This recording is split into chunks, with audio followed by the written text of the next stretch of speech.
let it bang, bang.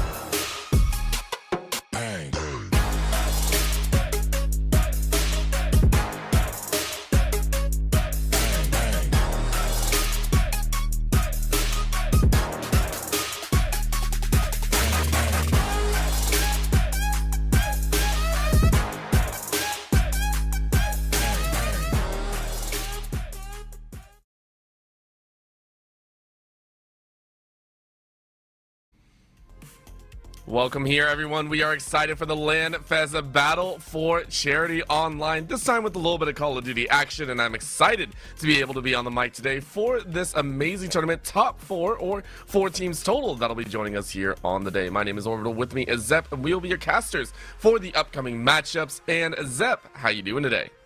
Oh, doing absolutely fantastic, Orbital. Really great to be here today. Some great Call of Duty action about to get underway. Black Ops 7 never fails to disappoint. Terrific maps with a couple of players' names that I actually do recognize playing here today that are very well known in the Call of Duty space. So they are going to be bringing the heat. It's going to be LANFest, 1000 Dreams Funds, Video Game Clubs of America, and the Bob Woodruff Foundation as our four rosters competing today. Cannot wait to see each and every one of them get underway. Yeah, and big shout out to them. Every single content creator, every single player here today showing up for a good cause and making sure that they kind of, you know, really, I want to say be able to help out where they can. I know it's kind of tough nowadays, and being able to help where you can is always very, very special. And being able to do so while doing something that you enjoy, I think, is very, very appropriate. So that's what we're doing here today. Taking a look forward, so we have four teams here today, single elimination bracket, best of fives here with the opening matchups, and then the grand finals. The second matchup for the day for the team specifically will be a BO7. It's your standard CDL style, so everyone knows and loves it. Big shout out to our opening matchup though, which will be, I believe, 1000 Dreams Fun going up against the Bob Woodruff Foundation. For Bob Woodruff Foundation, they are looking to raise awareness about the overwhelming challenges some veteran service members and their families face, and we do invest in solutions to help support them through grant making, research, community building, and public education, as well as fundraising. The Bob Woodruff Foundation makes millions of lives better. Big shout out to them and all the players. I'll be joining on in Tyler Breadman, Mikey, Rio, and Wolfide, and I believe they have a very short video talking about their direction, their foundation, and what they do.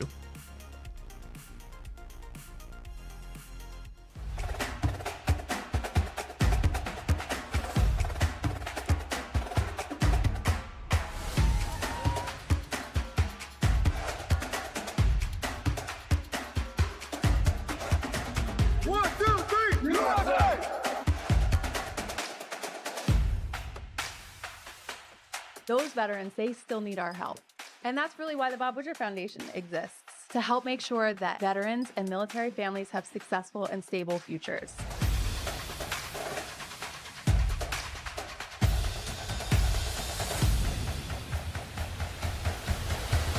At the end of the day, that's the reason we do all of this.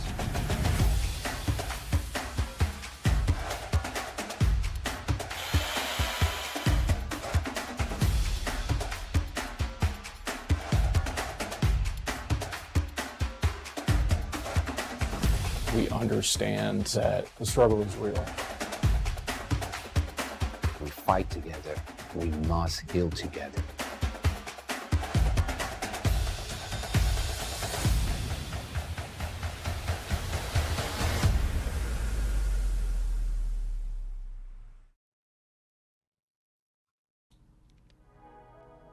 Well, folks, there you have it. And the team that they'll be going up against here today is going to be the 1000 Dream Funds. And folks, their mission statement is to support the dreams of talented women and students in need by providing greater access to education, mentorship, and career readiness opportunities. As we're going to get a look at their squad again, it's seriously Lena, Love Always, Taylor, Marisha McSavage, front desk lady, a player that I've seen plenty of times throughout the Call of Duty space, someone who should not be messed with whatsoever, and K Dubs 36 in as the sub if and when needed. A terrific roster for a terrific cause, and the 1000 Dream Funds envisions a world where women and students in most need may fully realize their full potential. A terrific fund, and they also have a video to showcase what they're all about.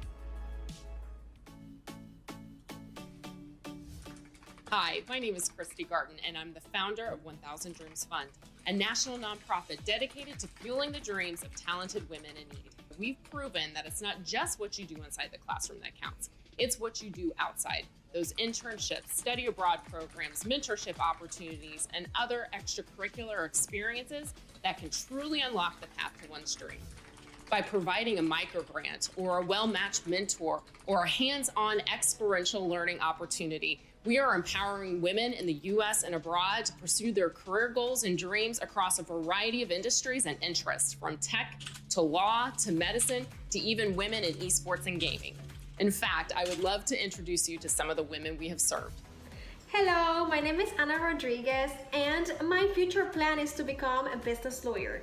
In order to do this, I do have to go to law school, and thanks to the 1000 Dreams Fund, I was able to pay for school fees, pay for school supplies, and thank you so much for giving me the opportunity and following up with me through this amazing journey. Thank you. My name is Halima Adekoya, and my dream is to become a CEO, also known as the superintendent of a school system one day. With that being said, I understand that I have to have intricate knowledge in networking effectively and communicating effectively. I am forever grateful to the 1000 Dreams Fund that provided me with the chance to partake in the Mentor Her Day program, where I was provided the opportunity to speak with a chief communications officer and glean a lot of knowledge from her. So, for those of you who have absolutely no idea of who or what I am known as the infamous test subject, but you can call me Infamous X1X.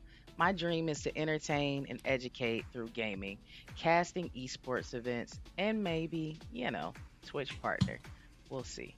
Thanks to 1000 Dreams Fund, I was able to build my PC, make upgrades to my stream, and grow within a safe space. Thank you again, 1000 Dreams Fund.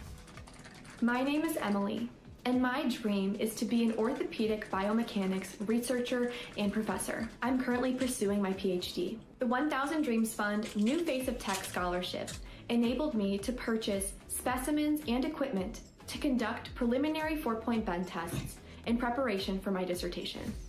Now, it is time to chart our path for the future as we have thousands more to reach. Women at all educational levels and stages of their career who have big goals and dreams for their future but need a critical boost at a critical time that only 1000 Dreams Fund can provide. And like our girls, we dream big. I invite you to join us in celebrating our impact by helping us reach our next big milestone. Over 1 million women served in the US and abroad. To learn how you can make a difference in the lives of these amazing women, visit our website at 1000dreamsfund.org.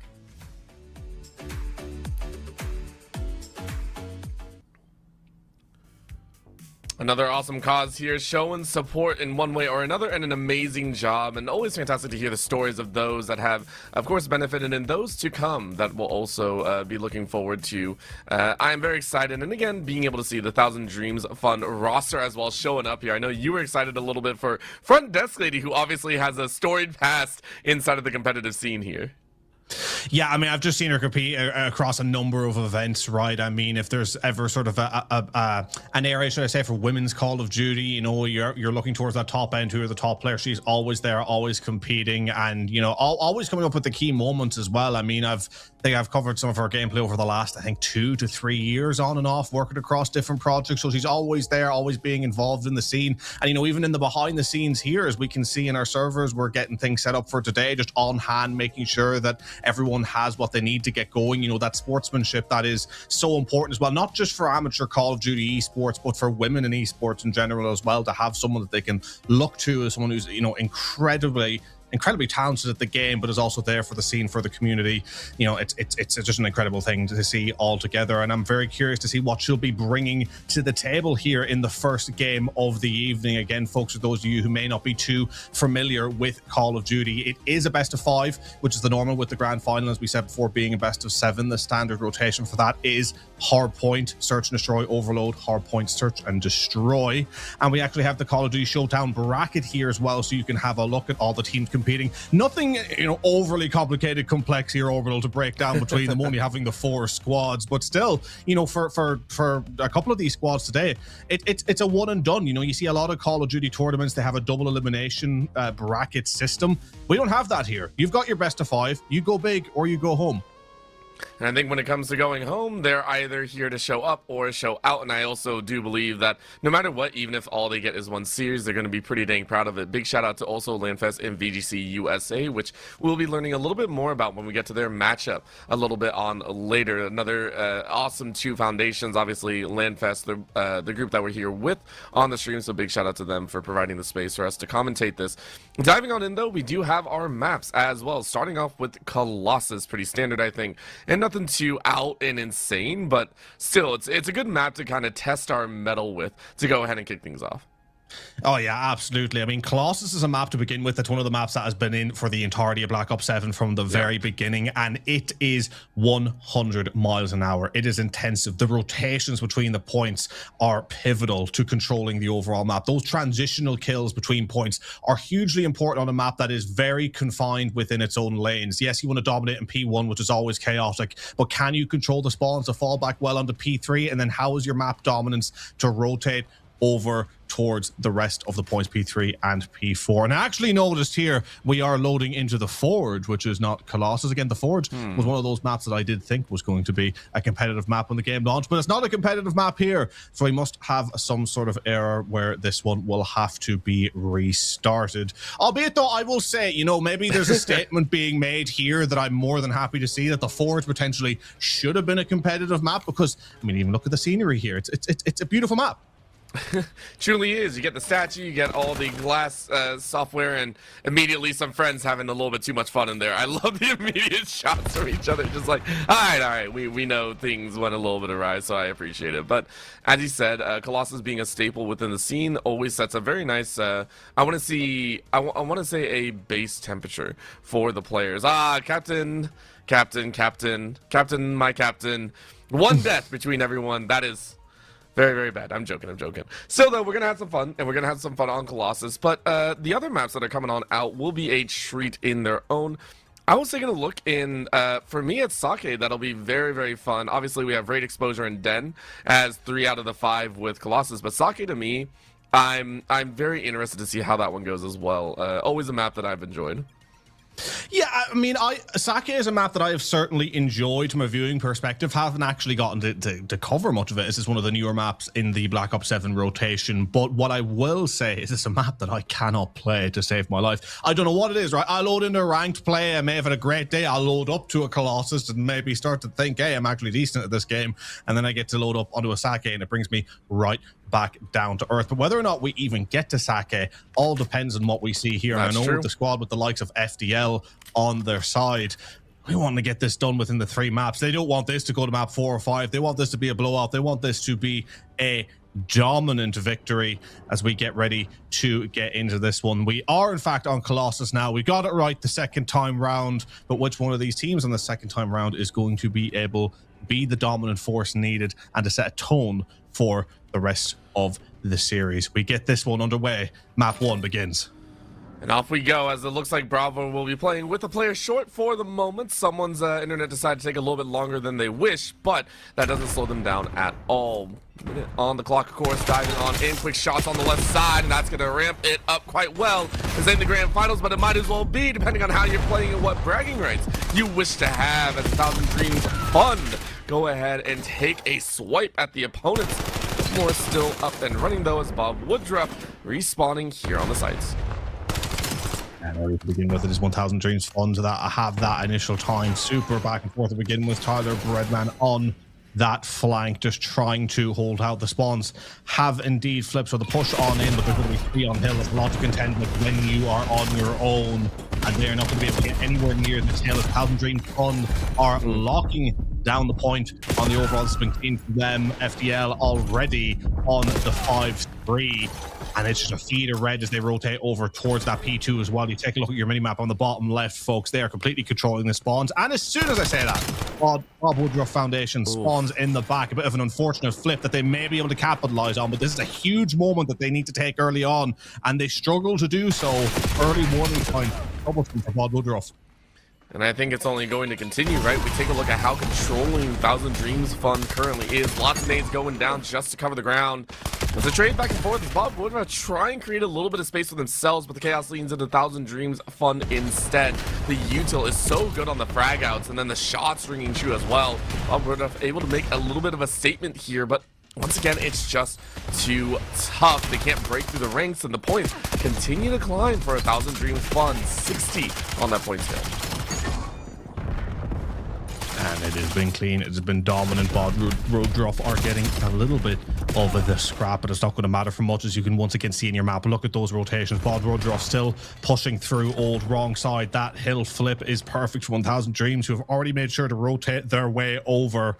But are they going to be able to hold on, because they're a little bit down on numbers on the hill, and Bod Roadruff have managed to rotate over themselves, picking up a huge kill. But now it is a game of trades. Can they get themselves set up on the point? FDL is going huge, picking up 2. Will she get the 3? She doesn't, but the teammate is there to get it for her. And as the kills come through, that is a wave once again going the way of 1000 Dreams, living in dreamland here at the moment, as they continue to show off. 17 to 73, the lead increasing as they get a firm grasp on this map 1.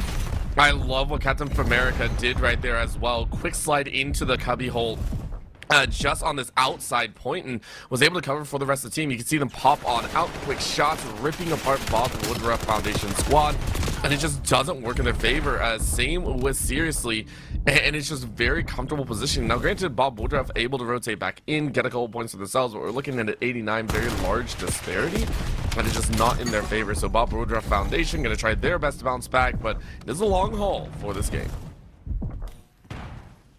Yeah, the long haul indeed. But I like the rotation over towards P4, and P4 can be a money hill if you can hold out, but we have Captain America doing that, picking up the 3-piece, single-handedly dismantling that defense. And I like the push as well towards the back spawn. There seems to be more of an awareness on 1000 Dreams Fund, the importance of playing the spawns and playing your position on the map. The rotations on Call of Duty, I mean, they're just so key for being able to get yourself set up in the best possible position to win your ones and beyond that. As Captain America winning more than the ones right now, I'd be very curious to see that KD, because I am sure it is immaculate at this moment in time. Continuing to push out, getting another 3, a killing spree of 5. She's running the show here at the moment as they look to get this lead to over 100 points. Will be just under going back to P1. It's just so tough, and what a shot and a half. Captain America just knocks them down and then slides on in with the rest. The quick slides give 1000 Dreams Fun full control, as you called it, Zep. Clear pass with 100, and then taking out Bob Woodruff Foundation as they try and scramble for these individual positions, but they're just not being able to get in position in time. Beautiful shots. 1000 Dreams Fun know every angle, every corner that they wish to play. But Rio had an answer. Great nade into guns, and beautiful shots to ring out inside. Knocking down a few members. 1000 Dreams Fun for the first time, or nearly the third, it feels like, actually shattered and reducing that lead to double digits. And they're desperately trying to claw their way back. And you know what I will say, they have certainly grown into this one, right? They looked very out of sorts to begin with, but it is getting slightly better. And this time going on P2, they actually do have spawns. They have a semblance of control. The problem is Captain America. So often, whenever we've seen Bod Woodruff as a side get into those positions where they could maybe capitalize on something, they've been undone. They've been undone by one player. That is just a testament, once again, to the level and the ability that she brings. As again, they were so close to having that control. They'd rotated well for P2, but now all of a sudden off the point and nowhere to be seen really in terms of controlling the map. And again, deficit is under 100 points, but not for long. That stretches ahead once again. And I think for Bod Woodruff, I'm really struggling with that name today, folks. I apologize. But for their squad at this point, this map 1 is probably already said and done. You've just got to try and find something to take into the rest of the series. You got to try and find some sort of momentum to swing your way into map 2, because otherwise this is going to be a quick series at this rate. Yeah, I think for Bob Woodruff Foundation, looking at Rio has had a pretty star performance. I think, at least with the nades, at least with some of these fundamental kills, it hasn't been, you know, it hasn't been perfect by any stretch of the imagination. But these residuals, I think, are very good. As that one was a bit unfortunate. Wolfeye just kind of taking out a teammate there, but they've been smatterings in between. And if you can fall back on that, if you're able to kind of communicate and work with each other on some of these crossfires, you can do a lot of work. See on the outside here, quick little play on the top side of the map, you are able to fight your way out in the mirror. But again, in the open sides, 1,000 Dreams Fund have so much space to play for. They see all eyes moving in from spawn and completely wipe out Bob Woodruff Foundation and push this point lead and point count nearly to 200 on it. I mean, what else can you say? It is clean, it is clinical. They continue to build their lead, and the score streak coming in, not counting for much, only causing a team kill. But guess what? A team kill thrown right back at you, tit for tat. But 1,000 Dream Fund still dominating now over that 200 point mark and are successfully placed for P4 rotation. Again, look at your map. They are consolidated over towards P3. They managed to win to get that initial scrap, but unless they can move together as a unit and pick up the kills, they're going to have no positioning towards this P4. Only player that was left up was player 1 and instantly dropped. And now you look at the reads, and this is why it's important to control the spawns as well, because you look at where Love Always Taylor is looking. They know exactly where Bob Woodruff are going to be spawning, and they know exactly where to look. They're going to struggle to cause surprises, which again is just putting them in that poor position each and every gunfight. And I have a feeling the job's going to be done here on this hill. Yep, clean up on aisle outside. This point control has been so good. 1,000 Dreams Fund forcing Bob Woodruff to almost chase on in a smattering of haphazard results. I mean, if you can find some of these kills, that would be great. Rio able to tag one for their own, but it's a 1-for-1, which is not what you want. 5 points remaining. It'll be 1,000 Dreams Fund with a dominating game number 1 here in our Battle for Charity semifinals.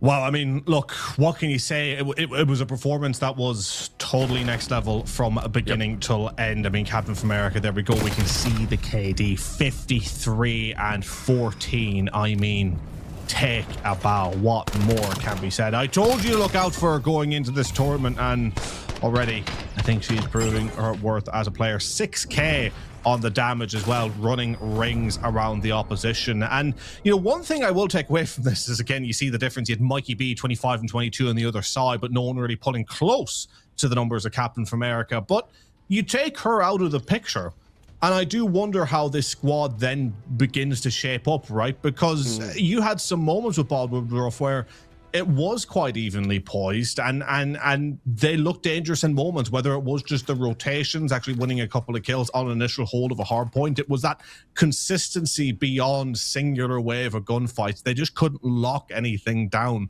for a long enough period of time to count for anything. It's a tough call, and I do agree marking maybe Captain America might be the play to go for, but now swapping over to Search and Destroy, you don't really have that chance. You're now focused on either defending or aggressing into these points and into these plant points. So it's, you know, the shift in priority, of course, from player to player and from team to team will be one to call out for. We are moving over to Raid, another standard. I think a lot of those spawn points are fun to trip up, but when it comes down to it, maybe a little bit more careful in how quickly you're going to take some of these gunfights and some of these side angles, especially trying to get those plants down, trying to make sure you give your team the most advantageous position possible without giving up too much of your own. Exactly, you know, picking up that position is important. And what I will say is, again, you're already looking at this series and you're thinking, where does Bob Woodruff come back into it? But anything can happen on a Search and Destroy. You know, it's one of those modes where, again, you get 1 life per round. Anything can switch up. So it's one of those ones where, despite the rough start on the hard point, despite looking down and out, despite an imposing player imposing themselves on you with the amount of kills that they're getting and the presence that they have throughout the map, you only need to drop them once for a round to blow itself wide open. So certainly a great opportunity there to be had to pull something back. And I think it is a now or never scenario, because when it comes to an overload, one thing that I noticed with the Bob Woodruff side was maybe at times a little bit of a lack of prowess when it came to understanding where to be and when on the map, right? And overload, you need to have that prowess or else you're going to be punished. You're going to be forced to spawn out the wrong side. You're going to be constantly chasing the game left to right. You're going to be stretched. You're going to be pulled wide open and exposed on your backline over and over again. It's a mode I don't see them getting much out of the bag in. So it's now or never with Search and Destroy. Yeah, I actually fully agree with you. Search and Destroy, one of the few game modes where it's actually like you get to breathe.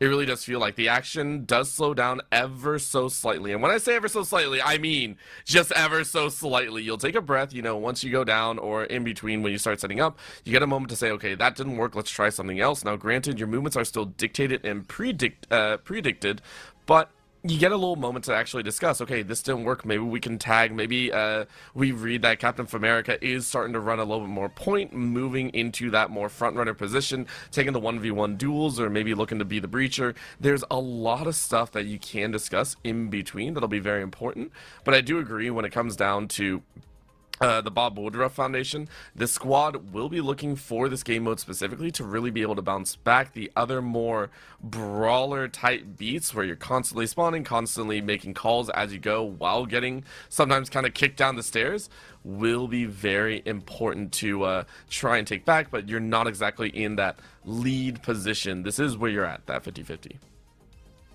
Absolutely. And map number 2, folks, as you can see on your screen, about to get underway. Do Bob Woodruff have what it takes to mount a little bit of a comeback and take us, to the very least, the Sake map 4? I know you want to see a Sake come into play, so I think it's going to be this map to pull us to a Sake, but... Or are we going to see a job done to where map 3 looks like the story is already written and we will already see who is going to be in that grand final? I think we're going to find out the vibes of this one very quickly. Bob Woodruff will have to fight tooth and nail for every round to slow down this momentum. Can they do it? We'll find out. Map number 2 gets underway.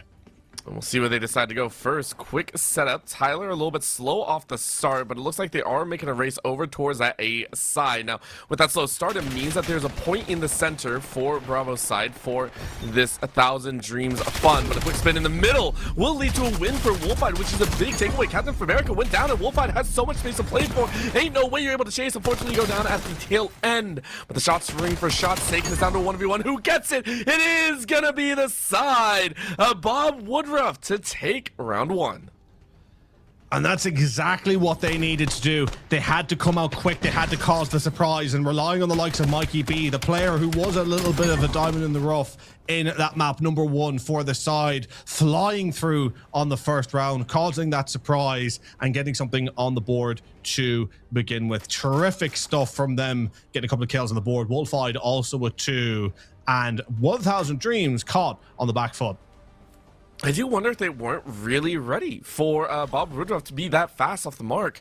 Going into this round number 2, Love will hang on to that bomb.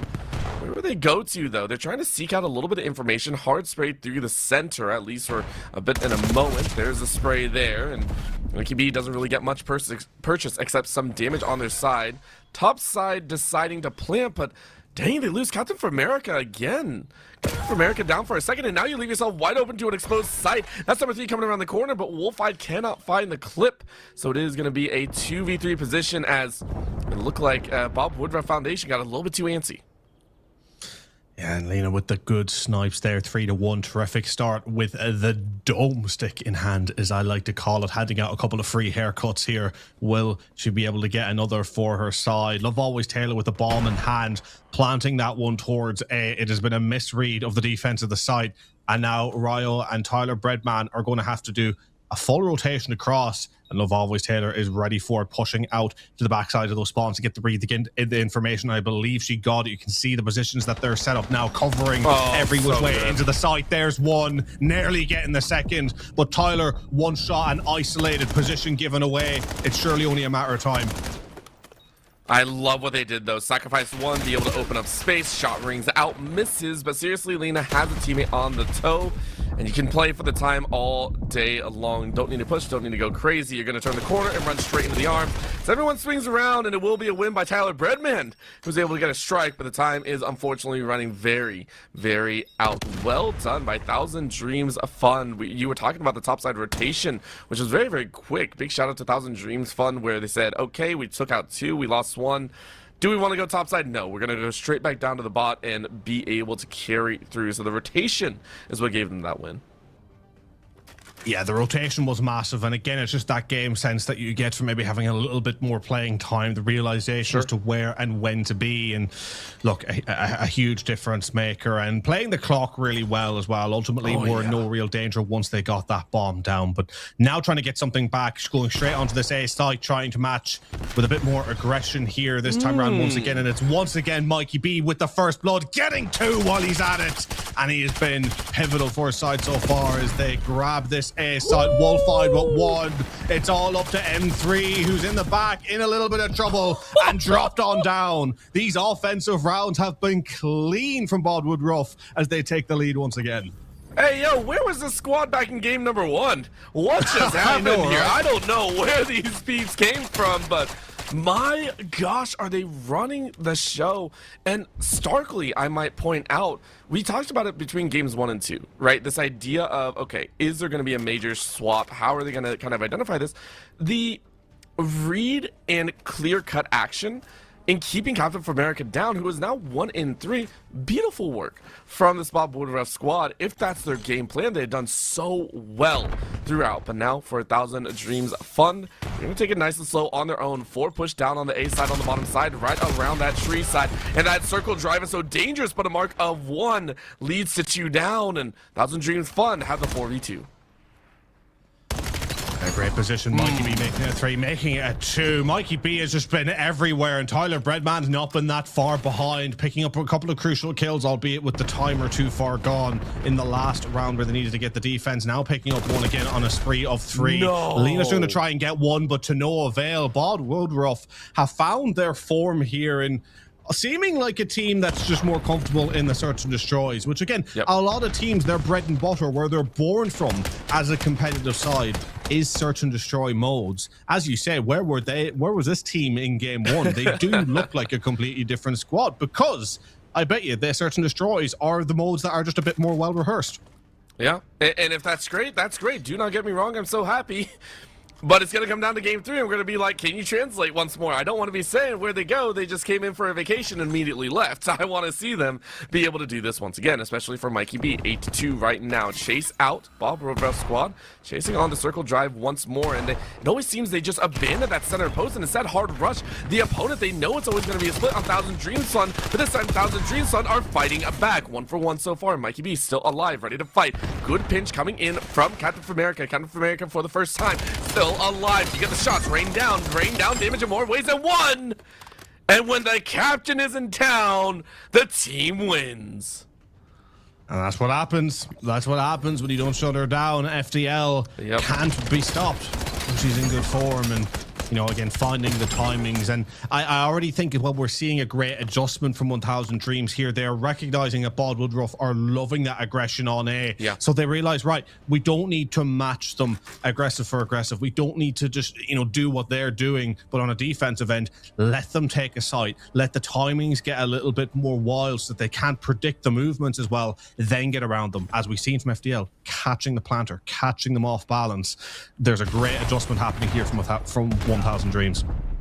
Excellent analysis as well, because you can even see it in their spread here. Take a look at this. Bob Woodruff very, very aggressive in the one in this individual setups between all the points, just very, very active. But then 1,000 Dreams are just like, well, wait, we will hold post with a 1-3, allow you to push on in. We'll look for the 1v1s and win it in more ways than one because we have more bodies. Bob Woodruff lose 2. They're now in a difficult spot. Mikey be able to pick off 1 for the rebuttal, but that rebuttal is a little bit more dangerous. But you catch one jumping through the window, and all of a sudden the chaos yields you a win. 1,000 Dreams of Fun, lose 2 in the blink of an eye, and now need to catch the last. Are you going to find it around the corner? You go inside the doorway, you only shoot the feet. Wow. It's down to a 1v1 and a hard rotate coming out. So Captain for America, leader versus leader.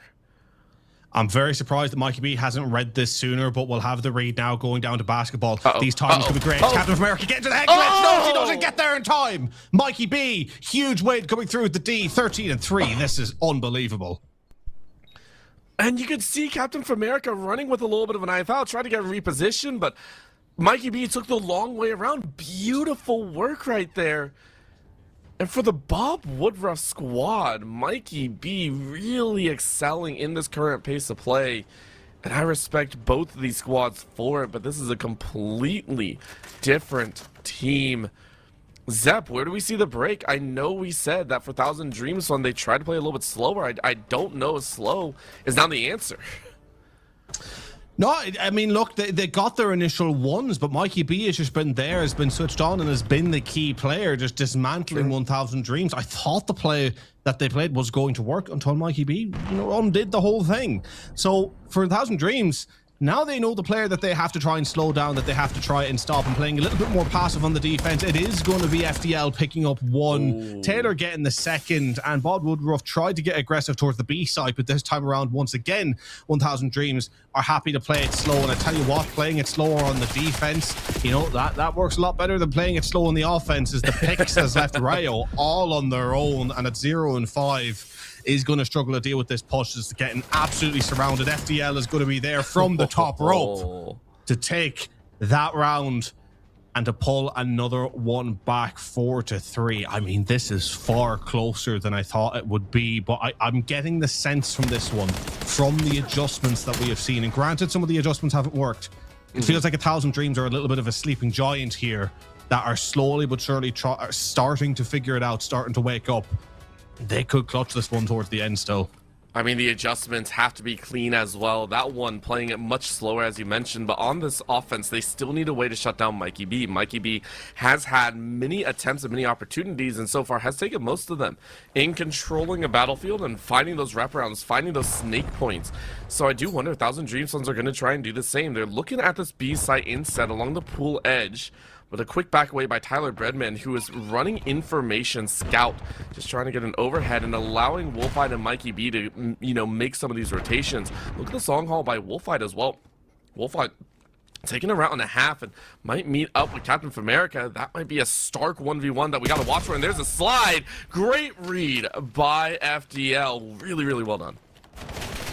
And now the rotation over towards a Clen B site begins, and Bob Woodruff know they're there. They're trying to get the picks and actually getting them and pushing the site at the perfect time. Who is it? It's once again Mikey B. And now watching on the stairs, it's a huge gunfight which Rayo loses.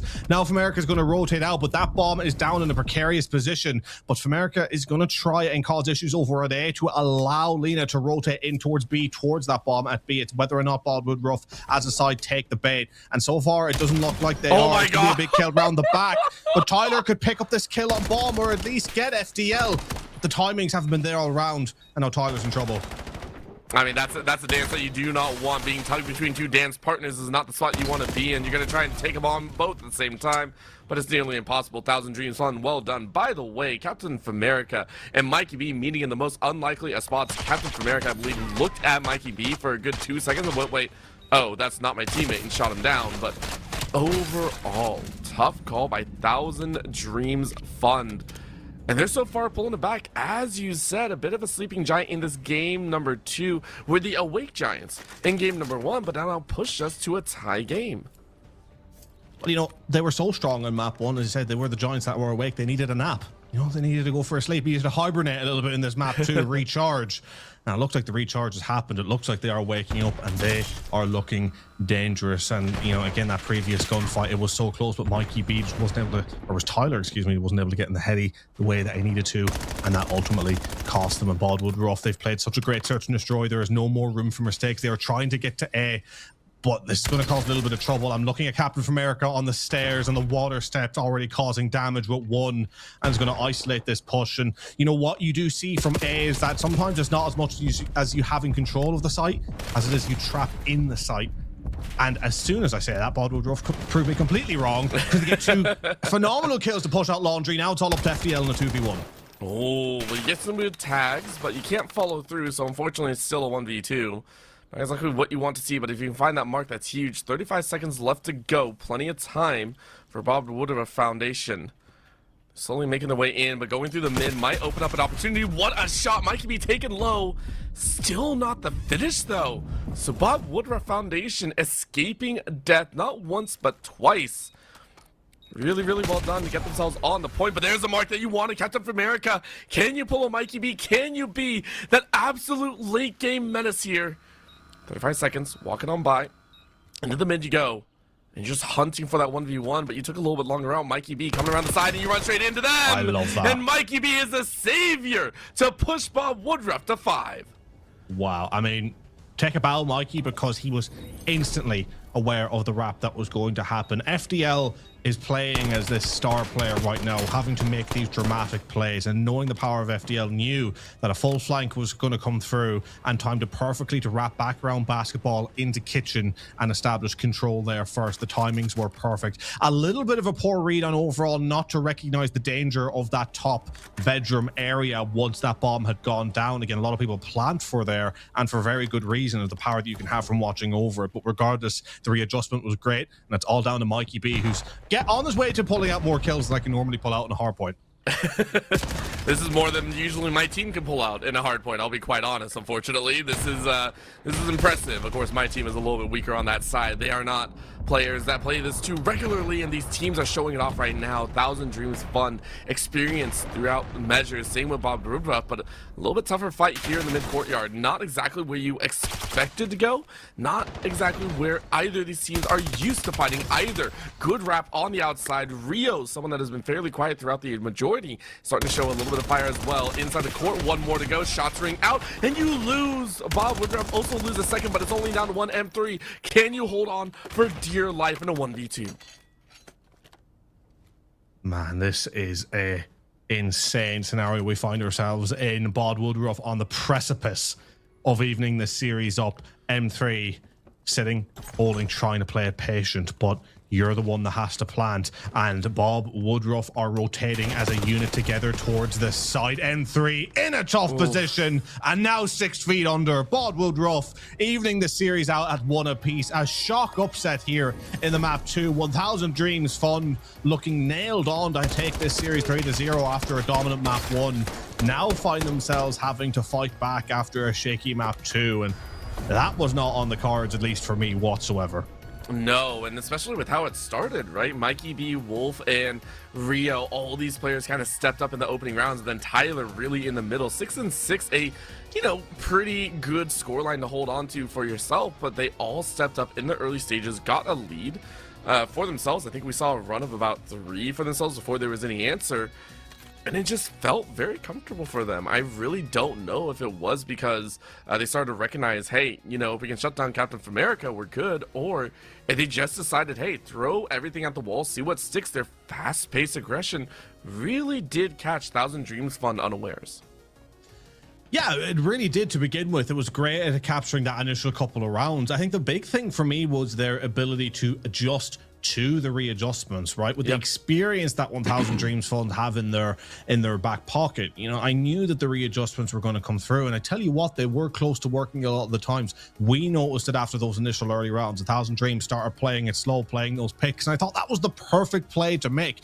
You have, it's seemingly at least a bit more experience under your belt, definitely with FDL on the squad, so that gun skill is going to naturally be serving you better towards that long range. So instead of relying on potential timings being your undoing, sit back, you know where people are going to be, get those picks, get that man advantage, then go to claim a site or then push up a site on the defense. And very nearly it worked a lot of the time, and the reason why it didn't was because of Mikey B. As soon as you thought that something had changed, that 1000 Dreams Funds had found their way back into rounds, Mikey B just put them right back down to 2 square 1. And look, let's be honest as well, 1000 Dreams Fund still were able to make it close. It was a case of, could they shut down FDL?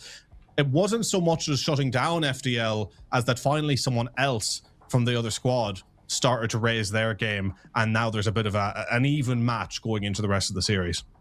I mean, we say that, yes, but we also had to put the caveat that for Bob Woodruff, we also need to see them be able to pull that off in other match schemes, right? We're talking about search and destroy as a main function for a lot of these players. All of them tend to play this map type, and it is very comfortable for them. We need to see that translate. Coming up next will be Overload. We are headed over to my brain lost it. Map is going to be very fun. It is going to be Exposure. That's what I wrote down. My handwriting probably could use some work. Heading over to Exposure and rocking out there. It's a little bit different for Overload. It's a good in-between, but we need to see the likes of Bob Woodruff be able to step up because they showed us so much good work in game number 2. I really don't want to see the momentum stifled because of a game type in game 3. Yeah, I completely agree, and I've a little bit more faith in what they can bring to the table purely off, again, their ability to readjust themselves in that search and destroy, because that's not something I thought they had in their locker, but the search and destroy proving that they could at least means that they'll hopefully not get relayed on as much on the overload side of things. But, you know, one thing that I am noticing as well, and I'm only noticing it because we have the privilege of this screen here on our right, is that we have a lot of these players on the side of the Bob Woodruff Foundation playing keyboard and mouse. Now, I can't play keyboard and mouse to save my life on any game. But what I will say is that if you're good at keyboard and mouse, playing a mode that is a little bit more stagnant, like a Search and Destroy, I mean stagnant in terms of moving, it can be a huge benefit because you're purely relying on your ability to scope down and aim down the lines and keep lanes locked, right? On a mode that is a little bit more fast-paced with the movement, you know, again, you can have some absolute demon warrior keyboard players, but again, I'm looking at who was the top player on that previous game, Mikey B. What are they rocking? Controller. So you go back in now to a respawn where the pace is going to be up and you're not relying as much as pre-aiming the lanes as you are at actually flooding down those lanes and making them your own. Is that going to be the undoing for the KBM players? I think only time will tell. Again, we're maybe nitpicking a couple of these things on the overall, but I would definitely, as you say, you know, still be worried if I was the Bob Woodruff side, but maybe things to pick from that map too. Yeah, and I mean, it's a treat to get to watch it all go down, whether you're a keyboard warrior, a controller warrior, either way, you are kicking butt, and that's what all these players are here to do, and we're able to showcase it thanks to a couple of our amazing sponsors. Now, one of those amazing sponsors is Zotac, so we want to give a big shout out to Zotac Gaming for supporting Scholastic Esports, and not only that, in this foundation for the charity battle here. Very, very big shout out to them for making it possible to bring this all together, to bring all these amazing content creators together. So if you want to show your appreciation, please go ahead and tag all your favorite moments with hashtag powered by Zotac or Zotac USA when you post. Again, they're always trying to make their communities and their growth be a little bit better, but also want to run and create opportunities for a lot of these amazing players and a lot of these amazing foundations. So once again, big shout out to Zotac for making this all possible here on the day. Yeah, I mean, look, massive thank you to them for making it possible. And hopefully we're going to be getting in now to this Game 3 in just a moment. As you said, the map that we were going to be going into will be an Exposure. And look, Exposure is one of those maps, if we have the time to break it down, I think has gotten a pretty hard time of it, a pretty hard rep. It was a map that was kind of a hearsay or a staple of Black Ops 7 to begin with, right? You know, with the overload, with the hard point, with the Search and Destroy we saw in each and every mode. It was a terrific map, in my opinion, across. That has been a little bit pulled aside, a little bit pulled away in the later stage of Black Ops 7, now only featuring in the overload. So I'm very curious to see how it will play now that it's a map not in the rotation as much, but it should be a great game nevertheless. Yeah, and of course, when we get to Exposure, we want to be exposed to the gameplay, but we also want to give these players a chance to kind of breathe a little bit. In a lot of these series, it is customary to take a couple breaks in between, or at least a little bit to catch your breath and figure out what you want to do next. So we will go to a break ourselves to make sure we are good to go and make sure the players are good to go for the rest of this BO5 series. Please don't go anywhere. The battle for charity with LANFest will continue in just a bit.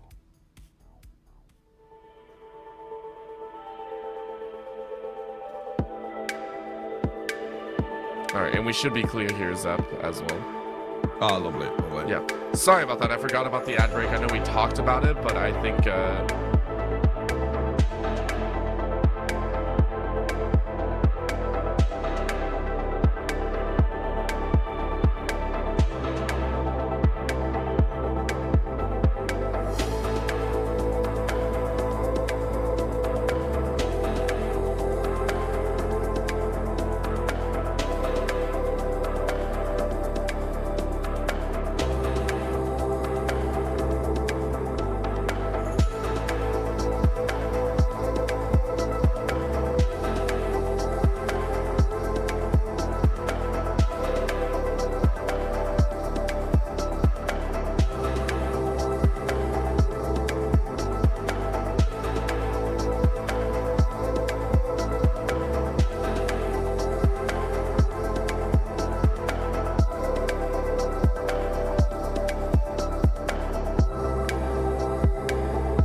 Game number 3 headed your way, and we're headed to Exposure on more ways than one. And we were just sitting down discussing a little bit of how chaotic this game map can be and this game mode itself. Now we have to talk about the teams themselves, and very, very specifically 2 players that have stood out to us, Captain of America and Mikey B. Do we expect both of these players to have that same level of success as we saw back from games 1 and 2?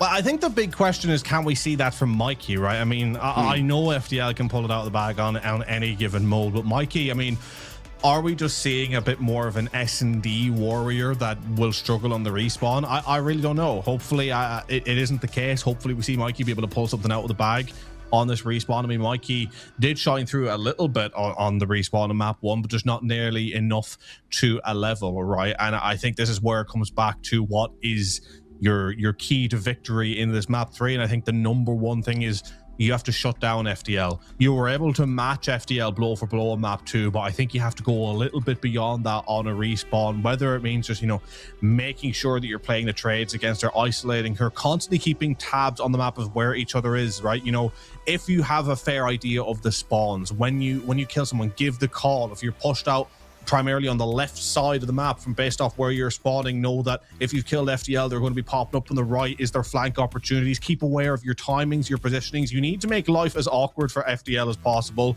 to start opening up the map to opportunities that you'll still have to take. So there's a lot that has to go into Bod Woodruff's play to be able to make this map 3 work, but I think that's the only option they have. I think we've clearly seen from map 1 and their respawn ability there that they can't afford to go blow for blow and try and come out the better team on the other end. Yep, all about that play with both squads and really making sure to hide on in for Mikey B. Will you have that same level of success? Will you be able to step on up to the challenge of matching some of these other paces and also just playing your game? I think when it comes down to a lot of these content creators and a lot of these players that are stepping up, showing up here for the Battle for Charity online, giving their time for the weekend, by the way. Big shout out to every player that has offered up their time to come here and just play for a good cause and really be able to step up and have some fun there. They are here also and probably know a lot of the other players inside of the space, so you can't get drawn into, you know, some other competitors' mindset. You have to keep your own mindset, especially with kind of thrown together teams. So learning how to play your game within the game itself will be very, very important. Now, talking a little bit further, I know I talked about Sake, but while we wait for Exposure to go ahead and load on in, I want to toss to you, Zepcast. Do you think we are going to see Dead? Do you think we get that wonderful game number 5? Oh, you know something? To be honest, I still in my head, I really doubt it. I doubt it because of just simply the respawn prowess, right? Yeah. We could see a demolition job on this overload and then just a similar repeat in the Sake, right? And what I will say about, you know, Exposure and Sake, both of these maps suffer from, I think, very similar problems if you're on the receiving end, so to speak, that you will just be stretched all the time. Sake, there is just so many lanes where you can be forced to spawn a million miles out. Exposure, the drag over from A to B on defense if you're on the back foot can be excruciating. So much of what happens on an Exposure overload comes down to what happens in the middle of the map. If you cannot control the rotations through the middle of the map and create a little bit of space for yourself, you'll be constantly on the back foot having to rotate through deep spawn, winning key 1v1s to where if you don't win them, you're almost guaranteed to be conceding. So you don't want to be in a situation where you're constantly finding yourself in go big, go home moments on a defense. You want to try and establish a little bit of consistency down the center, so at the very least, eventually you can have the choice of what lanes you're running that EMP. All right, well, it is time to dive on in to Overload. Let's play a little bit of, you know, pick up and drop hot potato style and have a little bit of silliness, at least with the meeting of the minds. Quick meeting number 1, 4v6, Mikey versus Captain of America. And it is going to be Mikey off the rip to start one up, but it's a 1-for-1 either way. Big thing, though, is always about getting that overload, getting the EMP and running it into the right territories. It's going to be a pickup number 1, but great shots. Captain of America takes her second death in a very quick fashion. 1,000 Dreams of fun, maybe losing control here in the early stages. Yeah, we're seeing Bod Woodruff already sort of pushed up into these key positions. Ryo's going to try and pick up one. The shot's not great, though, getting dropped. And now we're seeing a bit of a mid-presence here. If Wolfeye drops, which they do, That is going to be a problem now for Bob Woodruff, who, after an initial strong start, weren't able to do much with that EMP. The pace wasn't there, and already look at this stretch, rotating around B, meaning Mikey B has to go all the way around the back to, again, win a crucial one. And the collapse potentially coming in here from a little bit of a slow play on through. However, it's FDL in a strong position who's going to be able to pick up nearly 2, is on this chase, but this is not where you want to be rotating that EMP. That was a very, very poor choice in rotating that EMP through that direction, because now FDL has the space. Now she can run through, and now she can get the cap. Again, such a key thing for Overload. When you're on the back foot and when you know there's players around you, but you have the opportunity to move the EMP, you are not trying to stay alive. You are trying to create space. Move it as far away from the danger zone as possible before you initially drop, because you are buying crucial seconds for your side. A bit of a sloppy move from Bob Woodruff there, and it's cost them big time on the defense. Well, not just that, what a spawn position as well. Spawning on the top side of the map just gave it free access and much shorter range. As you said, Bob Woodruff, their positioning wasn't great, but the added benefit of having on the top side just made it even rougher, in my opinion. So a great 2 drop for 1,000 Dreams Fun. They're able to get 2 points on the board and now chase on in. Now, this is where it gets spicy, though. Bob Woodruff, all 4 are moving into position. They are able to fight a little bit better, but the problem is that drop once more. These shots ringing out from 1,000 Dreams Fun are making it so difficult, wreaking havoc on Bob Woodruff's side, and now pushing right past them in the interim. Take a look at this. 2 went to mid. Great shot at the very end. The nade made it perfectly to their feet. What a save at the end by Bob Woodruff, but they got a long way to push. Again, what have I said? The go big or go home moments. You don't want to have to be relying on them all the time. They went big, but how many times will they be able to do that? They are decimated on their offensive move, and once again will be subject to where 1,000 Dream Funds want to go, and they're playing the stretch. Look at the map position, and Bob Woodruff so slow to adjust. It's going to be up to Mikey B to run as fast as they can. FDL was actually expecting them to rotate a little quicker than they did, so slowed down the push. But again, we've seen this on the defense from Bob Woodruff. They're not making the correct decisions a lot of the time when they sent on the previous defensive effort a 2-man flank, which very nearly didn't work. You don't want to be hitting a 2-man flank when you're dealing with a full force of a frontal push. Now they're getting the opportunity to move up. They are hanging on, but it's a struggle. It's a real struggle for Bob Woodruff right now, as they are just trying to get as much space as they can before inevitably having to deal with the defense once more. Yeah, and that defense is chaotic, by the way. Captain America literally sniped out, I think it was number 4, in between the defense run, and it was the most surprising thing, because I don't know how Captain America got back there. It was a lone defender from 1,000 Dreams Fun that cut them off and slowed them down even more. So Bob Woodruff Foundation, they're lost in the sauce a little bit. This battle for the 3rd point has not really gone their way. They are closing in on a little bit better battle, though, as that's going to be a clear out of 2, but a snipe 2 back leaves room for Mikey to run. Mikey, will you get it away? Yells, got the pistol, but you slide right by, and you tap it on in. Mikey B with a swerve and a half. Well, absolutely should not have gotten through there, but hey, we take those ones. Huge moment for Mikey B, as they now half the deficit and only down by 1. And Wolfeye, by the way, is 12 and 11, picking up a nice amount of kills. And now with a 3 dead. Hang on just a minute. Bob Woodruff found a little bit of a run here, trying to get through, but of course the timing's not going to favor his M3's coming through. Although M3 going through very slow. That was getting close. Eventually, they are going to be able to get it out, but Lena is going to try and rotate this through the mid. Is going to have the help from FDL, as they're now going to try and push out this lane together. It's going to be a 3 versus 2. However, not aware of the trouble in the back.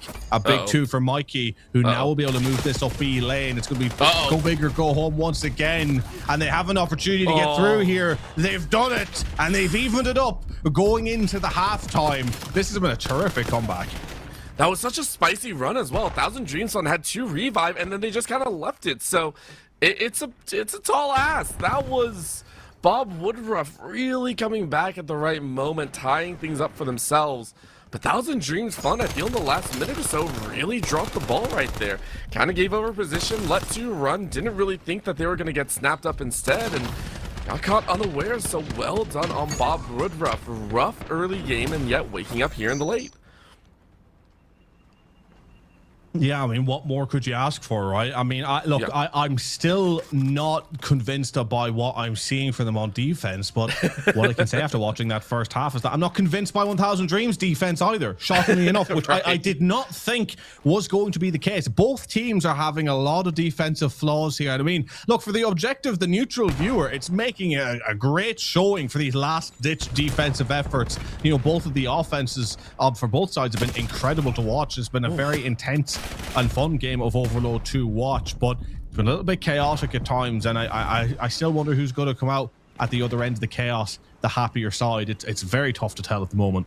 I will say though, granted, these are pickup teams, right? These are pickup teams, these are content creators, these are some players that obviously have competitive experience, but maybe don't play with each other as much. So if it's only a defensive end drop, hey, I give it to them. That means their offense is 100% online, and that's what we're seeing here. Hard battle over point number 1, and just trying to get that one in this second half. Will they find it, though, is a whole question, because that point hasn't really been picked up. That EMP hasn't been picked up at all. Look at clothesline once more. Rio with a huge angle, but can only take out one. Oh, it could have been so much more, as on the stairwell, it rains supreme. Wolf-eyed will go down. But the EMP picked up and chases. 1000 Dreams Fun trying to run it to the other side, but still clipped by Mikey B, who had their number as well. And Mikey B starting to finesse in a little bit of the dark arts, I would say. You know, corner camping, getting the kills at the right moments, has now opened up this lane, and this is going to be a big defensive effort that doesn't come through in time, and Mikey B forcing through his third overload of the game to get score number 3 on the board for Bob Woodruff Foundation. Now in the lead, 3-2. Mikey B has been pivotal for this side in pulling through in these key moments, but they still got to keep that defense locked, and they can't afford to rest on this lead. They need to try and double it quick. See if they can do it. Quick shots coming out. Captain of America running out of bullets, had to swap to the pistol, was able to take 2 with them, but Bob Woodruff snapped on that opportunity. A hard chase down will leave everyone kind of locked away. Wolf-eyed with the 1v2 technical. Well done. Unfortunately, you lose your life as well. Bob Woodruff make a good on that space. Pushing into this EMP, but a hard collapse in. Went too far. Mikey B catches them all unawares. Clips 3, leaves 1 alive, and I don't know what more you can do. M3 just trying to hightail it out to safety. My gosh. And M3 is actually a great opportunity to move through here, but needs to cut back through computer. Again, be aware of your team's positioning. The team had cleared out B. Look where they are. And now they're going to be too far up on the stretch if Bob Woodruff move out quickly. Luckily for them, Bob Woodruff don't move out quickly. But if Bob Woodruff as a squad had pulled that straight down to A, all of a sudden you have 1000 Dreams, 2 of their key players chasing from 1,000,000 miles away. But now B is completely open, and there's so many questionable decisions happening here, but Bob Woodruff won't care about that because they're in dreamland right now. The lead being doubled at 4-2, as they have found a rhythm in this overload that I did not think was going to be found at all. I think they're really surpassing our expectations here, and it stands, yes, Mikey B fully awake, 30 so far on the clip, but look at this rotation once more, fully clearing out 1000 Dreams Fun. This space taken is still yielding results. Now a solo push by Mikey, trying to do their best, obviously getting clipped right there, but looking to knock down one more opponent on the other side. A push back from 1000 Dreams Fun as they take the entire lower side of the map. Will it work though, as they run straight into Wolf-Eye? Tyler Bread and will lose their life, but seriously, Lena will lose theirs as well. Heavy firefight in the midst as that's a pop out. Mikey B trying to round out on their bodies, was able to clip 1. Are you going to get the second? Maybe. Reload around the corner and you jump. The teammates there for the follow-up, but you will lose your life as well. 1000 Dreams Fun keeps the snowball and constant back and forth going. And again, 1000 Dream Funds are just being a little bit too slow on getting forward. We have seen this a lot, right? The key player on the defense has been Mikey B. Once again with a 2, probably going to be a 3. There you have it. I mean, it's I don't need a magic 8-ball or whatever to be able to read the future in this one. Mikey B is pivotal and will be pivotal on every defense. the only way you were going to be able to push that through is to get your lead blocker ahead when Mikey B is dead. They weren't doing that, and now they're going to pay the price. 30 seconds left on the clock. They have to re-counter practically instantly if they want any chance. Oof. And they're not going to have the time to do so now. Another 10 seconds has passed, and the job is going to be done. 5-2, ladies and gentlemen. Bod Woodruff on the precipice. It is inevitable. They're going to take the lead in this series 2-1 and go into Sake, the stronger team. 1000 Dreams Fund has been completely undone, as Mikey B also hitting a 40 bomb as well. Gotta show them what's up. Wolfhide following somewhat closely at 19 for themselves. Of course, they dropped 26 for the other side, but that's something that we don't worry about right now. Well done by Bob Woodruff, being able to take it 2-1, and now moving in for their possible third. 6-2 is a count. Very well done. And for 1000 Dreams Fund, it's surprising because so far in games 1 and 3, we've seen them come out of the gate swinging pretty dang quickly. Very, very hefty on the openers. They take a quick lead. It seems like they have all the control in the world. And then Mikey B decides to show up. Mikey B starts to step into frame and kind of throws everything into a chaotic state. What is it really just Mikey B kicking butt, or is there a specific weakness of this 1000 Dreams Fund that is being exploited? To be honest, I think it's a case of maybe, look, whether you put this down to luck, I don't know. I think that is up to the people at home's opinion, right? But Bod Woodruff so often in their defenses found Mikey B being the key player to holding on the defensive side of things. Multiple 2 and 3 pieces, especially in that second half, to hold on down that A side. The times where he was dropped, even if it was going to be a 1 versus 1, even if it was going to be a foot race, when he was dropped, you had to pick that EMP up and just go straight for it, because he was the only one really stopping you from getting through. Because so often when you are playing an overload, you realistically want to have 1 or 2 players ahead of you, the EMP carrier in hand, and 1 player behind kind of covering that flanker with the AR covering the length.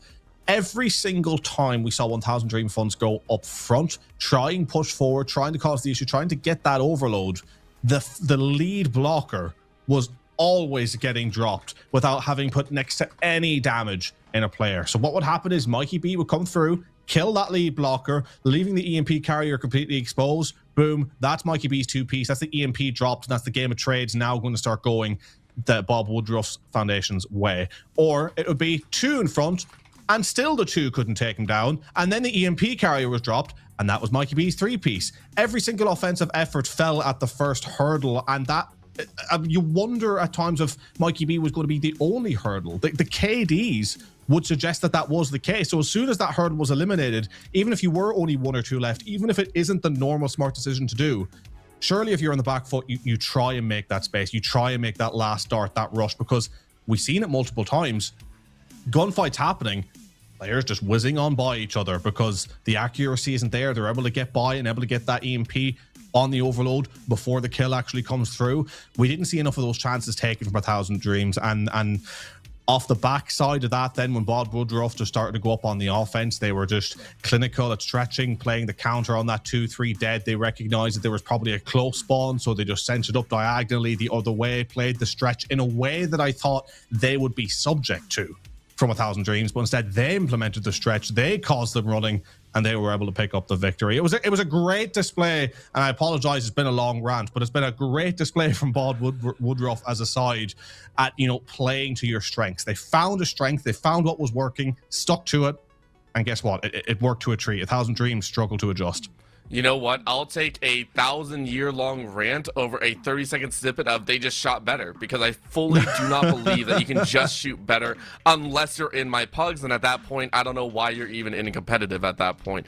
It is very, very true that breaking down these points of recognizing, who's being the runner, what the main objective of the game is very important when it comes to overload, when it comes to search and destroy.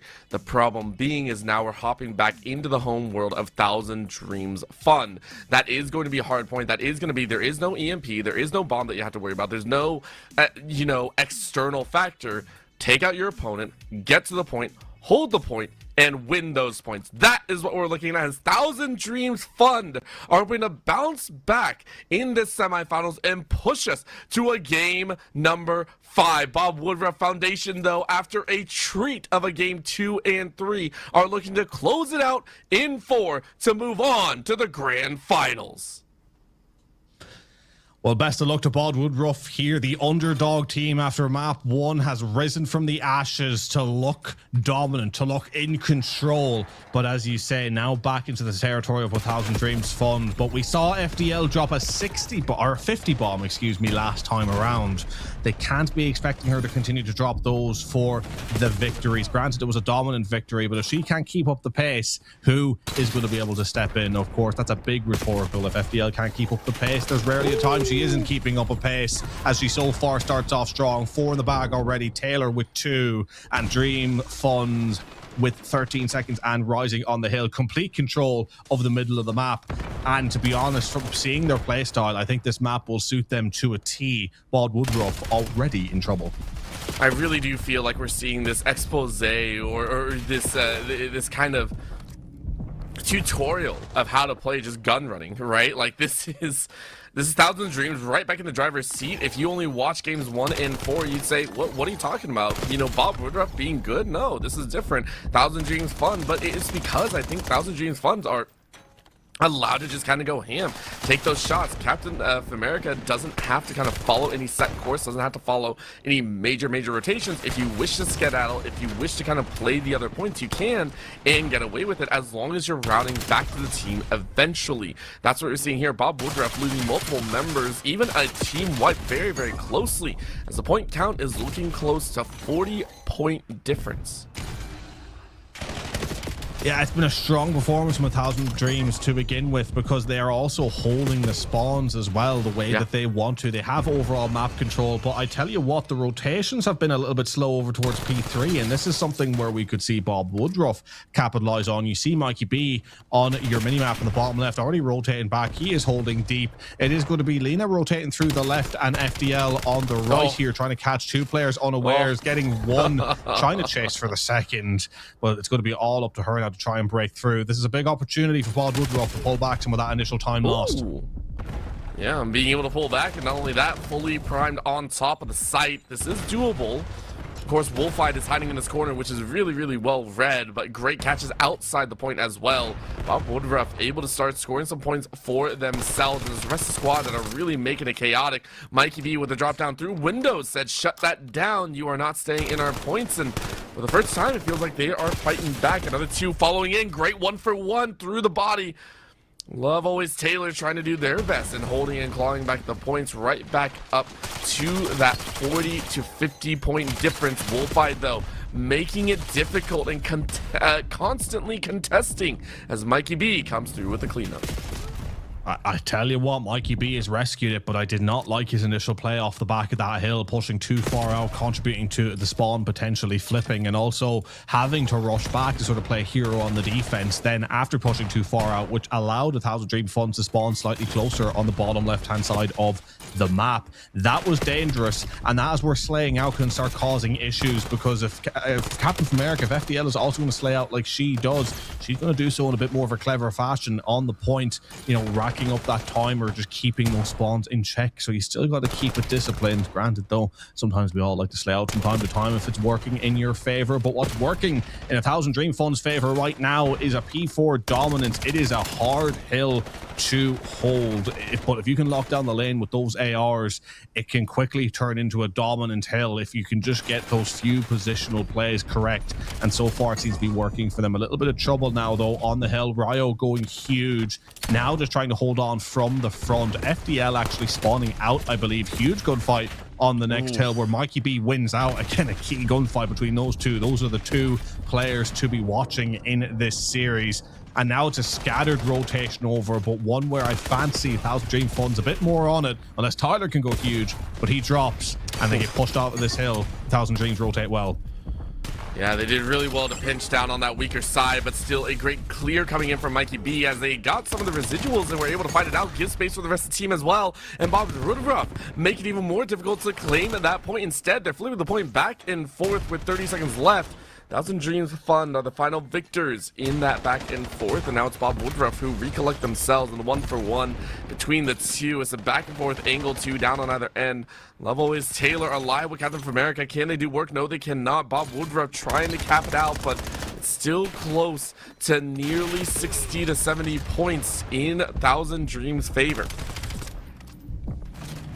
It's still, yeah, it's still dominant from them. I mean, the two players who are slaying out are just doing more. Mikey B is doing a lot for the Bob Woodruff side, but it's not enough. Wolfide is the second best at 11 and 14, whereas Mikey B is nearly double his kills. And beyond that, there's just numbers that on the overall aren't tallying, and they're not picking up enough time on this point. They're not winning out on enough wave of kills. The Thousand Dream Funds, however, they keep causing issues. They have nearly 3 players on an average of 1 minute, with FDL just happy to rotate, roam around, and pick up those outlier kills to continue to keep the pressure off that hill.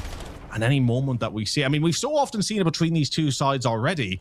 You'll see a Thousand Dreams get on the hill, and then Mikey B come through with 2, which staggers that hill time. And then vice versa, Mikey B gets on the hill. You think Bob Woodruff are going to get the rest of the time, and then FDL comes through, gets 2 or 3, and staggers the time of Bob Woodruff. So either way, for both of these sides, it's an incredible back and forth where neither is locking down a particular amount of consistency. But what I will say is, once again, sort of similar to what we saw in map 1, even though they were still a million miles off it, Bob Woodruff are starting to look a little bit more comfortable in this hard point. And it might do with their timeline as well. If they're able to kind of keep this comfortability rolling a little bit further, like you're talking, Zep, maybe they can turn this around. They closed the distance. It's down to 40. It was about 70 earlier. And they're really holding on to this point. Now, if you're looking at Thousand Dreams, you can't walk in willy-nilly. You need to find those marks. You found one, locked around the back end. That's 2 knocked away by Tyler.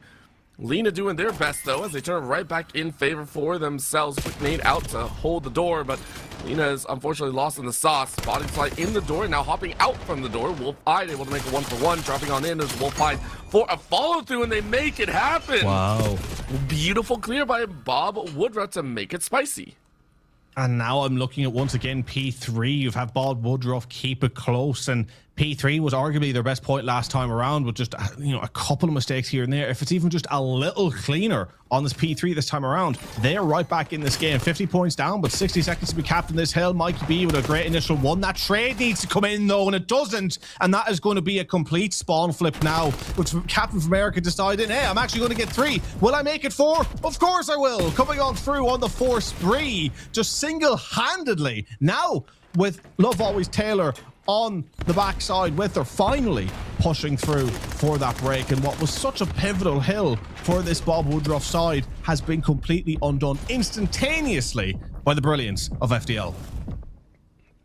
And it's just out of this world play. Really, really well done. They keep the pacing up. They're now looking to breach into 200 points. 11 more for this side would be big. Let's see if they're able to contain. Bob Woodruff able to fight that contest, and working it back into their own favor. Inside this house, the Saki factory. It's a whole different story. 5 seconds left on this point, rotating in to the bottom side. Whenever it spawns will be the interesting one to watch for. But hard point being spawned, immediate snipe in the body. Tyler goes down, point given over to Thousand Dreams Fun, and they will crest 250 more to go. It's just strong, it's confident, it's dominant, and Mikey B with the 3. But is it going to be enough? It'll be enough for an initial bit of time, but you're getting to that point now where it needs to start being perfect hard points from here on in. And when you have FDL coming through with another 3 of her own, it's just a battle of 3s really from FDL and Mikey B. Between the two of them, just take turns, it feels like. But Bob Woodruff just can't find enough out of any of these points. What happened on that P3 was hugely detrimental to their chances, and there definitely still is a chance, but they have never been able to deal that crucial blow to pull it within 20 points, 10 points, and maybe even take the lead by 10 points. It's always been a 50-60 point game no matter what from 1,000 Dreams, which has been a disciplined performance from them on the overall, despite issues here and there. M3 struggling on the KD, but making up for it with 2 minutes on hill. But Love Always Taylor picking up an even KD with nearly 2 minutes on hill as well. And then Lena over 2 minutes, negative KD. But it doesn't matter because FDL is going to be on the way to a 50 bomb, slaying out rings around her. Chaotic, by the way. Captain of America, 3-player kill streak, but as he said, almost dropping to 50. If you can with this finale, it would be huge. Mikey B still alive, running it out here as Buchanan goes through and cuts them off a little bit faster than they would enjoy. 232 with a 260 and 270 climbing back up. Wild Woodruff hoping to play this next set perfectly, but as with Hardpoint, it is very difficult to do. Quick smoke, multiple frags out, as Thousand Dreams is able to cut through, get onto the point with what feels like the finale. Of course, we'll have to go to the next point to be able to close it out. While looking inevitable, I wonder if one of those 1,000 Dreams was to make it to the map 5, because that is one that looks like it is most certain to come true at this moment in time. It's Bob Woodruff with one last gasp, one last fight. It's Mikey B trying to go huge, but FDL pushing towards the point, winning out on that key 1v1 between the battle of Mikey B and FDL. It is FDL that wins out this time around, and it is the side of FDL in 1,000 Dream funds that fight their way back as the Hardpoint Warriors, the Hardpoint Heroes, to take us all the way to a map 5 in our first series of the evening. And I really do feel like this is FDL saying, I can play, you just have to let me off that leash. You have to let me play my own game, and that's where they thrive the best. As we mentioned, Hardpoint is so good at allowing players to kind of play their own, and you can see here 54 kills versus 24 deaths, matching with the rest of the team, but still shelling out the same amount of damage, I believe, as game number 1. So a higher kill count, but still having a higher impact, which is crazy, crazy to kind of think about there. So really well done. But still, I mean, this is FDL, this is Captain of America, maybe not liking the constrainments as much, being restrained back with the fact that you had to play with the rest of the team and play, you know, a search and destroy for the finale.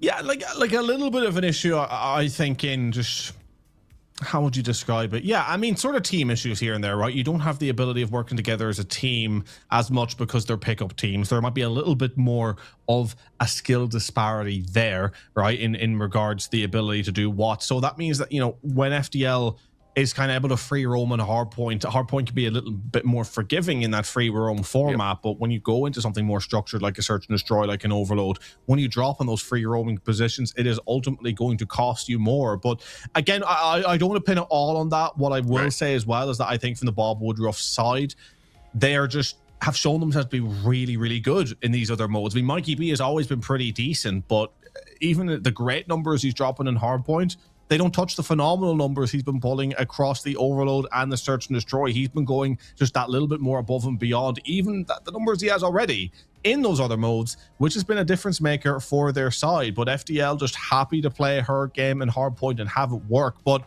you know, going into a Den search and destroy now, I mean, look, we did see Bob Woodruff win their search and destroy, but I don't think that by any means make them safe. Den is a what would you say, a very well run map, I think, by every team. We constantly see it in the rotations. I mean, there's sort of a map in every CoD that is sort of a staple map that we see is consistent throughout, one that players like and is played a lot. I harken back to MW2 2022. There was Hotel Bringborough, Black Ops 6. Well, actually, maybe how many times Hacienda's come back, how many times Raids come back. They've always ended up being staple maps, right? Den is one of those staple maps from the new CoD to where I think every team is going to be experienced in running that one, and FDL is going to be more than happy to do our thing on that map and probably have it work. Granted, Raid is a classic as well, but Den, there's something about it to where I just wouldn't count 1,000 Dreams Fund out by any means. I think it's going to come down to, once again, as we mentioned, obviously these two players that have set out, it's Mikey B and FDL, but stepping up in that same vein, I want to see Lena have a good game. I think we've seen Taylor also do very well for themselves. All these players literally on all these squads have really had star moments. It's coming together in those star moments. Now, if we're looking on the other side, though, if we're talking about Bob Woodruff, obviously, Mikey B had an amazing time, but I think Ryo has specifically been the secondary that has always kind of shown up with either the kill counts or with those rotations, playing that secondary to clean up. Same with Wolfide. Tyler has kind of done their own thing. A lot of the times we'll see sporadic kind of kills in there, but has also had the star moments, but if I'm looking at someone very specifically, I am looking at Vryo and Wolfeye, these two to kind of be the wings of Mikey B to either create the opportunities or clean up the opportunities that do come forward. Their positioning tends to be very aggressive, but they are able to almost corral 1,000 Dreams Fund into these choke points to allow Mikey B the chance to take over. So I am curious, if we're looking at the search and destroy, but that's what we're going to see here as well, this corralling and this ability to play together to give kind of the one that stepped up in the series another chance to shine. Yeah, I mean, look, there's a million different questions you can ask now from this moment, because, I mean, look, I think going into this series, right, I mean, if you would have said that this is where we were going, that we were going to a map number 5, I wouldn't have believed you, right? I knew FDL, you know, what she'd be able to bring to the table. And then after that map 1, I just thought, yeah, we're going to be dusting our hands after this one. It's a quick 3-0. We move on to that grand final and see if anyone can cause a challenge. We have seen like just such a huge spanner thrown into the works here by Bob Woodruff as a squad. And, you know, you have to give them just so much props for being able to do what they have done. They've been a terrific squad throughout this entire series, but of course so have 1,000 Dream Funds, right? Let's not take anything away from them. And, you know, going into this map 5, it's important to note as well that despite all the issues they had in that raid search and destroy, it was 6-4, was it not? Like, it wasn't like it was a blowout. It wasn't like we seen things completely turn the other way. And we've seen a lot of moments where if it wasn't for Mikey B, 1,000 Dreams Funds would have blown through that map. And again, this is a worrying point for me, is on search and destroy. Yes, you can have one player slay out star out, but it is super risky to think that that is going to be enough to pull you through like 6 to 10 rounds of a search and destroy, right? It's not something you can rely on. They cannot be sitting here thinking, oh, well, it's fine, we're going to have Mikey B pull at least 12 or 13 kills and we do what we can off the back of that. If he slows down, if he's shut down, what does this side have in the back pocket to be able to readjust their game plan, right? Whereas with 1,000 Dreams, yes, FDL has been pivotal, but I think we've seen other players on their side be able to pick up in those moments where FDL hasn't been able to pick up those numbers. And we see that happen in the hard point, right? With players just sitting on the hill, doing their job, kind of winning, for the most part, their ones while they're sitting on the hill and getting over 2 minutes in hill. And then, as you talked about, allowing players to play to their strength, allowing FDL to play to her strength, but also maybe in doing that, not forcing her to play into her weaknesses. And so if she has a situation where she, as maybe the key player, is feeling a little bit weak on a dense search and destroy for whatever reason, we know that as a squad, they're a little bit more well-equipped to cover each other's backs. We've seen Taylor have a really good search and destroy. Taylor's going to be a player that I'm looking at to try and pull this back. We've seen Wolfeye have a pretty good overload. I'm looking at those two players in particular to be like, okay, if Mikey B is dropping 9 or 10 instead of 13 or 14, are you two going to be the people that's also dropping 8 or 9 beside him to boost those numbers up, to have it be a team performance and to have it be enough? Or we're going to see a situation where if Mikey B doesn't pull those numbers, 1,000 Dream Funds just has more in the back pocket to be able to come through with the win. Yeah, it is the, are you also going to amplify? Are you going to be that also dangerous star in front? Or are you just going to kind of leave them to their own?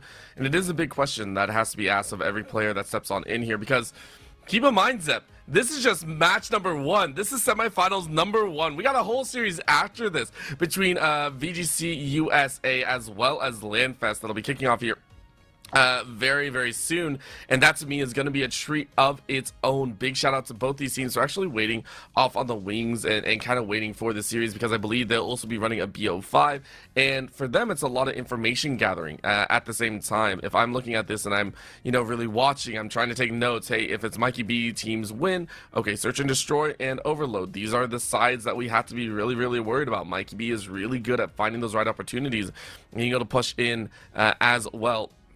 And then at the same time, if it's 1,000 Dreams Fund that are going to win, okay, it's, you know, FDL, we got to shut this player down. A lot of the team isn't really, you know, able to work around as cleanly in the search and destroy and overload. But on top of that hard point, hey, we're going to be in a little bit of trouble. So let's figure out how, you know, a way to deal with them there. Granted, they don't want to look too far. A big part about this is you got to stare at the opponent in front of you. So for VGC USA and LANFest, it will be a treat to watch. So I do want to ask you here, if you were a player, Zep, if you were watching both of these squads, you know, both Thousand Dreams as well as Bob Woodruff, what are some of the key takeaways? I know you said a lot of their strengths and a lot of the team compositions itself. What is one strong takeaway that you would run as, like, I would say a weakness of each team, that an opponent that may be spectating this series, what would you want them to truly take away to be like, this is the point that we might be able to play around to take over a series if we face off against them? Well, I mean, that's a great question. I think, you know, looking at the weaknesses of a Thousand Dream Funds, I think there's just holes to be poked in them in their defensive efforts, whether that be on a search and destroy, whether that be in an overload. On hardpoint, they don't have to work as much on the defense, so they end up being in situations where they can play more to their strengths. But in saying that, you're looking at them and there's just a very key aspect. You need to shut down the rotations and stop FDL coming through with 2 or 3 pieces. I know it's easier said than done, but you just need to be vigilant. You need to get that gun up. You need to be playing the trades, making sure that she gets one, that she's only getting one before she's dropped. And beyond that, you can control those hard points. So I think for Overload and Search and Destroy, they have, you know, they have what you would call as obvious weaknesses that can be exposed. Right. For the hard point, it's more a case of you're going to have to do the work to shut down their top player, and from there, make sure you just rotate and having the fundamentals right. And for Bob Woodruff, if they make it through to the grand final, and you're looking at them, you're looking at a side like, okay, what can we do against this side to beat them? I think they're a side to where, again, defensive frailties. I had a lot of questions about their initial plays on the overload. I think a lot of their, at least first half of the overload, was just as much of 1,000 Dreams failing to capitalize on opportunities as it was Bob Woodruff holding on. So they're a team that can be definitely exposed. Their Search and Destroy, I think, again, having to rely on moments, having to rely on Mikey B.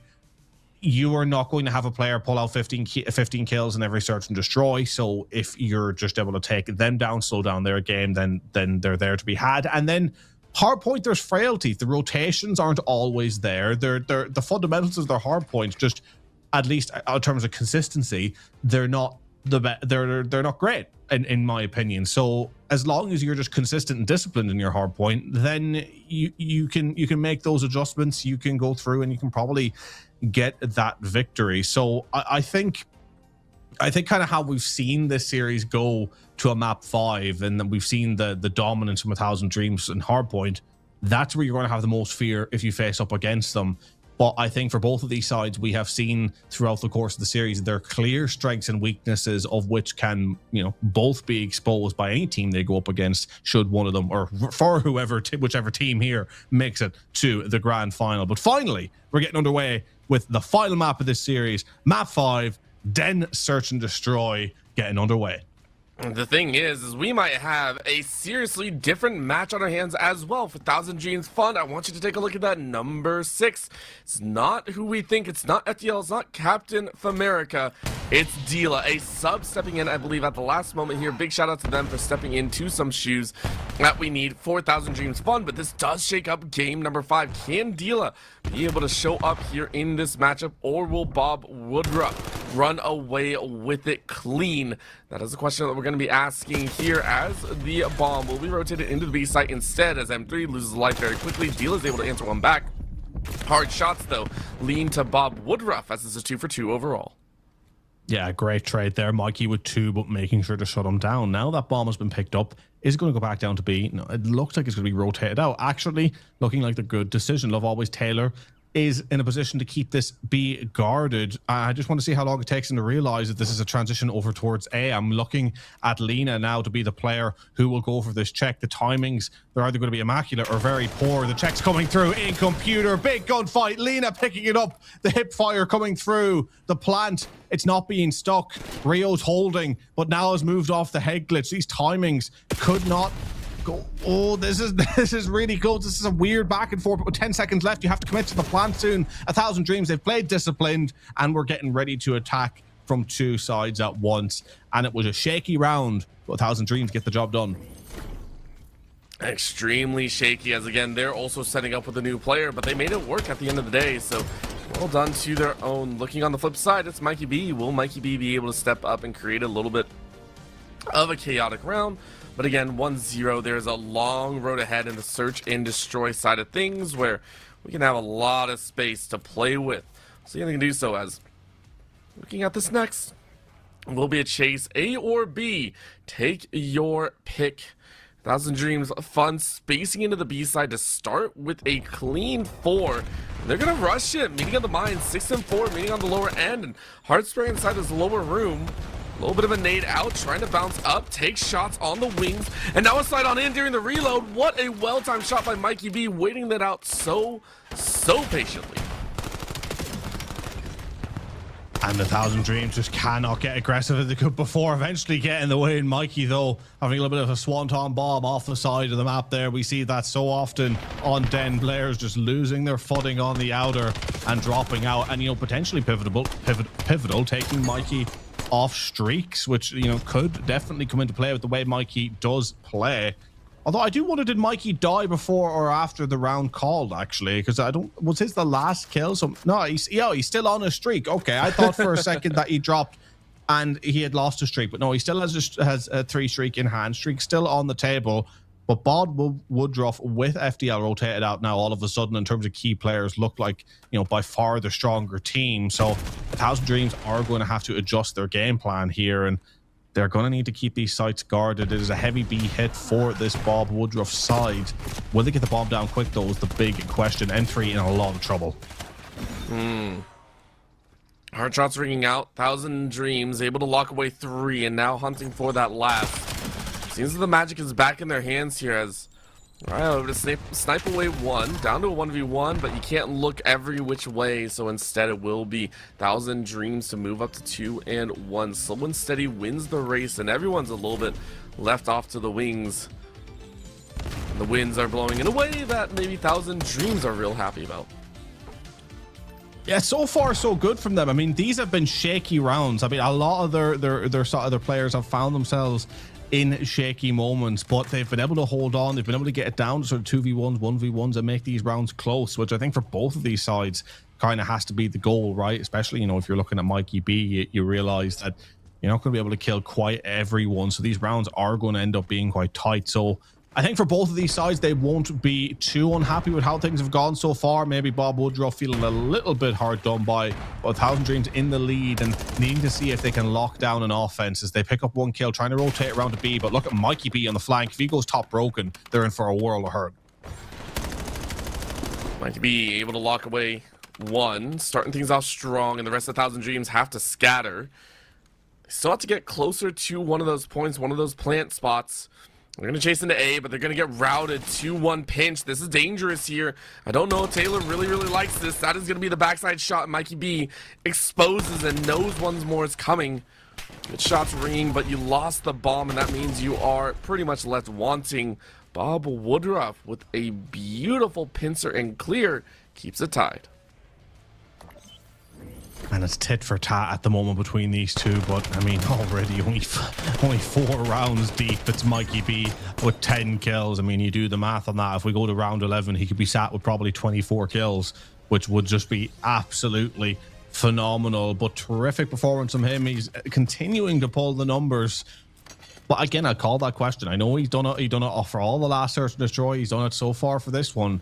Can he do it for the entire game? That's the big question. Does he have it in him? Can he be shut down by 1,000 Dreams? So far, they're struggling to find the answer, but Bob Woodruff making their way to B, super uncontested, and that is dangerous because they're going to plant for Dojo control side, surely.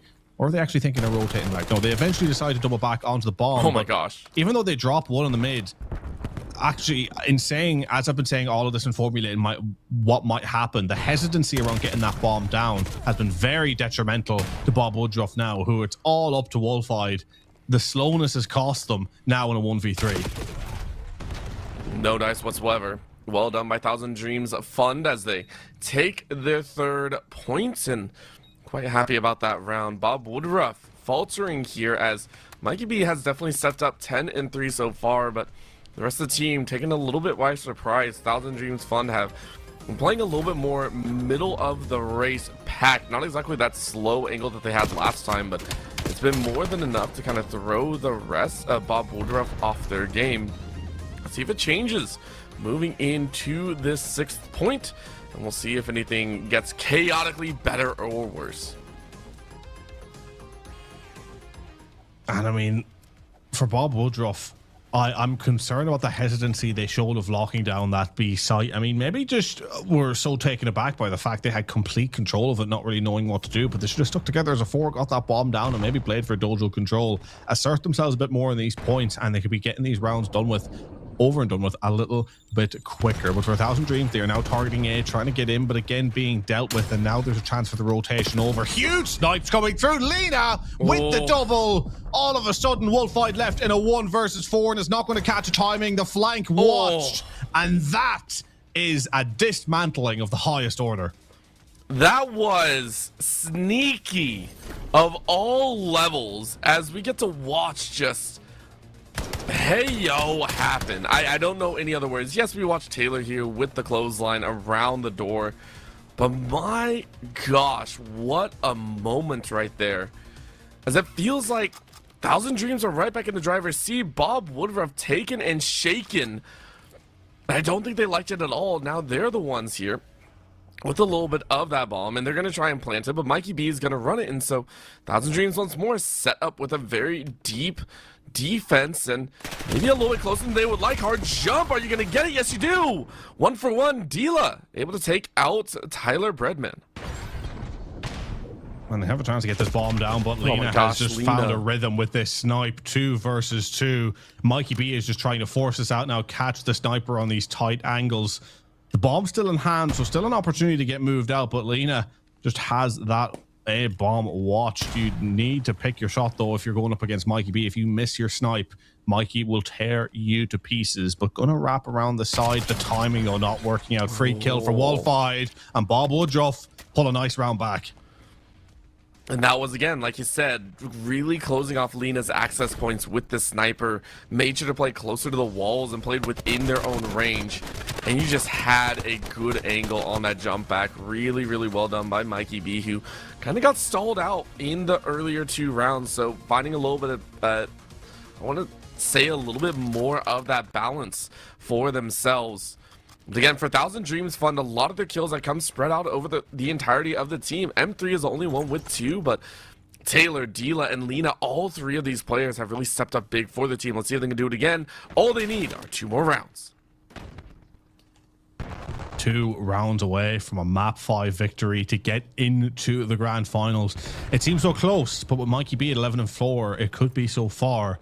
There's Bob Woodruff still on the precipice, perhaps, of showing us what they can do. But talk about a fall from grace. Tyler Breadman, not a kill on the board as of yet, and a player who was so important in the last Search and Destroy, might need to try and be again. Could be the difference maker. I so often say, look at the player who's underperforming as the one who could be the difference maker instead of the top performer, because they're the ones with the room to grow, and they could have that room to grow could be the difference maker in this series. 2 versus 2. Dealing with the bomb. Does she go to get it down straight away? Wolfide through the peak. The timing's unfortunate. And it's all up to love always, Taylor. I mean, to be fair, Bob Woodruff, though, made that opportunity count. Hard sprints through, covering a lot of the angles, and reacting appropriately, but that's a 1. Taylor, can you look in the right corner at the right time? You jump, and it's a tough time to call. Really nice shot at the end, but for Bob Woodruff, they are able to tie things up. It's one of just those moments that you sit there. For Bob Woodruff, you made that opportunity happen. For 1,000 Dream Fund, though, just unfortunate at the end. Yeah, super unfortunate. I mean, a great chance, but 2 versus 1s, they're hard at the best of times when the angles are watched and when they know bomb is down. It's tough to do much from those positions, really. But 4 apiece now, evened all up. We are going right down to the wire here in this Search and Destroy. This series has gone all the way, and the final map looks on to go all the way as well, between 2 very evenly matched sides, as we see an aggressive hit now from Bob Woodruff towards B. A couple of rounds in a row for them. Have they found the momentum they desperately needed right at the death of this series? Let's see. Just like before, 4-4 is the current count. Dila trying their best to stand tall, but the entirety of Bob Woodruff standing very, very comfortably on their own. But that's a mark number 1. 5 spinning around the corner. Opportunity for Lena if you're able to snipe, but you see a body straight in front, snipes her right in the back. And they clear them out. 1,000 Dreams shutting down the dream of that round 9 for Bob Woodruff. Yeah, they have 1,000 dreams, but one of them isn't for Bob Woodruff. As they demolished them there in that round. Terrific plays, collapsing on in and B. And is that potentially a statement round to go on and win this one? One more needed for the victory. Round number 10, Bob Woodruff. It has to be perfect from here on in. And Tyler Breadman needs to get one on the board. He could be crucial, but they need a difference maker. 2 rounds in it for them. It's go big or go home once again. And this time it's a hard sprint, very, very deep to A. Oh, they round the corner. Is anyone going to check for Mikey B? You hear some footsteps drop on down. Trigger dip split is real, but you're able to mark one. You mark a second. Oh. Mikey B, the hero of heroes, might be able to pull it off. And you see a gun barrel, peeks out for a third. Mikey B straight up runs the show in a one-man army. Baby. Holy crap. How many do you want? Do you want 1? Do you want 2? Do you want 3? Well, do you know what? I'm Mikey B, and I'm going to give you 4. Clean up on Isle Den, as it is the ace needed to pull his side all the way to a round 11. It couldn't be any closer. It's from the brilliance of Mikey B, and does he have it in the locker to pull it out of the bag one last time to book his side a spot in the grand final? What a series, now coming to a close with the final round. Best of luck to both of these sides. If Mikey B does this, he will have done it by pulling and dragging Tyler Breadman, kicking and screaming across the finish line. But I have to say, Tyler Bread has also made their name known in other games, and it's all about that balance.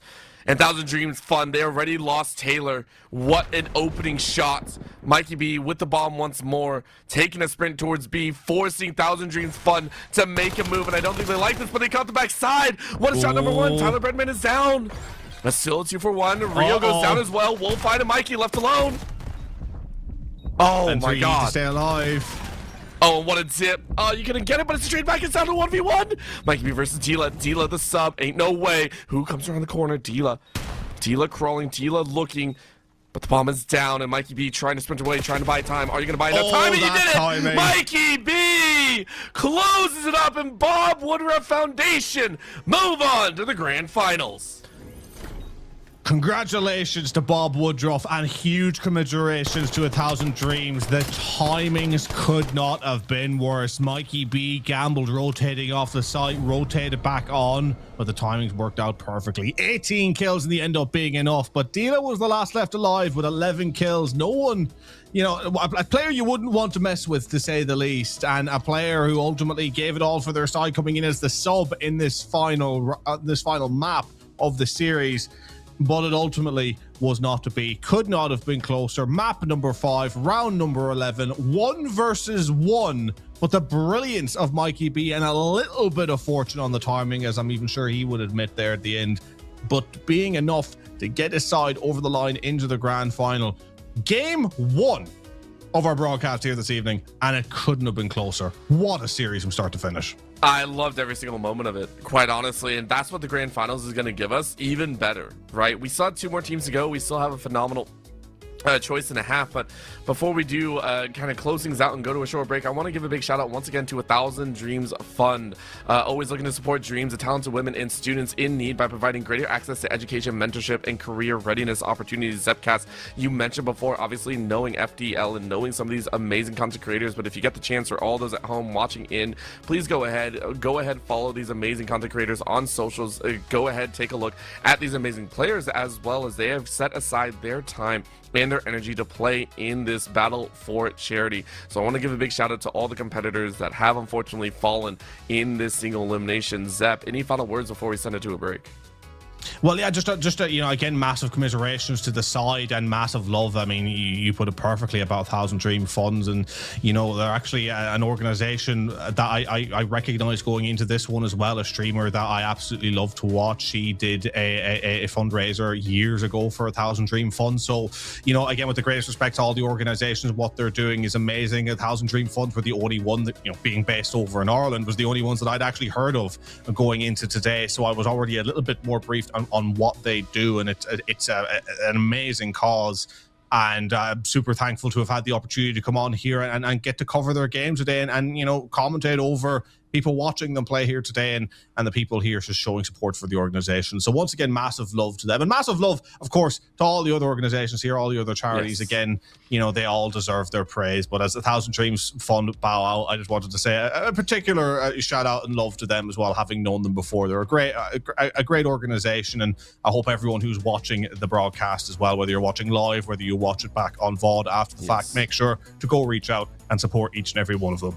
Yeah, right now, if you want to check them out on the website, it is 1,000, that is the number, 1000dreamsfund.org. Go ahead and learn more about what they have to offer. But here on the stream, there's so much more to come. Zep, we have another series in the semifinals before we head to the grands to see who will be facing off against Bob Woodruff Foundation. Will it be LANFest, or will it be VGC USA? Only time will tell. Let's go to a short break. When we come back, next semifinals on the docket. Don't go anywhere.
Let it bang, bang.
Welcome back, everyone. We are set for our second series of the day. Amazing job between 1,000 Dreams Fund and Bob Woodruff Foundation. I believe we're looking at Bob Woodruff Foundation as being the victors. Moving on to the grand finals, but we need to figure out who their teammates or opponents are going to be. Teammates in the sense that we are here for the Battle of Charity here with LANFest. Big shout out to them for putting this on for a very, very good cause. Now, Zep, we're looking at the side. We got LANFest versus VGC USA, Video Game Clubs of America. I could not be more excited as they also have some amazing names attached to their rosters. Yeah, really looking forward to getting in and having a look at their rosters as they will be up on your screen now in just a moment. I mean, look, not particularly names that I would recognize as much, but I'm hoping still that we get like a very close game, right? Because I think what we saw from the first series this evening was a game that, yes, was very close, went the definition of being all the way, but at moments had points of large skill disparities throughout within the rosters themselves, right? So I'd like to see a series of, regardless of how it goes, that we get a little bit more consistency throughout the four on the squads to make it an even game across the board, so it leaves you guessing as to who the player is to look out for in each respective side. As we get their names up on the screen now, it's the Real 2 Cool 1, X19EH, Joker's Vibe, and iPaper Bag over on the VGC USA side. Wonder how they'll face out against their opponents LANFest. Yeah, and for VGC USA, they do aim to eliminate social isolation and enhance the lives of marginalized students by establishing inclusive gaming clubs and educational settings where they can develop social, emotional, and career readiness skills and form lasting friendships in preparation for the professional world. Very, very, very good cause here to play for, and big shout out to all of the creators joining on in for the LANFest side. We got Taylor VT, LBZ, Secura Solus, as well as King Sandman, our very own LANFest crew, joining on out for the battle. Yeah, and again, you know, to get into a little bit more of these sides as well, I mean, we talk about LANFest themselves. I mean, they're dedicated to building healthy communities through gaming with over 25,000 attendees, a thriving HQ staff, 200 plus events per year, and over 400 volunteers. You know, they unite people through the power of play, and their gamers create a huge impact, dedicating over 90,000 hours annually to charitable causes. And, you know, they have the belief that having fun is vital to your health, that games unite people and enable them to have fun together. And, you know, when you're having fun with others, you can accomplish good in the world. And, you know, something that is, you know, such a sentiment that I think is super important to hold, and the importance of like LAN events in general as well, right? I mean, it is so important. I think gaming, it does bring people together, and then in-person events as well. I mean, we've even been trying to run them in Ireland. I've been part of an organization trying to run a couple in Ireland where, you know, gaming as sort of even an esport or an in-person thing, very, very underdeveloped on the island of Ireland. But, you know, getting to run one, we actually ran the first Call of Duty event in Ireland that's happened, I think, in 10 to 15 years, and seeing the way that was able to bring people together from all over this little island to come through and play for a couple of days and have a bit of fun doing so. You know, I've, from even a production perspective, from a putting these things together perspective, seeing the impact it can have on people firsthand when they all come together to play at these events. So it's super important that these run. It's important that there's facilitators to allow these events to run, whether they still end up being online or in person. And it's terrific that LANFest put all that effort into putting all that together.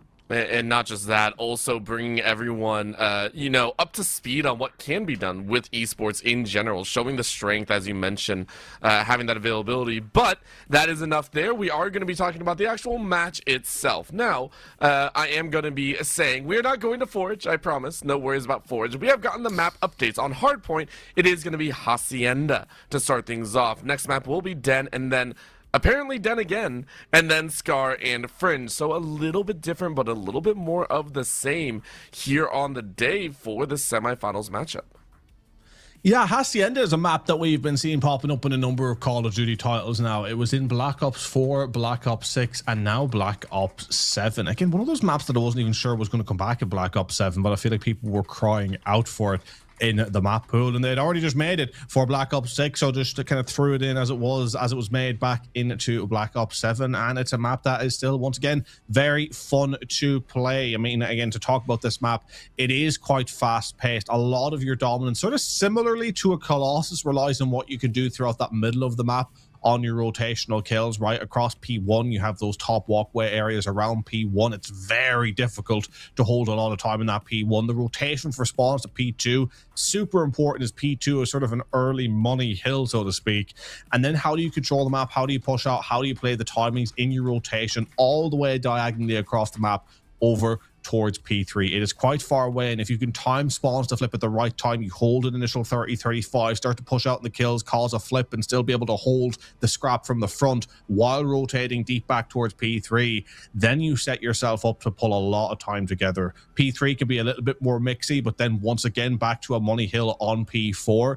It's a crazy back and forth in the map that'll drag you here, there, and everywhere with a lot of unique engagements throughout, but those transitions between points, once again, incredibly important to pulling away with the victory.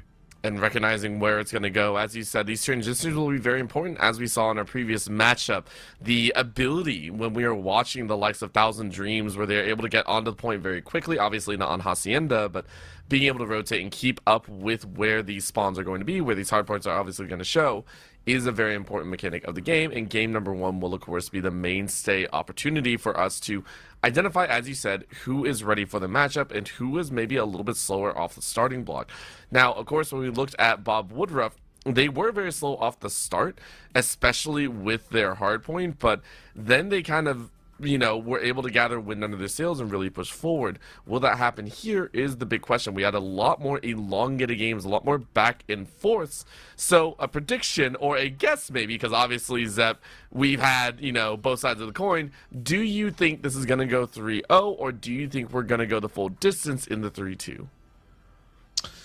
It's very hard to say. Like, I will probably say I'd be shocked to see it go to the distance in a map number 5-3-2 scenario, because like I was shocked to see that from map number 1 or from the first series of the day. And you know, we have a lot of different types of players here from different backgrounds with their relationship to competitive Call of Duty, which means, you know, quite a variety of skill. And whether that variety of skill just makes it a completely mixed bag to where a map 5 is very likely, or to whether there could be a disparity across the teams to where, you know, a map 3 it's should be pretty simple. It should be a simple 3-0. I thought that's the way game 1 was going to go.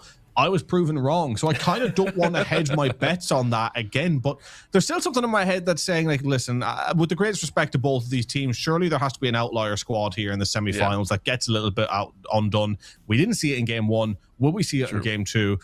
What I will say is, you may think you know who's the outlier team after map 1. We thought that in the last game. It certainly ended up not being the case. I mean, what was that hard point in the end up in the first series? I mean, for those of you that weren't here, it was a blowout for 1,000 Dreams. I think they won at like 250 to 50 something on the point, 60 something. It was, I've never seen anything like it, and yet that went all the way. Yeah, and I do feel bad because I've done this multiple times, only because I can. I give you all the hard questions and I watch you try and field them. Asking you outright when we haven't seen the teams play who is going to win is one of the roughest I've ever asked. So let's go ahead and give you a little info to play with. It is LANFest versus VGC USA here in Hacienda on Hardpoint to start game 1. Let's get into it.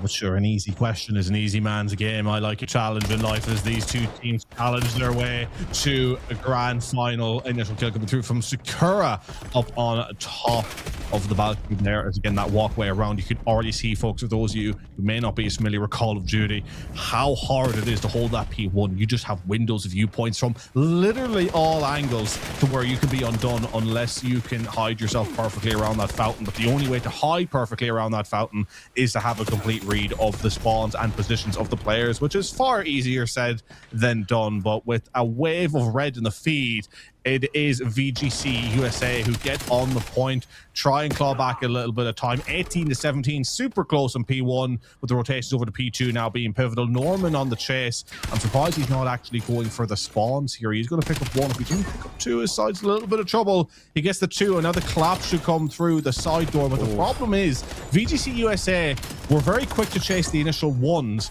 but they didn't play for the position towards back spawn, and it was wide open for the taking. Now LANFest can hit from the back. Now they have full control of the point. Look at that mini map. They have the point locked down. They had an early opportunity to take full advantage. And they're going to try and do so. VGC USA pushing their way in, but losing all their marks as LANFest hold it down like a bunkered, seasoned squad. completely wreck out VGC USA with a smattering of death behind. My God, LANFest laid into him right there. Yeah, this is... And it continues. Okay, there's the line. Wow. There's the line that we were waiting for. Yeah, there it goes. There it happens. 3 dead. VGC, I mean, they break in, but they don't get themselves rotated over towards P3. That is going to be sort of an interesting one, how they play the retake. A nice initial kill coming through there. 62 to 24. LANFest on, you know, kind of the early stages of pulling away with this one, but only time will tell if they're able to keep up with this lead. It's kind of funny how much time that they have, even though the KD disparity isn't that huge across the board. If anything, I would say that it's probably dead even. If you were to do the math, someone of course in chat can do the math, because I can't do math, put it simply. But 74 to 30, VGC starting to pull it back down this time, having control of that P3. But you do have Norman sitting out in an incredibly weird position. I don't know if they've disconnected or whatever, but that is a super strange place to be. Eventually going back in, maybe just trying to get themselves rotated now over towards Lay. I thought was maybe holding for an initial push, but no one's rotated over towards P4. This has been a strange hill, to say the least. Strange is what we kind of want, though, after a while, and I do appreciate strange over methodical, very straightforward. I like a little bit of chaos in my drinks and a little bit of chaos when it comes to my matches as well. I play League of Legends primarily, and I love my chaos champions that do not do anything appropriately. LANFest so far, though, up about 45 points and continuing to run forward as they clear out yet another lurk. And they're looking to control this position. On the top side here, point is good. They'll look to control it in a much more standard fashion. VGC USA taking their time, moving on in to try and battle it out as easily as possible. But again, a lot of comfortability handed on over. Even in the contest, LANFest really battering their way to victory. Unfortunately, they turned the wrong way this time, and it will be X19 to get that kill. Pushing through to get this initial time. Again, it is quite a lot of back and forth, but again, LANFest on this time now, and again, they haven't like pulled away a lot in the KD, but it just still holding on, still dominant. Now back to P1, have rotated well, and VGC USA are struggling now to get themselves actually onto consistent time to reward themselves for the damage that they are doing. It's sort of a bizarre game that we're seeing, to say the least. Our checkerboard kill feed now means that VGC are back on the point. For how long can they stay there is the big question. VGC USA, LANFest, both sort of, it feels like even Stevens at points until you check that scoreline and you're like, hang on a minute. VGC are way far behind. The positional plays just aren't working well for them. They need to make a change up, and a lot of that change up I think will come from getting those P2 spawns flipped. They're spawning directly on P2 right now. They need to make sure that they don't lose out on those and they keep a lobby control. And they'll continue to kind of press their way forward. VGC USA able to get smatterings, though, this time locking out threes, so for the first time in a while able to get a couple points, but that's already been a given because the rotation is what they actually wanted. So VGC USA on the rotation, able to mark at least 2, but LANFest more than happy about popping them as well. The scattering behind each other lends itself to LANFest getting on the point first, getting a lot of extra for themselves, and reaching to nearly that 100 bucket as well. Out comes the remote RC, and boom goes the dynamite. Norman sends a little bit of a gift. And holding on to this P2 time, they now go over 100 points in the lead. Consistent enough as a 4 here, LANFest, and it's paying out dividends for them. All of them averaging about 1 minute 30 in hill. I mean, it is just a great showing from them, whereas VGC, again, you have Norman picking up kills, being double positive, but just not able to translate that into anything. Again, it's a little bit more split across as a forward where it isn't working out, but even those kills just not really counting for anything. Again, the rotations have improved. They've actually gotten on initial time, but they've been really struggling to sustain themselves against the waves of offense. And even when they get a nice 2 or 3, the consistency of LANFest as a 4 means they always have that extra man in a confident position to be able to wrap things up, to be able to push through, and to be able to get control. Now on the precipice of the 200 point mark, VGC just trying to make sure they don't get 100 point clubbed at this point, because things aren't looking good. It's a tough call, and you said you wanted some of those outliers, you want to see some of those strengths, but right now we are seeing a good contest from LANFest as Taylor is able to step into a heavy mark. 12, 15, 13, 15, all these players really giving it their all. Norman at 24 on the other side, but it just isn't strong enough. 15 seconds left on this hard point. LANFest soaking up all the points, and it's only going to continue for VGC USA. Trying to jump on down for their own mechanics, and we're able to kind of stick it to one, but much more than that is a difficult story. LANFest looking to round out the last few seconds on this top side of the map and really force VGC USA to come to them.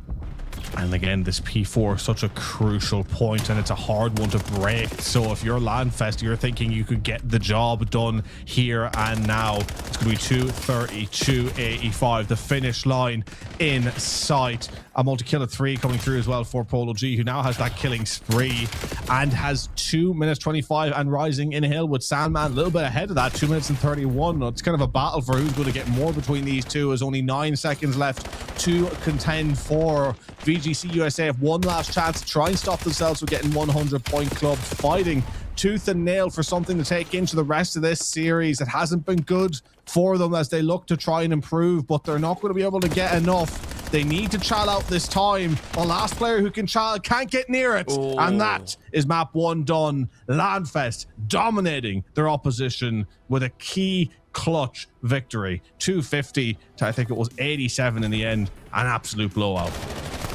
Well done by LANFest. And for VGC USA, maybe they're taking a little bit of time. Maybe they're getting the wind under their sails, as we say. Obviously, they had to wait a little bit longer than they expected. I think that first series ran a lot longer than any of us really expected. So maybe they got to wind themselves up, get ready for the fight ahead. And we've also seen teams actively change as soon as it comes to some of the other map types. When it goes to Search and Destroy, when it goes to Overload, it is a quick swap on that level. Big shout out though to Polo G over on the side of LANFest. 22, I believe, in their bank. Very, very well done for themselves. And we'll see if they can do it one more time as we're looking to get the next game set up, which I believe is going to be quite fun. We're headed over to Den back to back, just in 2 different game modes actually. Yeah, I mean, Den back to back. If you're a fan of Den, you're going to be looking forward to that one. And I mean, look, why wouldn't you be a fan of Den? It is a great map on the overall. I think it does play well across all modes, so I understand for sure why it is in. And yeah, I mean, look, going into this one, it's sort of hard to say where it'll go because, again, you would think you could make an educated guess off the back of that game 1. But from what we've seen from these squads last time around, I mean, from the last series, should I say, excuse me, you can't make a prediction off map 1 because things can flip on their head. Search and Destroy, such a different beast. So will we see something different from that beast going in from the next game, or will we see a bit more of the same? The consistency of the 4 LANFest versus the bit more of sort of wildness across the board from VGC USA, I think, is going to be the worrier for this side for VGC. But again, only time will tell. They still potentially have a long series ahead of them if they can get themselves locked in. Of course, and always fun to kind of watch and see how they play things out. Heads up, in this matchup, we are headed over to Den and to see if LANFest is able to make things work. Also make sure everything is good to go on their ends, make sure everyone has the right loadouts and such along the lines. I'm very, very curious if for LANFest, we're going to see them play things a little bit slower. Their actions and their speed were a lot faster in this hard point, and most teams that we watch have so far gravitated to either fast or slow in any other game modes. So I do wonder if they're going to play it a little bit slower, if they're going to be able to change up pace, and as we talked about, have those major adjustments be done at the right place at the right time in the series. That to me makes the mark of a team that is always going to stand out above the rest. Yeah, so Den on the precipice here of map 2, Search and Destroy, going to be getting underway. I mean, what can we say now between these two sides of where it goes next? I mean, look, it's been a very entertaining match to watch, to say the least, to begin with, between these two. I mean, the Hacienda Search and Destroy, or Hacienda Hardpoint, excuse me, getting it all muddled up today, but the Hardpoint, like, it went in a way where even though there was a disparity on the initial, I liked what I was seeing from VGC USA. I think as a side, they were, very strong, getting the kills at least. It seemed pretty even to begin with, but never being able to translate that to initial time. Again, we talk about warriors, we talk about things for VGC to look at as concerns. That's a big concern when you're pulling out kills, but not able to translate that to, to anything surmountable, to anything worthwhile, right? So the fact that they were struggling in that regard, I really think there needs to be a huge readjustment for them of being able to make the most out of the situations that they put themselves in. Yes, there's a bit more of a disparity. Yes, they're struggling to do it as a 4, but if you've got a player who's able to pull themselves double positive, that again harkens back to what we've seen last series, having a player who can go 15, 16, 17 kills in a search and destroy. The pieces of the puzzle are there to be able to do that. You just got to make sure you translate that well, because even if you can pull that out of the bag in a search and destroy, taking that into an overload, back into a respawn, you need to be able to work well together as a side. Well, playing as a team is very important. Playing on the right side of the tables is appropriate as well, as we're heading on in to game number 2. We appreciate everyone's patience here in the Battle for Charity Online 2026 here at LANFest. Obviously, LANFest is competing at the current moment, but we have more time to play, as again, this is only the second match of the day. We have a grand finals ahead of us, all in the name of good fun and content. Big shout out to every player that has stepped into play here today, and that's what we're seeing once again. Search and destroy up and ready, A and B. Let's see who takes it home. And initially it is going to be a push from LANFest over towards this A site at 2, being knocked down though, as Norman holding up top, ready and waiting, but it's not going to see anyone. There's no one pushing through. Everyone else for this LANFest side is over towards A. And now the kill's coming through. 4 versus 1. A complete dismantle. VGC, terrific round from them. And again, they needed to answer back. They absolutely have. It's never ending, I swear. Whoever stomps on hardpoint, in for a rough time on search and destroy.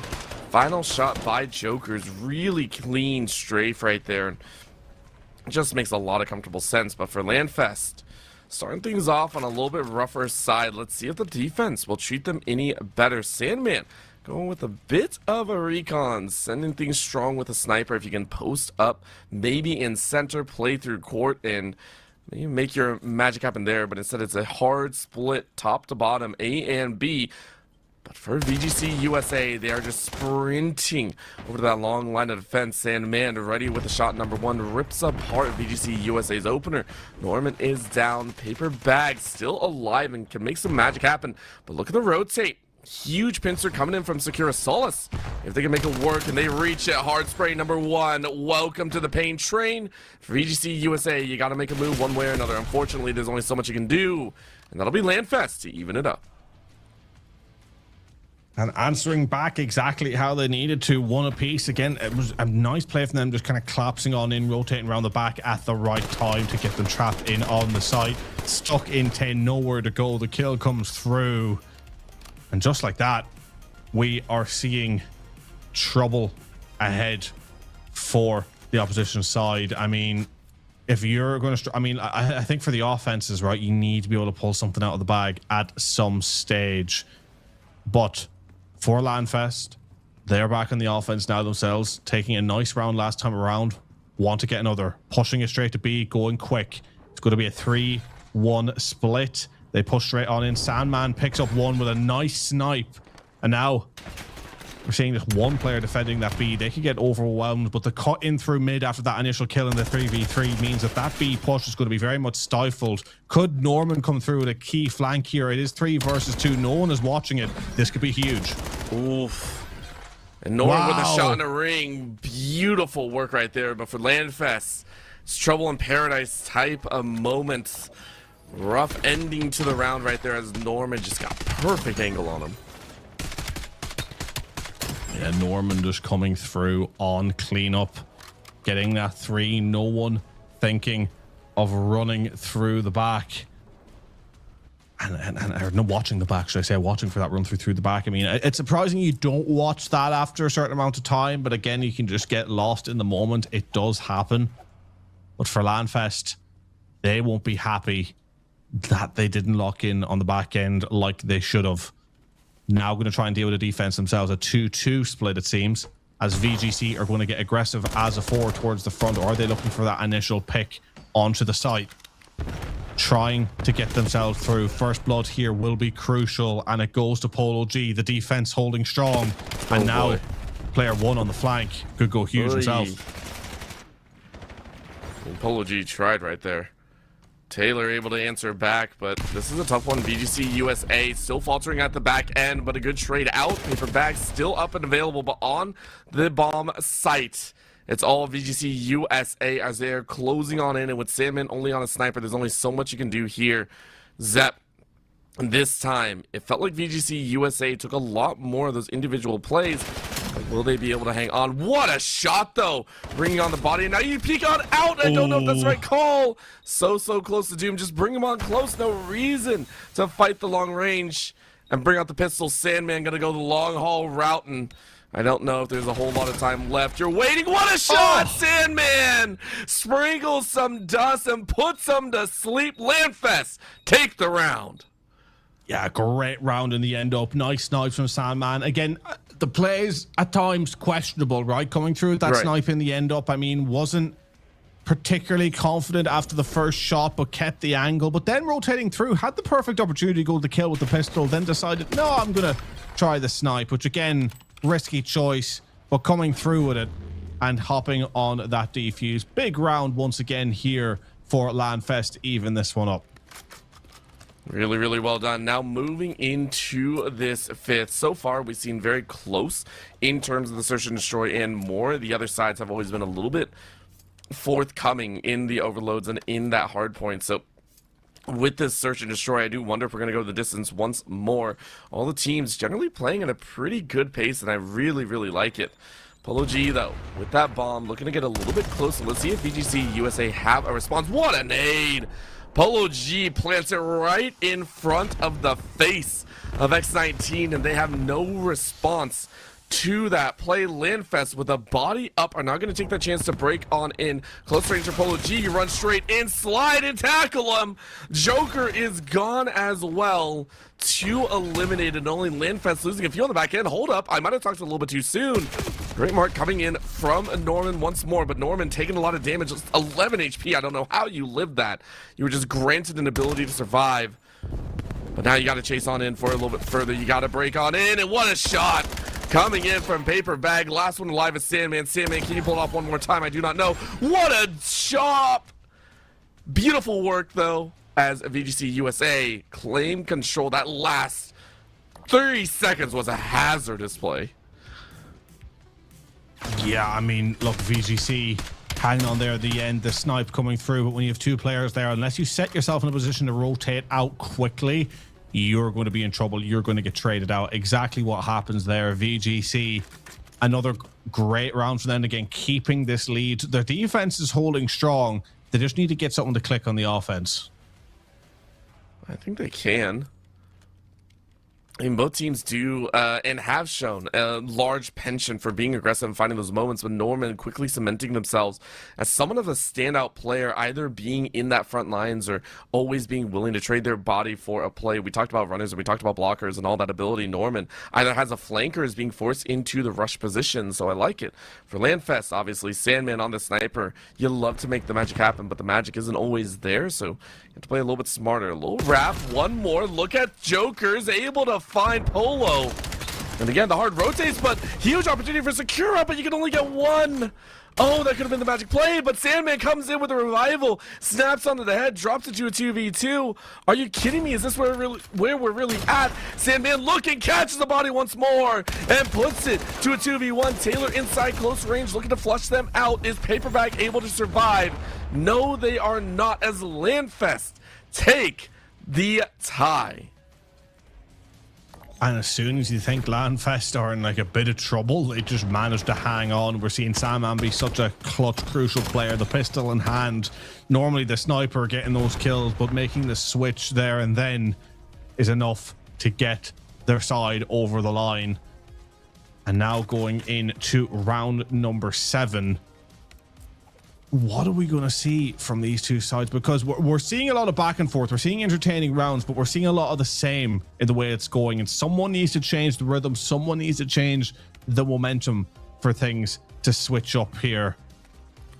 But whoever does it, I mean, I don't know. This is just getting really tough to call between these two because I don't know who's going to crack first. They're both sort of evenly based on their strengths and weaknesses. And in that case, it comes down to, you know, who is more consistent with their strengths and weaknesses. Who is better in that sense, as little RC car comes out and Polo G is gone. At this point, it's full-on Demolition Derby. Just getting a little bit too chaotic for their name. For the Alpha team, for LANFest, they are not long for this world unless Sandman is once again able to make it happen in a 1v2. Apparently, Sandman is saying, I like those odds. 40 seconds left. Oh, a snipe through the doorway. Norman on the chase, trying to finish him off, but you can't. And the bomb down means this is just timing-wise. You're just baiting out for time. Can you get to it? Maybe. Sandman. Rounds the corner, sees him, snaps, misses, out with the pistol, and that might not have been the play, but it is afforded an opportunity over to the Bravo squad, up to 4. And once again, a round not going their way. And, I mean, Norman picking up that kill. I mean, that's a huge 1v1 to give away, to chase that down with the sniper. Again, in a round where, or in a game where, you know, you've not been winning your offenses as much, and you've always been kind of going around behind. For LANFest, I'm shocked that Sandman didn't just try and maybe lock in a little bit more to get that round over and done with. But still time. Sandman is still in the ascendancy for LANFest, and VGC USA have still been struggling on their offensive routes, but they are going together here onto A. But I'm seeing a double flank coming through that they could get dropped very early on. If that flank goes through well, they are in the chase. They know where they all are. The shot's coming through, but they're shaky, and now they've baited out the flank. This is going to be a huge issue as only one comes through. Checkerboard kill feed, 3 versus 2. Polo in trouble. Now dropped, and it's a 2v2. 2v2. Again, I like those odds for Sandman. Sandman's going to try it for what feels like this 7th round in a row. VGC USA, they're doing the work as well, and there's the hard rip in the body. Alpha team is eliminated as VGC USA move up to 5 and just 1 point away from taking this game number 2. Respect over to LANFest, though. They are playing their game as best they can. And I mean, Sandman, each time they're up in a 1v2, I always give them credit.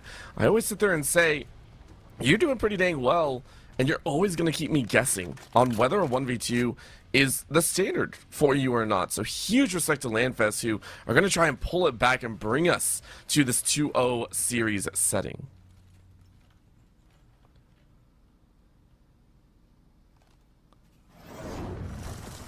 And a streak coming through from Norman. A streak that is actually banned. So I'm curious as to how this one has pulled its way out, but regardless, it is through.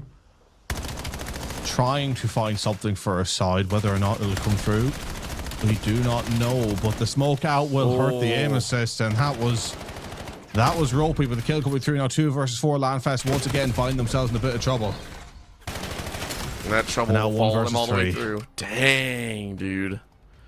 VGC USA taking the last 3 in style here, Zep. Yeah, I mean, it has been big rounds from them. Norman now on the 15. He's been such a crucial player. It has to be. I mean, what more can he say? He's just been absolutely slaying out. 6-3, and God, it was such a strong victory for them. Amazing work. Almost 5 kills per death on average for Norman, and I expect to see even more, honestly, Zep. This has been a fantastic day so far of gameplay. LANFest and VGC USA playing for a chance to fight off against Bob Woodruff Foundation in the grand finals, and I know it's going to be a treat and a half. On the other side, though, I know the teams will also be wanting a break, so we are going to toss it over to a quick break. But before we do that, I want to give a big shout out to yet more of our sponsors. It's been a fantastic day of gameplay, and it's been a huge treat as well. Everyone has really put their best foot forward, and I can only hope to say even more to come. So in that same vein, I want to give a big shout out over to the squad of Bywin and Beacon, 2 of our other amazing sponsors, as well as Zotac USA, or or Zotac Gaming. Go ahead, check them all out, and make sure to give a big shout out if you wish. Please go ahead and do so. We will go to a short break. When we come back, more Battle for Charity of the CoD variety will be on your doorstep very shortly. Don't go anywhere.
Welcome back, everyone. Thank you so much for being so patient. We are here for game number 3 as both VGC USA and LANFest are going pretty at it, you know, tit for tat, which is a treat. But what we saw in game number 1 from LANFest was some of the more stringent and controlled gameplay we've seen in a very long time. And so I like the idea that we are going to see them take to town once more as we're diving back in. And already LANFest have scored once on Overload. I have no idea where that came from.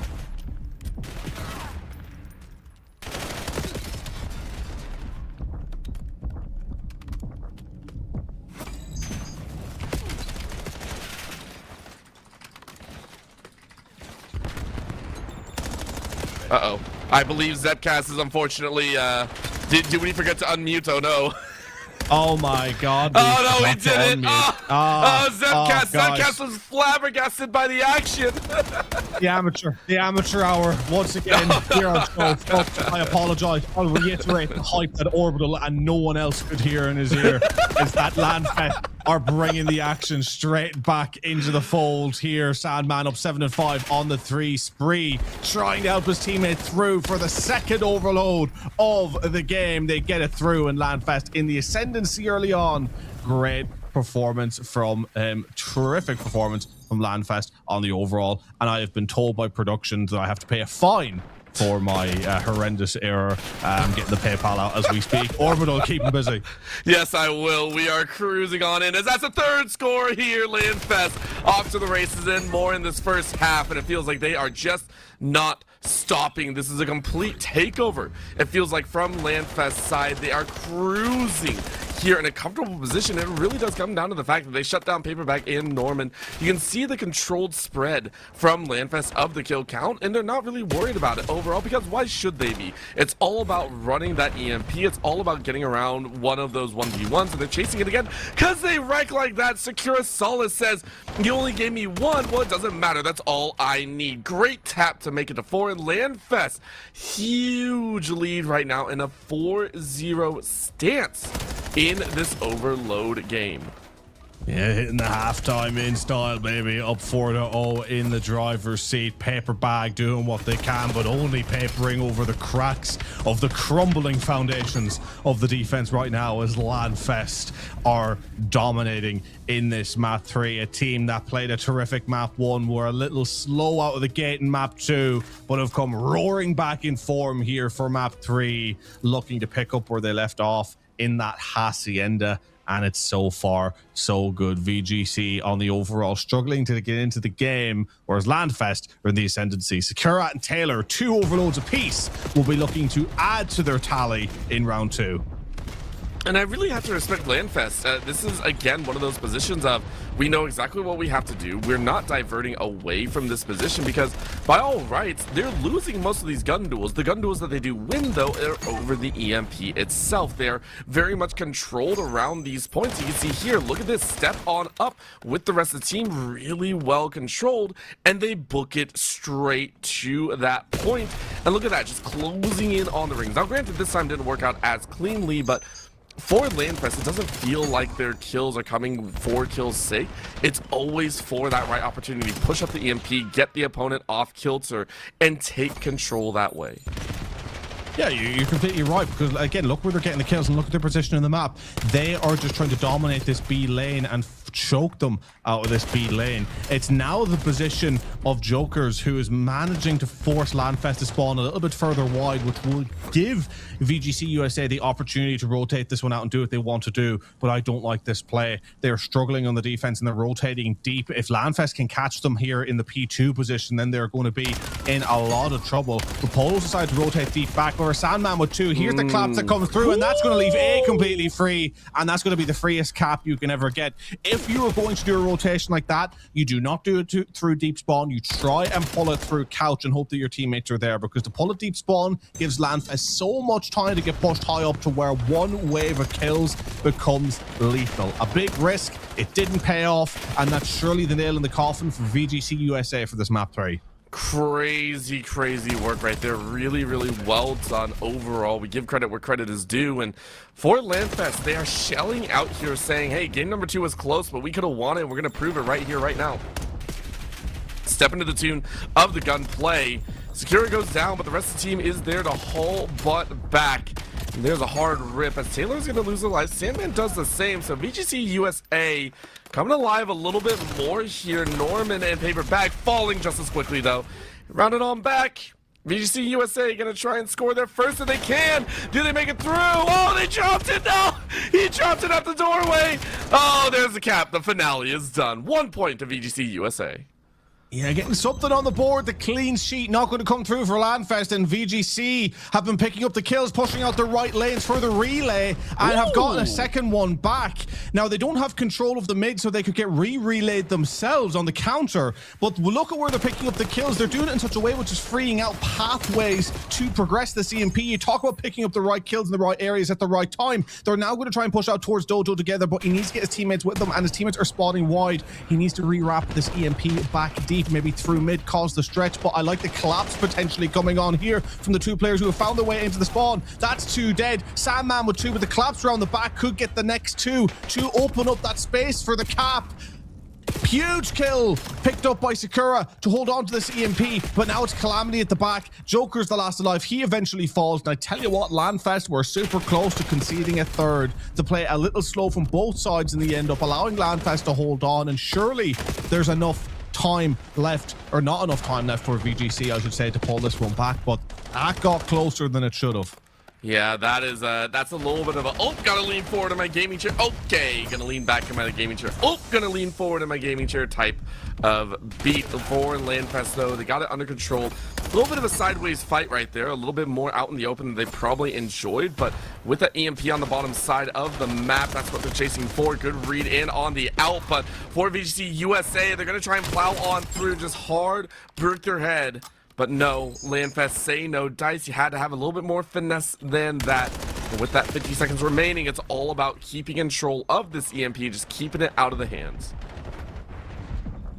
Dancing around with it, mathematically no time left now for anything to happen, as it takes 10 seconds for the EMP to respawn in each time around. So this game is done. LANFest are going to take map 3. They are going to regain their lead in this series and be one map away from booking their place in the grand final. VGC on the back foot. Norman with a 32 has been popping off, but X19EH has had not the best game at all, to say the least, and has room to make it up in the next game, where we will move on to a hard point. But for now, it has been a poor map 3 in the overall. LANFest in the ascendancy. So far, the Respawn Kings. Map 3 is theirs. So good. And again, I want to point out that we are seeing a nasty amount of kills coming in from VGC USA, but those are consolation prizes at the end. LANFest kept their head on a swivel, really, with the rotations of the two-man fights. I mean, that last shot right there, this kind of hold position looks so good from Polo G. But looking at LANFest, they consistently had each other's backs, and were always willing to kind of take those punches with each other and help each other out. Taylor, with 17 assists as well, really made it known that they are here for the fight. So well done to LANFest. And he said in the interim that LANFest themselves really do look like the team that is going to take this series. After that showing, I'm very much inclined to agree. Yeah, I mean, they just seem to have it more in the respawns. They seem to have it more as a 4. VGC, a great squad, but I think just, yeah, struggling for that consistency as a 4, which is causing a big issue. But they had that moment where they pulled 2 back and very close to getting a third. And I tell you what, they get that third overload through, that changes the complexion of that game. It was only a minute 40 left at the time. They had their opposition stretched. They successfully played for the relay. I was shocked at how well they played for that relay, recognizing the next spawn for the EMP would be out towards that lights area, towards P2, picking it up perfectly, running it on through. The only thing that I did like was that 2 went for the full flank when they could have linked up with their teammates through over towards Dojo. What I would have actually liked to have seen, if they were going to commit to that flank, to have the players that were holding on Dojo actually draw the defenders into Dojo side, and then wrap back out to mid, cut through computer, so that way the teammates that are flanking over from P2 can cut on in and make sure to keep them pushed back, as you then have the EMP carrier wrap through back computer through P4 and get that capture on through. That's the pathway that would have worked. That's the pathway where you're playing, not only playing the stretch, but playing in tandem as to where your team is spawned in on their last life. You get that through, you're back to the center, you're up actually you're back over to Dojo where you're up 5-3. You have then probably gotten the kills up here, died then from the spawners in the back, which then, because of their position, spawns you close to Dojo, or at least the Dojo side of things, over for EMP potentially number 4. And this is where you see the relay plays start to happen. This is where you see the importance of where you get your kills and when. Sometimes you almost want to drop dead, so you're spawned up next to create that next route, that next line, and find that next pathway through. The pieces of the puzzle were all so close to being in place for VGC USA, but I think at that point, 5-0 down, it does have to be perfect. It can't be anything less. And just that decision to hold for Dojo in the end up, while it almost worked out and nearly worked out better than I thought it would have, it still just ended up not being the right one and ultimately left them without enough time. All right, now heading over to Scar for a hard point once more. Know for a fact, LANFest ran the show last time. Let's see if they can do it once more. Rotations abound. The revives are very, very important to watch. It is all we can say about this chaos. Let's see if LANFest can put it away, or if we're going to see a little bit longer series. 10-second countdown. Scar and Old Beloved. Let's see who comes out on top of this game. My eyes still drawn to Sandman and Sakura, Polo G, and Taylor, of course, having some striking moments. But it is all about really hammering in that hard point center position aimed at first. VGC USA taking a little bit of a wider stance here. You can see they're trying to aim down at least 1 or 2, and they are able to find it. VGC USA, really powerful shots. Maybe they can get a little bit more for themselves. It's their first ones to get the points. This is a map that could suit them a little bit more. VGC as a side seem a lot more confident in terms of their ability to hold lanes with the AR than they do with, as playing more of dynamic, fast-hitting sub-routes, right? So this map, for those of you that don't know, may have not seen Scar Hardpoint before, probably one of the only maps in Call of Duty history where it would actually make logistical sense for some teams to just run all 4 ARs. It is incredibly lane heavy. Over to your left from Sandman is where the plane area is, where essentially there is nothing other than a plane for cover. Super long lanes aside, the verticality on this map is so important, whether it's top motel, top blue, or top green. All of those areas dominate the map, and they are made for AR. Subs can get in between the lines and cause damage, but only when they find the right places at the right times. And I think all of this will suit VGC USA a little more, so long as they can get themselves rotated well between these points and recognize they need to capitalize on positional power. They have an opportunity to play into their strengths, but they need to stop pushes like this. LANFest were able to get up close with those subs, eventually get the 3, and re-lock down P2. But then you see a spawn flip coming through, potential for a re-break. Chasing on in. First to the site is, of course, LANFest. They're going to try and hold it down. They've done it before, but VGC USA cuts them off on the angle. Really nice spray down from Paper Bag, who is able to heal up with the rest of the team. Couple smokes being landed right in front, but a long, lengthy rotation through mid will be the call. It's cut off, though, thanks to Norman Too Cool. They'll look to try and answer out, but you look the wrong way at the wrong time, and that's a great mark. Number 1, getting position on top of this point. Right now, this new hard point will be captured and held by the side of LANFest, as this is a little bit closer in the early start, at least from what we're seeing.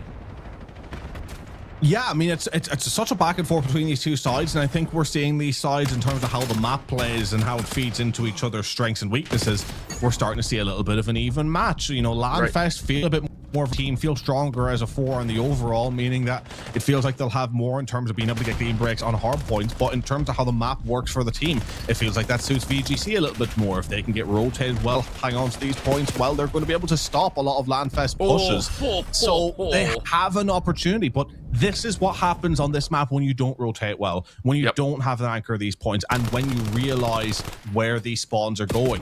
You can lock down, and LANFest have the ability to do that in spades, as we've seen already. Now starting to pull away with a lead on P3, but I like the rotation from Paper Bag, causing also X19EH to spawn back there with them. So now we have a clean rotation. The only problem is, though, this is the one hill in the whole map that's sub-prominent. So if they can't hold on with the ARs, the subs can get through and wreak havoc. I mean, not just that, that was a full point, hard point capture by LANFest, so they're going to try and do it once more, but VGC USA going to try and answer back in kind. Get one for themselves. It's a little bit contested on the high ground, as you said, but a nice nade slows them down. VGC USA caps Polo on the outside, caps Sakura on the inside, looking for yet another body if they can, but the hard spray from Sandman does some damage, but it's still not enough as the stagger is too great here. VGC USA with a great defense right now. The break on top will give Sakura Solis a chance. Outside, Paper Bag is able to stuff them down, but Taylor answers back in once more kind. Contested for the moment, but back in VGC USA's control. 10 seconds left on this point, and they didn't capture as much as they wished, but it is much more than they thought I think they would get. So we are looking at a finish at 91-79. And VGC have pulled themselves back into this one. How's the rotation over towards P4? It looks, or P5, excuse me, and it looks great. They've gotten around the back, held the spawns, picked up a couple of crucial kills, but they are not watching top green. That's going to cost them, because look who's up there. Sakura dropping on down, raining hell from above, picking up 2, the third eventually doing the damage, but you've got enough of a presence now to fight this one from the front. But look at the respawn for VGC USA as they hop in from the back and get straight back in the action. But Polo picking up a 3. Actually, screw that. Polo decides to make it a 4. A clean sweep through, flips those spawns out, and that's what LANFest can do. 104 to 194, starting to pull away with a lead once again. Tightest game we've seen yet, but when you have players like Polo who can pull out moments like those, for VGC, doesn't matter how hard you work, you're never fully safe. So good. And for VGC USA, starting to sweat a little bit. Their options are dwindling here. And again, inside of that bunker, that was the only one that they really had a favorability. Now in the center stage, it's another tough side. A lot of lurk positions shown Sakura, but this time VGC are ready for them. Smatterings as LANFest fall left, right, and center, lose their center body as well. VGC USA, beautiful work to claim the center point, waiting for LANFest to revive. Point continuing to tick up. You're at 130 versus 105. Taylor is going to try and push him out to the side, gets 1, but loses Polo in the process. Norman and TTX are going to try and stay alive for the moment as well, but no, they do not survive much longer. Paper Bag lasts on the point, and unfortunately, they already revived, so good takeover by LANFest as a responding contest. Doesn't do much, but you sacrifice yourself for the rest of the team. VGC blow up the point and completely flip it around once more, making it uncontested for just a few seconds. VGC USA hanging on in this game. I tell you what, they're hanging on, but I'm not fancying their chances right now because the rotations are getting slightly worse. They are not set up for P2, which is an important hill for them last time around. And if they then struggle on P3, which they really did on the last set of rotations, that's going to be too big of a lead for LANFest, for VGC to be able to make their way back into this one. So it is a go big or go home. It's a great break onto this point, which is giving them a chance. But if you're VGC, you need a clean 30-40 seconds from this point. You need a staple point that pulls you right back into this one and maybe even puts you in the lead. You cannot afford for these back and forth 15, 20s a piece each hill, because LANFest are just normally getting enough to stay ahead ever so slightly. It is a super close series, the most intense map we have seen as of yet in the broadcast here this evening. Only 5 points in it, make that less, as VGC pull themselves back to maybe take the lead for the first time in a long time. And the knife coming through from Sakura, stabbing the back. Anything can happen over at this P3 now. Listen, it's always faster to swap to your knife than any other weapon out there. Apparently. Do not trust me on that one. What an opportunity. Unfortunately, Sakura will eat the bullets on the other side as they brought a knife to a gunfight. But it's still going to lean into VGC USA closing rapidly on this point count. We're looking at a 156 versus 161. LANFest have been struggling these last few. Finally get an opportunity to capture this point outside, but the answer resounding on the other as VGC USA wipe them out once more. Brutalization as Zep, we're looking at a nearly tied game. Back and forth all the way, 166 to 160. We are in the back half of map number 4 here at this hardpoint LANFest. One map away from making their way to the grand finals. VGC fighting tooth and nail to get us to a map number 5, the second map number 5 on broadcast this evening. All of these games poised to go all the way, but VGC are a little bit behind, and they have to go big on this P4 again. They've been keeping themselves in it up until now, but they need to go that one step above and get themselves into the lead. It's getting to that do or die point. It doesn't matter if it's close. If it could be 250 to 245, you'll still lose. So you got to take those risks, go for those big moments, and they are holding on, but they don't have full spawn control. They do now, though, with that kill. And now, all of a sudden, I don't think they've realized they need to turn around, because Sandman's gotten up the stairs and is coming on down, but that's a big kill coming through. Ooh. And they are holding the front door. It's all up to Polo G to try and get through, but he gets dropped, and that's clean for VGC. And I tell you what, that's going to be them back within 10 seconds and still having a chance at this thing. Now I want to see, though, how the rotations come through. They need to get pushed out at the right time. And for VGC, they just kind of let themselves fall here. It is so much closer than we expected. Last 10 seconds will be contested for the moment. And I think you're okay with that whittling away, because VGC, they forced the way back into LANFest, and LANFest, it feels like they shook a little bit. They said, oh, we don't know what we're going to do, and now they're losing these 1v1s. VGC having a raw opportunity to take advantage. This 1-for-1 so far is not that big of a trade, but they are willing to dance, and they're winning in these duels. VGC USA might have just done it, but what a snipe on the back end. Sakura might have been able to save, but they don't. VGC take the lead at the 200-point mark. They take the lead, but they don't have spawns. They don't have control of the point, so LANFest is going to rip that right back off them. We're going to be going back to a P1 for sure in this one. Will it make it a P2, though? That is the big do-or-die question. It is back and forth. Each side just trading blow for blow, 10 to 15 seconds apiece, but who is going to come out on the other end? Does it go to a map 5, or does it end here and now? Will we be on our way to the grand final? VGC finally looking like they're going to be able to hold a bit of this lead, but the double team kill from that nade is going to completely stifle the push back out to P1, and LANFest could get a lot of control of this P1, but that really lucky spawn flip. You see EH to spawn out the other side now. That could be huge to break on into this point. A little bit of good fortune coming through, and he's going to be able to get 2 from it. That stifles LANFest a little bit, and that's a bit of luck, a bit of the CoD gods coming on through there for VGC, but still right on this point for the back and forth. A paper bag with 2. VGC are hanging on here to this point, trying to pick up each and every kill. That's another for paper bag on the 3 spree, making it 4. Can he make it 5? Of course he can. They just keep dropping. The feed is painted red with the bloodshed from VGC, dropping LANFest. 10 points needed. It can be done on P1. One last chance for LANFest. Can they get through? They absolutely cannot. And it's going to go to a map 5. VGC, they hang on. What have I just seen? You have seen VGC dig for absolute glory. And what you also saw was LANFest feeling the nerves in there. You talked about it earlier on in the game, where LANFest feel like a very strong 4-man unit. Once they plant their feet, once they're able to get onto these hard points, they're able to deny so much space. They're able to really maintain a defensive hold, and that's where a majority share of their points came from. A lot of those seconds came, I believe, off of downplaying. You saw them basically hold that for the entire 40 or 45 seconds. It was gorgeous to watch. And then the points started to crawl in. And then we watch as VGC started to win the 1v1s and then catch them in rotations. And LANFest, I really do think they have the capabilities. We know they do.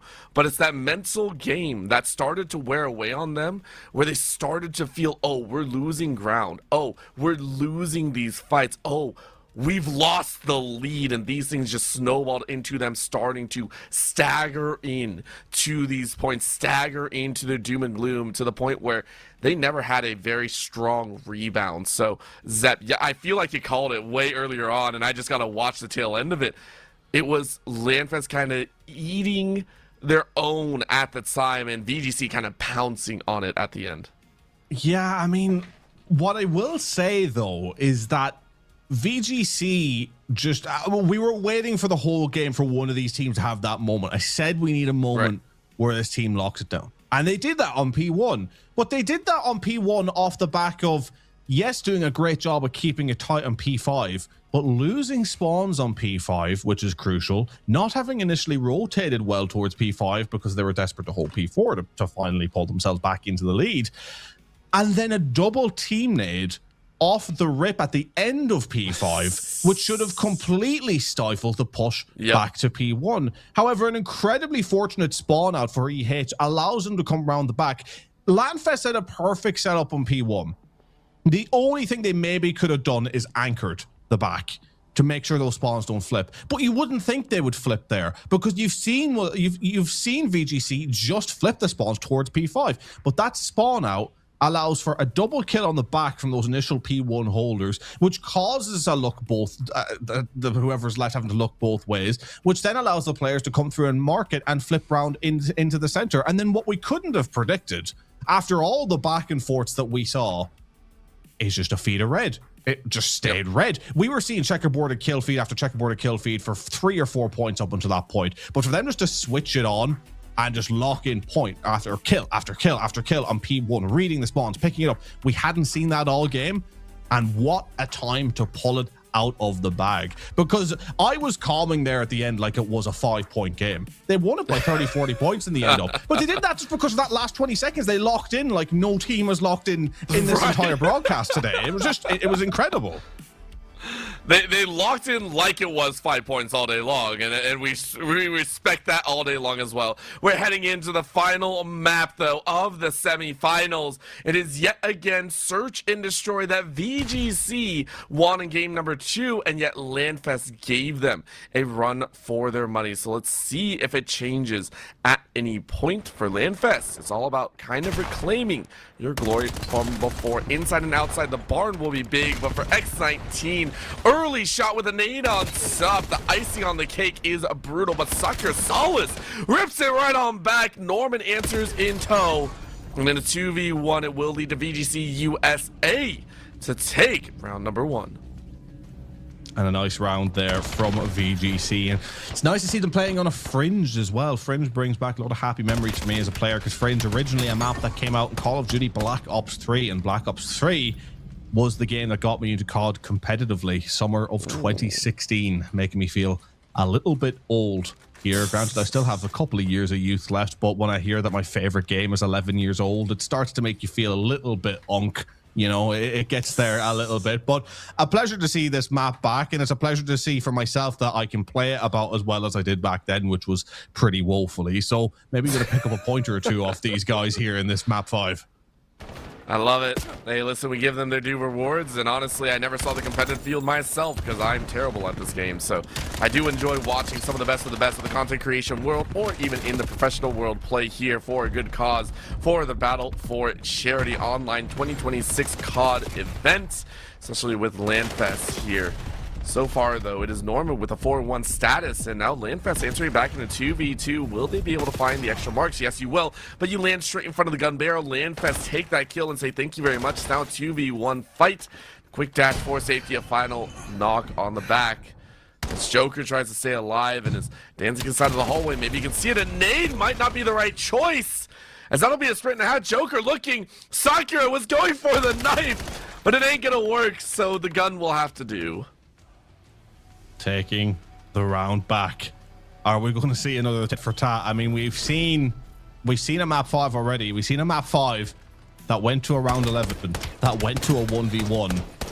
Do we see that happen again here? I mean, if it does, it will be one of the closest tournaments I think I'll have ever seen, really. The fact that all teams were this tightly matched. It's, you know, I suppose it's not a killer in the sense of, you know, our time constraints. It is already about to hit midnight over here in Ireland, but it's a shame that for this one it isn't a double elimination, because even the teams that, you know, are on the losing side of either of these series that we've watched, you'd love to see those two losers go up against each other. Yep. I'd love to see how they face off, and if they can give us a show just as well. Every single match has been so close, and it's exactly what you love to see here For Sakura, though, 5-1, and you can see on the outside Paper Bag, who really held it aloft in the previous game, set themselves in prime position to lock anyone down, saw something glitch through one of the walls, and knows that a body's on the other side. Hard spray through the wall as well, and a gun barrel peek out. But they're just holding time, and I love this pace of play. Now they sprint out, and Paper Bag snaps up one, gets a second, baby! It's a jackpot for all that waiting. And Sandman coming through at 1, and if there's anyone that can get the 1v4, it is Sandman, but he's going to be closed down, stuck in this corner, no one to help. And it is VGC taking the lead once again. And this is a hard map to win your offenses on, right? Because again, this map was made for Jetpack Call of Duty. You go down that line and train. It was made as a map where you could hop between side to side on sort of that really high 3D plane. The most that you have in this Black Ops 7, you know, is a little bit faster movement and then, you know, a bit of a wall hop. But in general, the map leaves you a lot more exposed because of that, because there's not as much elements to cover you in your run. So your options are to either get into A, at which point you have to go through tin or mid, where it can get very mixy, very dicey, and you run into people on head glitches, or you have to push through train to where you're a sitting duck if you get caught on a poor timing. So either way, it's very difficult to pull through in the offenses unless you can get into those power positions aggressively early. Positions are not in their favor as Sandman is taken out exceptionally quickly. Norman really holding it down here as Taylor answers in tow. 1-for-1 so far. Breach around the side. What a flank by Paper Bag. Wraps him inside of the storefront. Looks on the outside. Gathers yet another. And this just leaves LANFest completely worse for wear. Polo G is the last one alive, and there's not much you can say for that line. VGC USA with a clear-cut victory, if you will. And that's a huge win. When a teams can go back and forth, you cannot underestimate an offensive win. That genuinely could be the difference maker in the end up between these two sides. Of course, we have to wait and see, but early on, when it looks a bit back and forth, when it looks a bit tight, that you're getting a couple of strong kills and taking an early offense, doubling that lead 3-1. Now, if you're the side of LANFest, your only real option to get back into this one is to build a bit of momentum yourself. You can't just win one defense at a time. You got to come through. You got to make sure to push, you know, a couple of rounds in a row. And now you're kind of in a position to win an offense yourself, or else you're down by 3 rounds. And at that point, you're in big trouble. So already for LANFest, they got to go big, and they're trying to go big through train, pushing in. 2 players are going to be ready to deal with them, though. They are being a little bit hesitant to get out, but understandably so, because these are strong defensive positions for VGC.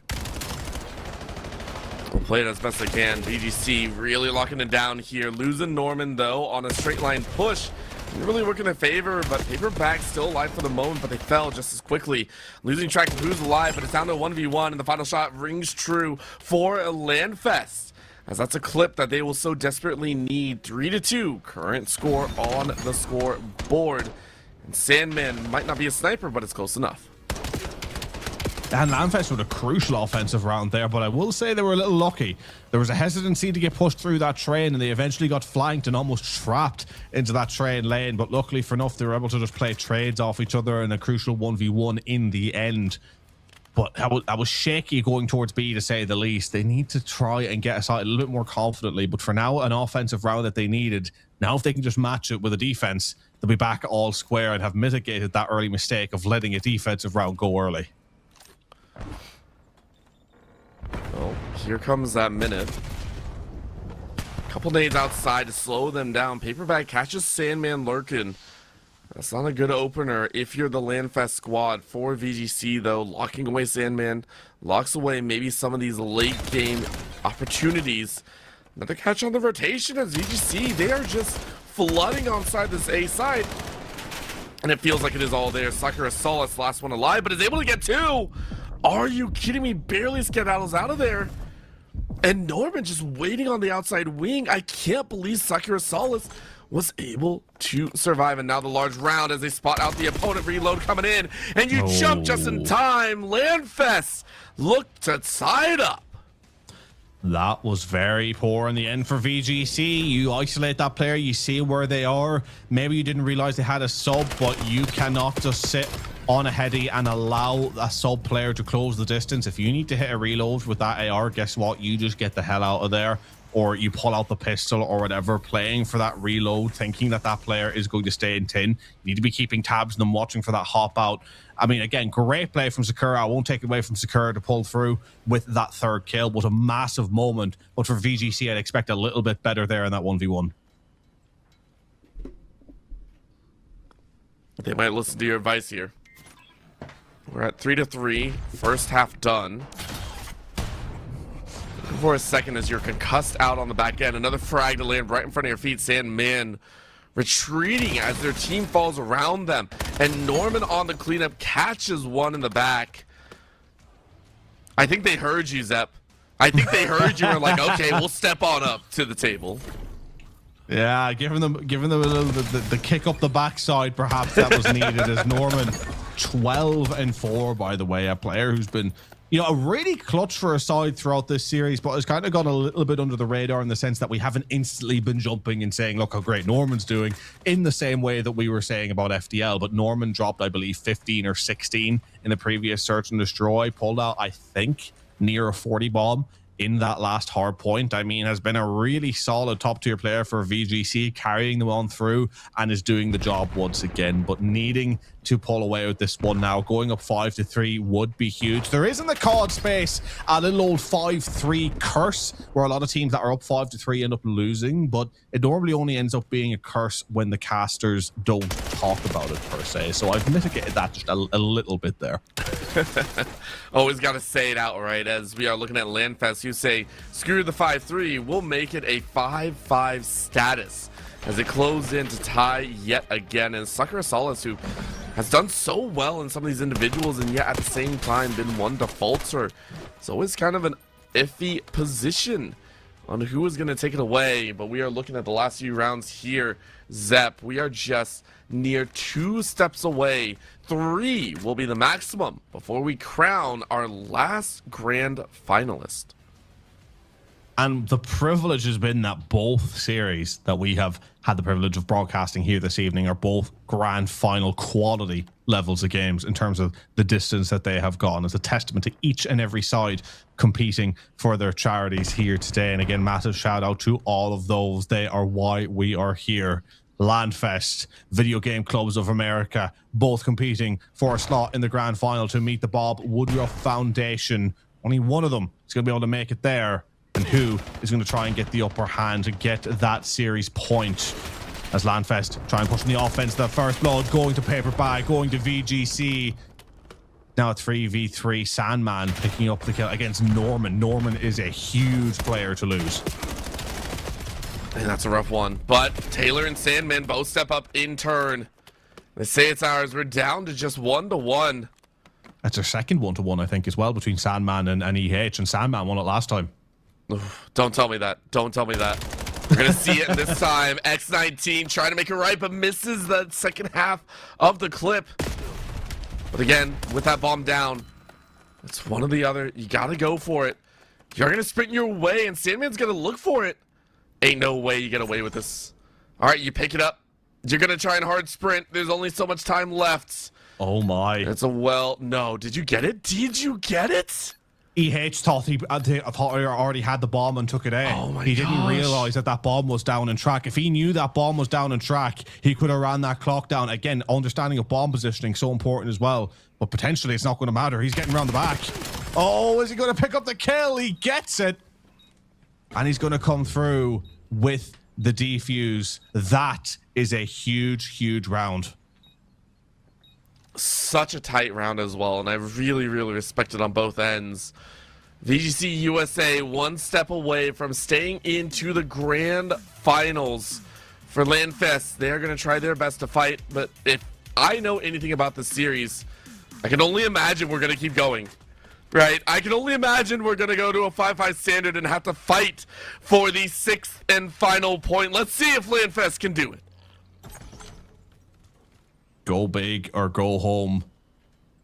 EH with the bomb in hand on a 3 spree, trying to carry his team through. The nade comes through with the hits though for LANFest. They have them pinned back.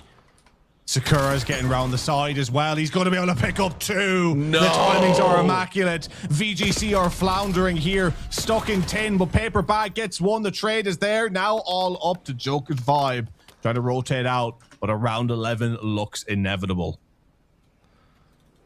Zep, it's happening right now. Every single game in this series has been a banger. It's only right that this finale is the same. Bring out the knife to finish, baby. Stick him in the corner for round 10. We are going to a round 11 to see who will take it to the top. Look at the swing right there. Huge knife kill coming through for Sakura, who's now on 15, but needs to go huge in one more round. I honestly don't know who's going to win. I have no idea. We're just here. We're along for the ride, Zep. I feel like that's what we're looking at here. Oh, boy. Let's see how it goes. Looking to crush it if we can. For LANFest and VGC, though, they're playing for their tournament lives. And the mid-ground might be the battlefield, but LANFest decided to pull off for the moment. I had to walk away. Oh, that's a shot outside VGC. Yet again, they play the corner and win it out. At least in the 1v1, use that momentum to ride. LANFest lose a second. Third, not too far away. And that nade cannot do much, as LANFest is all down to Polo G. You might call for Marco, but the response he get is not good enough.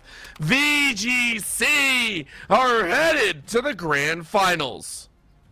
Massive congratulations for VGC. A terrific performance from them. Commiserations to LANFest, who had, again, a great game, but just about couldn't get it over the line. Really unfortunate for them, but another terrific series you had in their hands from start to finish. I mean, I loved every single moment of it. Very, very tense, very, very close. Obviously, Norman stepped up big in that fight, and it was just so close. But Zep, it's a treat and a half to get to watch all that action go down. And unfortunately, we will have to say that it is a little bit tough to call, but still a great match with all different competitors. Really fun to watch. Oh, yeah. I mean, look, absolutely terrific game. Huge game between these two sides. So much fun to watch from start to finish. I mean, we got to massively commend these two teams, the performances that they put on.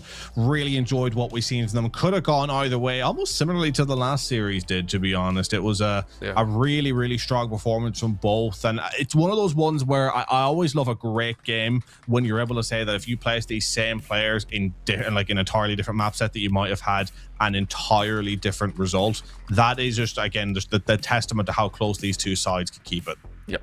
I mean, it's a treat and a half. So before we get diving into the grand finals, we are going to take one more short break, make sure we're good to go. And once we come back, hopefully we have our final series of the day here for the Battle for Charity Online 2026 tournament put on and, of course, run by LANFest. Thank you so much to everyone who tuned in. Don't go anywhere. We'll be right back.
Welcome back, everyone. Thank you so much for staying tuned with us through this a little bit of an extended pause. We do have a little bit of an update going into this due to some discrepancies and unfortunate situations that occurred in the previous matchup. Our top grand finals is a little bit of a shift in favor. We do have Team Bob Woodruff Foundation going up against LANFest.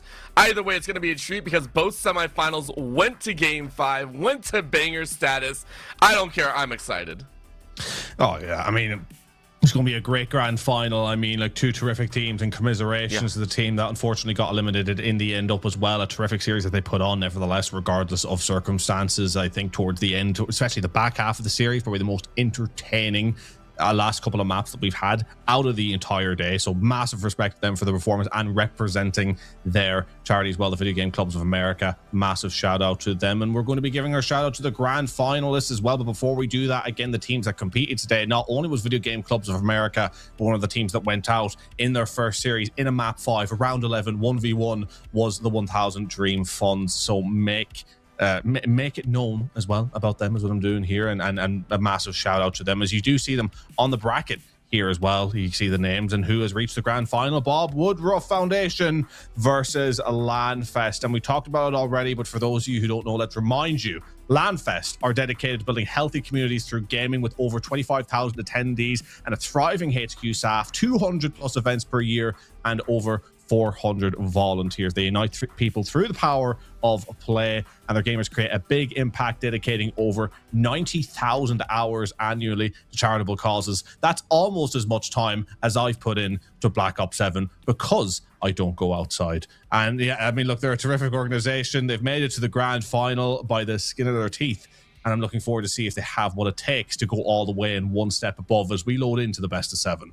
Heading on in, first map is on the docket. You can already see it. It's Hardpoint and it's Raid. And remember, this is a BO7. As you mentioned, Zep, we got 7 maps on the lock. But again, it's running through the same. Hardpoint, Search and Destroy, Overload, Hardpoint, Search and Destroy, Overload into a final Hardpoint if we do reach there. And good news, we have fairly different maps. I believe Raid is primarily dominant, but we do have Gridlock, I think, which we haven't seen so far. The rest of the maps are fairly out there, so I'm very excited to see what we can do. Bob Woodruff Foundation over on that Alpha side, LANFest on the Bravo. Let's go ahead and dive on in to see who comes out on top, as I think someone didn't load in properly is what I saw. Yeah, listen, it always happens. I'm actually surprised it hasn't happened up until this point with someone loading in awkwardly. But regardless, we will get back into this one as quick as we can. But, you know, it gives us a little bit of a time as we get into it. We'll break down the maps, but I gave the readout to LANFest, so it'll be unfair not to give it out to the other side of things, the Bob Woodruff Foundation. They raise awareness about the overwhelming challenges some veterans, service members, and their families face, and they invest in solutions to help support them through grant making, research, community building, public education, and fundraising.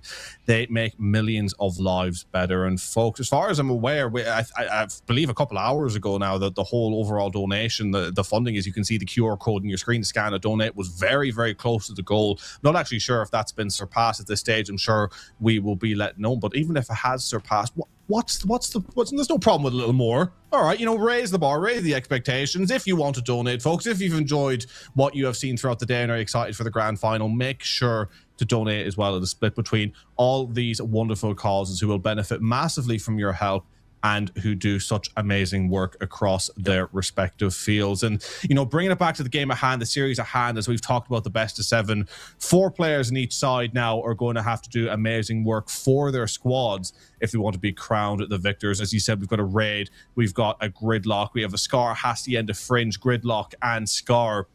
It is a whole mix match, and as you said, it is very different from what we've seen up until now. So it's been, I think, a real privilege today as well for those who may be coming in who might not be the biggest experts in Call of Duty, right? It may not be full of the absolute diehards. You're getting the full picture of what the competitive scope has to offer map and mode-wise.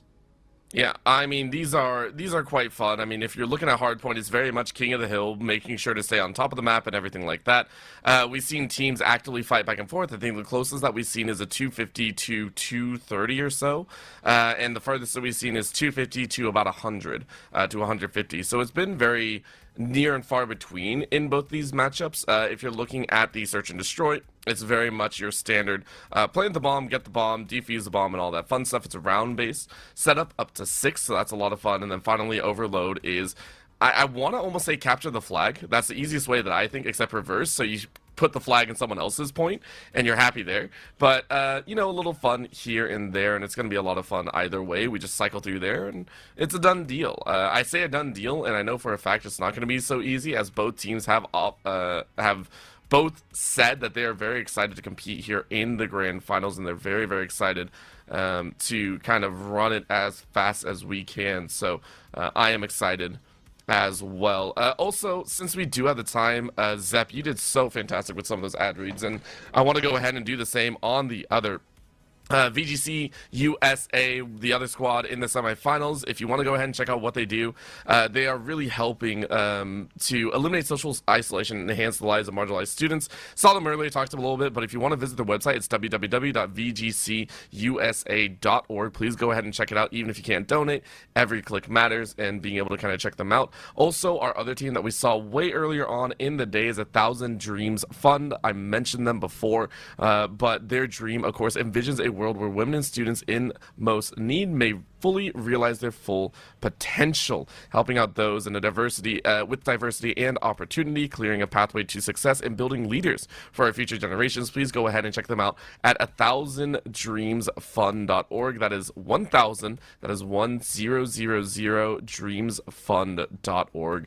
I do believe we are taking a little bit of time. We want to make sure everyone's good to go. So I think we are going to take a little bit of time and figure this out. I think we fixed it. I think we fixed it. Right? Yes.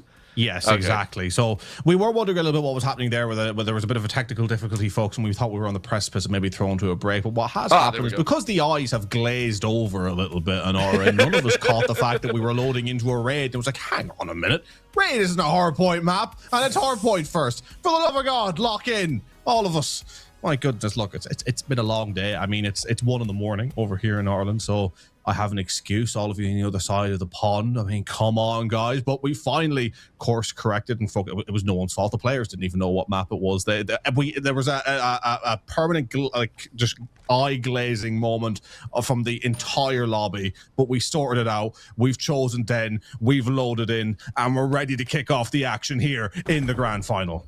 Let's go ahead and dive on in. Early start in the middle.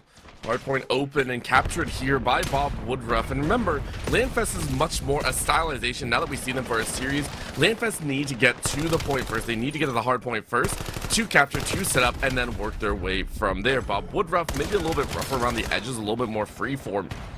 And for us, it was really looking at Mikey B. Mikey B was a premier that really snapped up a lot of those kills and consistently pressured down, which is what they're doing here, kind of running amok. They were so good in some of the previous rounds, also just chasing, consistently getting those marks and always catching the opponent unawares with their alerts, with the rotations.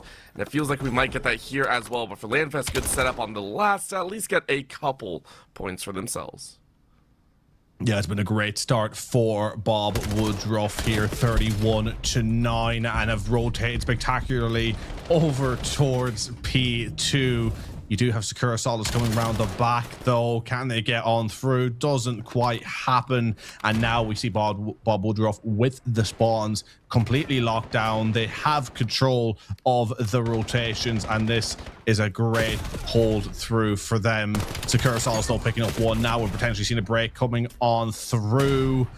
As Ryo sitting on the point now, trying to keep this contested from the front, trying to get up to double digits. The nades, though, coming through, doing damage, but also to themselves, as Bob Woodruff Foundation look to break back on in. I think for Bob Woodruff, they are doing an okay job. Mikey B still leading the charge, already double digits in that kill count, really spacing forward, and now a fight at the doorway as LANFest are trying to break their way out, but there's only so far that you can roll, and unfortunately Spanner and kills goes the way of LANFest here. Bob Woodruff taking a little bit of an L right there, but nothing too crazy because of that point. They're still far and away above in the point system. It's only in the kills that they lost right there. Nothing too big of a deal. So Bob Woodruff more than happy about about the current position they're in. Already up near 40 to 50 points. It's only going to continue. However, LANFest have a response in tow. Huge shatter up on the bottom side. Very comfortable with that kill count and now stacking at the start of this hard point for themselves. I mean, it's been a great opportunity for LANFest to try and pull a little bit of this time back because the game is quickly running away from them, right? I mean, 80 points already down or got by one side after P3 or during P3 is a lot of time. So the fact that LANFest have been able to pull this one back has been pretty good. However, they're not really pulling back enough, and now in an awkward position where they kind of almost have to forfeit the rest of this time to sit towards Neo. And I do not like this double push out mid. What's happening here from LAN? What have they done? What has LANFest done? Sandman and Sakura, again, two players who are normally very strong for their side, have single-handedly unanchored their spawns, flipped them out for a key point, and is now allowing Bob Woodruff onto this key power position. And the spawns eventually flip back, but that a bit of a head scratcher of a moment, I think, on the all-round. Luckily enough, they're not going to be punished by too much. Or well, now they are, because now the spawns have flipped once again and they have flipped out. But I think calamity for LANFest at a point where they've done a decent job at staggering P3, had the chance to set back up for P4 to pull the time back, and have made life very difficult for themselves.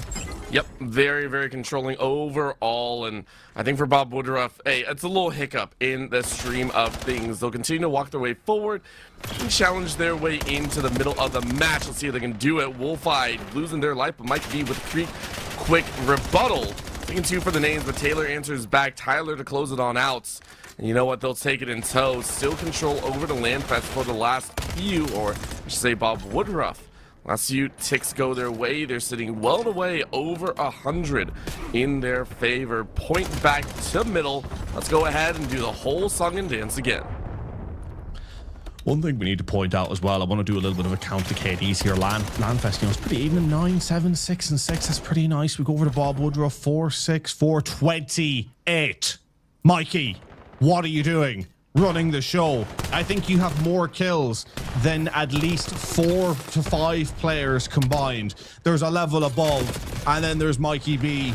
It's his world, and we're all just living in it, folks. We're bearing witness to greatness as Bob Woodruff, now 170 to 44, over 100 points in the lead, continue to be dominant. And LANFest struggling to find a way to back into this one after what was a pretty decent start. Now neither of them, any player, has made it over 10 digits in the kills. Whereas Bob Woodruff, granted, hasn't been great across the board, but there's only a certain amount of people you can kill. Mikey B is just taking them all. I mean, like, at the end of the day, they have no one left to shoot at.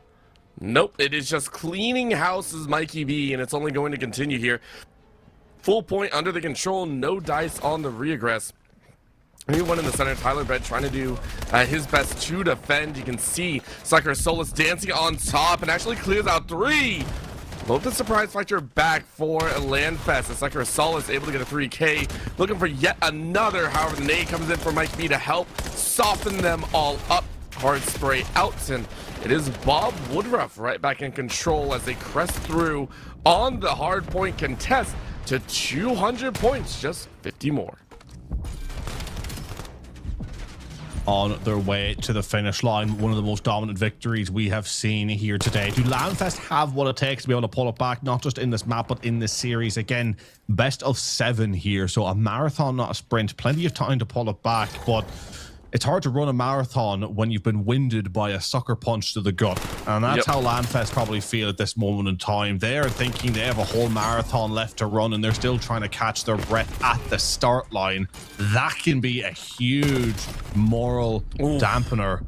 As now 226 to 66. LANFest, all 4 players in time, trying to stick together, trying to pull this one back, put the building blocks in place for going forward into the rest of the series. But right now, there's barely a foundation in place to start building this house, as it is just all crumbling down. Not even crumbling down around them, it hasn't even started to be built yet. There's nothing really going for them right now after such a hardly fought, contested game in their last series. They are now facing against a whole nother level of opposition in Mikey B, and it's amazing how well Mikey B is playing as well. And then considering what FDL was able to do when she was competing, keeping Mikey B for a lot of moments across the series at bay.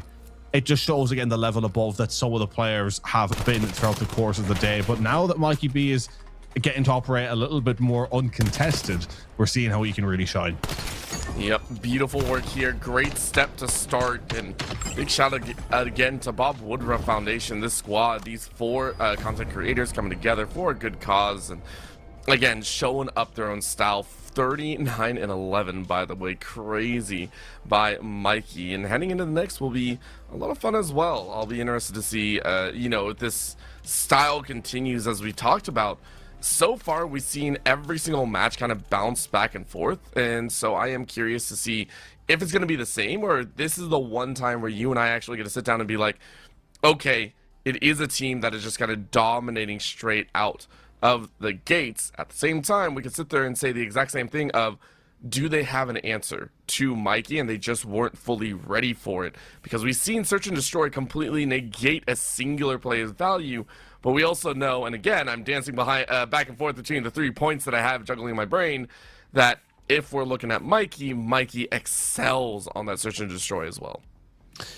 That's the scary thing. What we seen from this Bob Woodruff side was that by far their weakest mode was the hard point.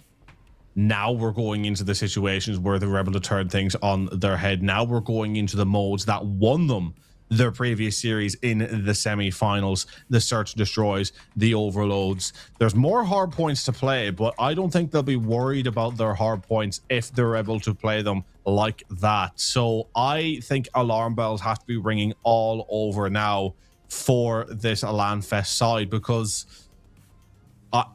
currently the way it looks from the outside perspective, it doesn't look like there's a road back in. Nothing is working other than saying the fundamentals, the obvious of which you could go duh, which is get your kills. But that is genuinely at a point to what it comes down to. You have to win your ones. Like Mikey pulling that many kills, the Mikey dropping 40 and the nearest player dropping 13 means that Mikey's just coming through and getting 2 or 3 at a time. And you have to find a way to nullify that. If that means that you perpetually run into areas where one player stands out and the other player stands in a corner that takes the longest to aim from left to right to, just so you can bait out a trade to get him out of the play, that will at least open up a round for something to happen on a Search and Destroy. You need to shut him down. You need to catch him out, whether it's an early snipe, whether you catch him on a flank, whatever he's trying to do. Shut him down, the round opens up. Shut him down, it is an even playing field. But if he is up, doesn't matter if it's a 1v4, you're in a very, very dangerous, precarious place. It's always going to be a little bit spicy no matter where you look, and it sounds like we're ready to go on to Gridlock next. This will be a fun one for the Search and Destroy status. Let's see who comes out on top. We are looking at Bob Woodruff Foundation to see if they can take it to a 2-0 and really move their way through this grand finals. It's been a long day, and everyone's been so kind in sticking around and kind of rolling with a lot of those punches in there, so we appreciate every single competitor and every single viewer that has also been here as well. Keep eyes on Mikey, see what they can do, and let's see if LANFest can follow through. Gridlock on your screen here. Let's see who comes out with the victory and where they decide to prime a lot of their plans to go down. Well, it is only game 2 of potentially a 7-game series, but it already feels like a go big or go home moment. LANFest, you could say on the back foot, some would argue on no foot, some would argue stranded floating in space. But can they tether themselves, bring themselves back down to earth, and from there start planting at least 1 foot to even begin to be on the back foot and eventually move to the front foot? Folks, that's how many steps it will take LANFest to get themselves back into this game. But we have seen crazy things already happen in this broadcast, in this charity tournament here this evening. More crazy things could happen. LANFest on the defense, trying to stop the push through A, but already that site is being claimed by Bob Woodruff. The first time we're seeing a Search and Destroy on Gridlock here this evening. And it's quite a different map in comparison to the rest. And already you're seeing a bit of a back and forth in this dojo area. Quickly down to a 1 versus 3. All up to Tyler Breadman. LANFest, they've answered back spectacularly. Great round, great defense. I think losing Mikey so early obviously showed a little bit of a rough status right there. Did not enjoy the fact that it went that long, lost Mikey, and then the rest of you got routed. So well done to the LANFest, as you said. Now for Bob Woodruff, can you unleash Mikey onto this defensive side? Are you going to be able to kind of rush down the opponent again? Or will LANFest have a quick response? We've seen two different ways this is done. Either you play slow, you play very comfortably at the start, wait for the opponent to make a lot of mistakes, wait for them to kind of push out of position, and then take your chances in 2v1. Or you just hard sprint and you chase them down. It's the other option. So for LANFest, it looks like they are going to converge here on the B site, lower end of the map. They're going to force away Tyler Bread, who decides to opt against a hard engagement. And I respect it, playing it a little bit smarter, waiting for the rest of the team. It's a good play by LANFest, but the problem is when you push this site, it is very hard to get moved up if it is being held. As Mikey B is already showing, you kind of just move up this lane into positions where you're easier picked until you get into that P4 position or get at least inside controlled. The further you go up that lane, the more isolated you are from protection. So you can be very quickly drawn into a trap, as LANFest have been now. 4 versus 2 in a huge amount of trouble. Make that 4 versus 1. Rogue left running, left floundering with nowhere to go and dropping for the Bob Woodruff Foundation to even it up. And this is the problem with Gridlock. Offensively, you either have to get through at B really quick or catch a timing at B if that's the way you're going. It is very hard as an offense to just win a direct 4-on-4 over at B. Your only real option at that point is to make A work for you. It is a very direct map, which I think, or at least I thought in large part, was going to favor Bob Woodruff. It didn't in that first round, but sitting on the defense, they looked very comfortable. Well, let's see if they can do so once more for LANFest. Rogue was really able to pop off, as you mentioned, but it will happen one more time. Bob Woodruff spacing on in, a little bit of a slow roll and a meeting on the mines with the one tap. Mikey B trying to lay in and is able to find the first mark. Just Rogue down. That's your big playmaker, and you get the plant as well, but the rest of the team streaming around the side. LANFest looking to run interference, but there's a lurk from Tyler Bread Man in the center. Can you get this lurk? Can you get this free fire? No, you can't right away. Mikey B and Tyler do find their respective marks, and there's only one left alive in Sandman. Sandman will try their best, but again, with just a straight up recon, there's only so many places that you can look. Mikey B should have heard a footstep or two and now able to get that knife. Quick slash to the body as Bob Woodruff take their second.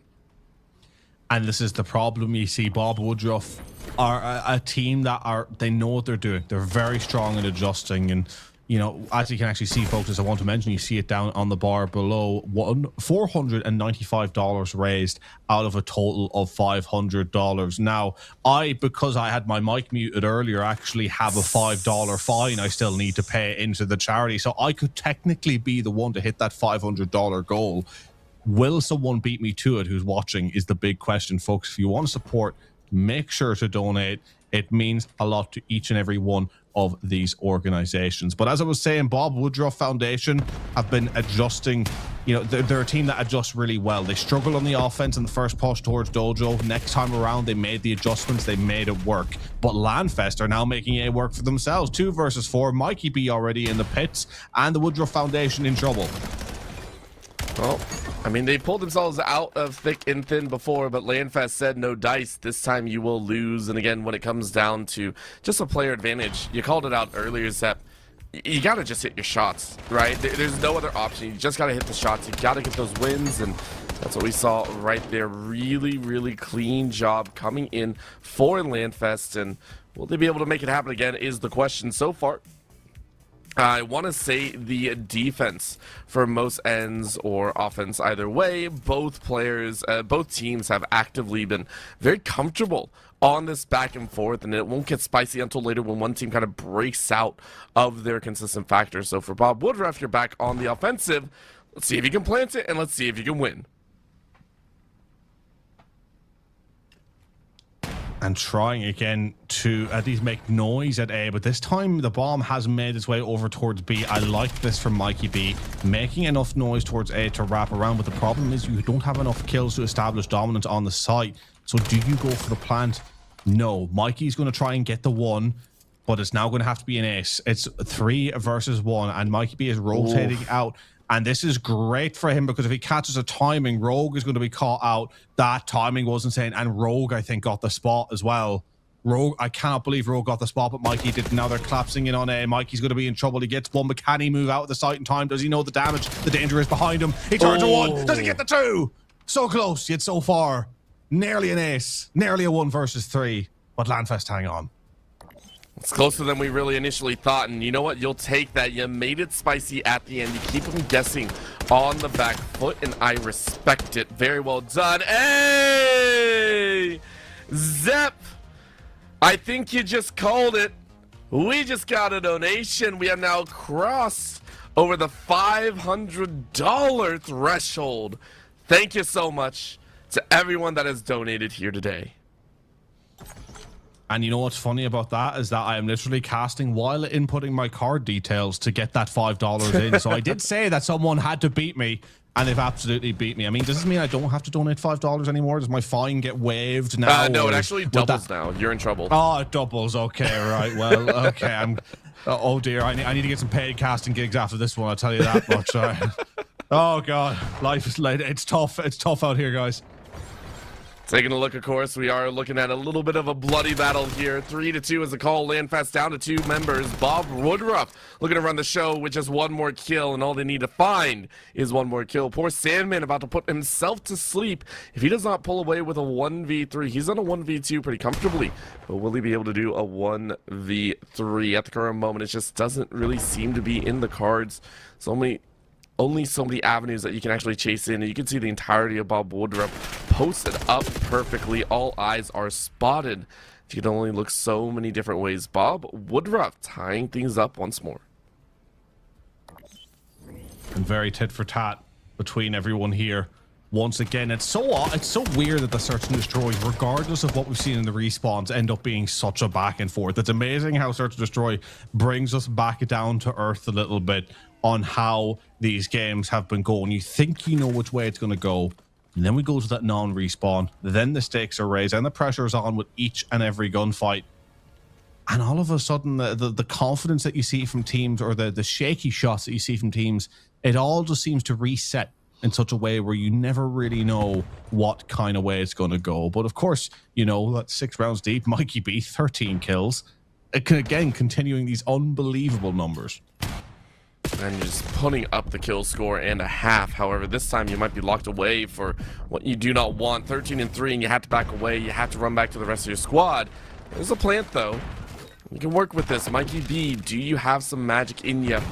Sakura Solus, maybe getting a chase on as that's the hard spray. Great shots coming in number 1, but it's quickly traded out with that plant. It's all odes onto LANFest. Can they move fast enough? Can they eliminate the last 2 to go ahead and defuse? Or no, you're just raw defusing it. You're letting your teammates run interference. I love this call, but there's the read. Tyler Red says, I'm going to try my best, but unfortunately your best is not enough. There's a catch in the center of the body as LANFest will take it at just the right time. A massive round for LANFest, and I think what we're seeing from LANFest now is them starting to benefit from the fact that as a 4 they've been the most consistent 4 throughout. We've seen that in their previous series. They were able to pull it together more as a unit, and now in the search and destroy, the fact that they don't have to rely on one player quite as much as their opposition is paying off in dividends in crucial moments. Like Mikey B could still slay out. He could still pull his team to the victory. He's just that step above, it feels like, the rest of the pack in every way. But when he drops, LANFest have the capabilities, even if it's a 2v3 still, to come away with a win wherever it may be. So they give themselves the best opportunities, LANFest, right now for how they play as a 4. I love it. Sandman, who is still 1-5, still probably getting a lot of encouragement from their team saying, we can do it, we know we can, and we're going to fight to the bitter end for it. Bob Woodruff, though, taking it a little bit slow. Don't want to push into the attackers. They know they have to aggress in with a minute burned, or at least close to. You're looking to try and step up to the fray. LANFest lining up with 3 on the top side. trying to break on through, but they can't. Bob Woodruff stuffed them through the door and say you cannot enter these premises. And that's going to draw the rest of the defenders over as well. Bob Woodruff shut down corridor after corridor. And because of that, it's only one alive, and that one is gone. Bob Woodruff chasing and tying every single round. And they just don't let this lie, do they? LANFest, as soon as they look confident, as soon as they look like they might pull away, Bob Woodruff just claw them right back and say, hey, we're not done with you yet. And to be honest, they could still sneak this one. And I still think, regardless of the performance, regardless of the fact that LANFest looked like a different side here, I still think it's make or break. I don't see them being a side who's pulling it back from being 2-0 down in this series, even with it being a grand final. But they have to step it up. They have to lock in. They need to get the job done here. Even if it goes all the way to around 11, they've been in those before. Now they need to get one over the line. Oh, what a spray, what a catch, an opportunity. Sakura Soul is caught in rotation. Now leaves her back a little bit exposed. Mikey rounding up with the rest of the squad and making sure to tie things up, but then sprints to the left side, takes a couple shots and forces the rest of LANFest away. This spray down is a problem as LANFest get clipped, and Bob Woodruff close things out with the plant. Sandman is the last one alive, and unfortunately you're running for the hills. Bob Woodruff, strong showing here in round 9. I'm doing it when they needed to most, and now it's all up to Sandman. Struggling here against the 4. Maybe sleeping with one eye open, but he needs to be gunning with both, and he can't. He drops.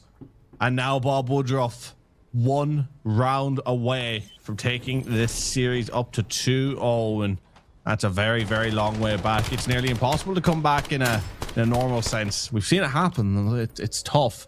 In a grand final, technically more likely to happen, but that's so many games you need to play at this point to pull it back. You know, your LANFest, you start thinking of a game 6, a game 7, and it has been a long day of games. That could be a very, very tough prospect. So they need to pull this one back. They need to take it to the round 11 and go that one step further. Will Mikey be on 16? They'll be looking to shut it down. Mikey B chasing on in. Wolfeye doing the exact same. Trying to keep eyes out on that flank. It's a heavy push towards this bottom side. B site will be executed, but you're leading with your bombs, so if you go down, it's a problem. Quick stun number 1. Sakura Solace waiting. That's a danger for LANFest here. LANFest trying to pull back, but your backside is actually covered. What a great shot coming in from Wolfeye. Wolfeye with the second. LANFest stuck between a rock and a hard place in this game number 2. Outside of a miracle, I don't know if you're going to get away with this 3v2, 3v1, I might add. The follow through is down, and Bob Woodruff will go ahead and take game number 2.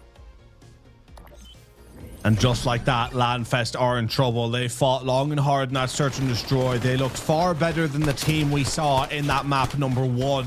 But ultimately, dealing with the brilliance of Mikey B and co, they just simply couldn't contend. 17-5 for Mikey B. Wolfeye at 7-6 as well. Keeping up in numbers, 24 kills between them, more than enough to decimate any opposition. LANFest a little bit more consistent in the numbers, but unfortunately those numbers were a little bit lower than they would like. Still a pathway back for them, but it'll be a long, hard, grueling pathway from here, and now having to move on to an overload, back to a respawn where, again, not being able to do very well in the hard point, struggling to get much from the search and destroy in the end.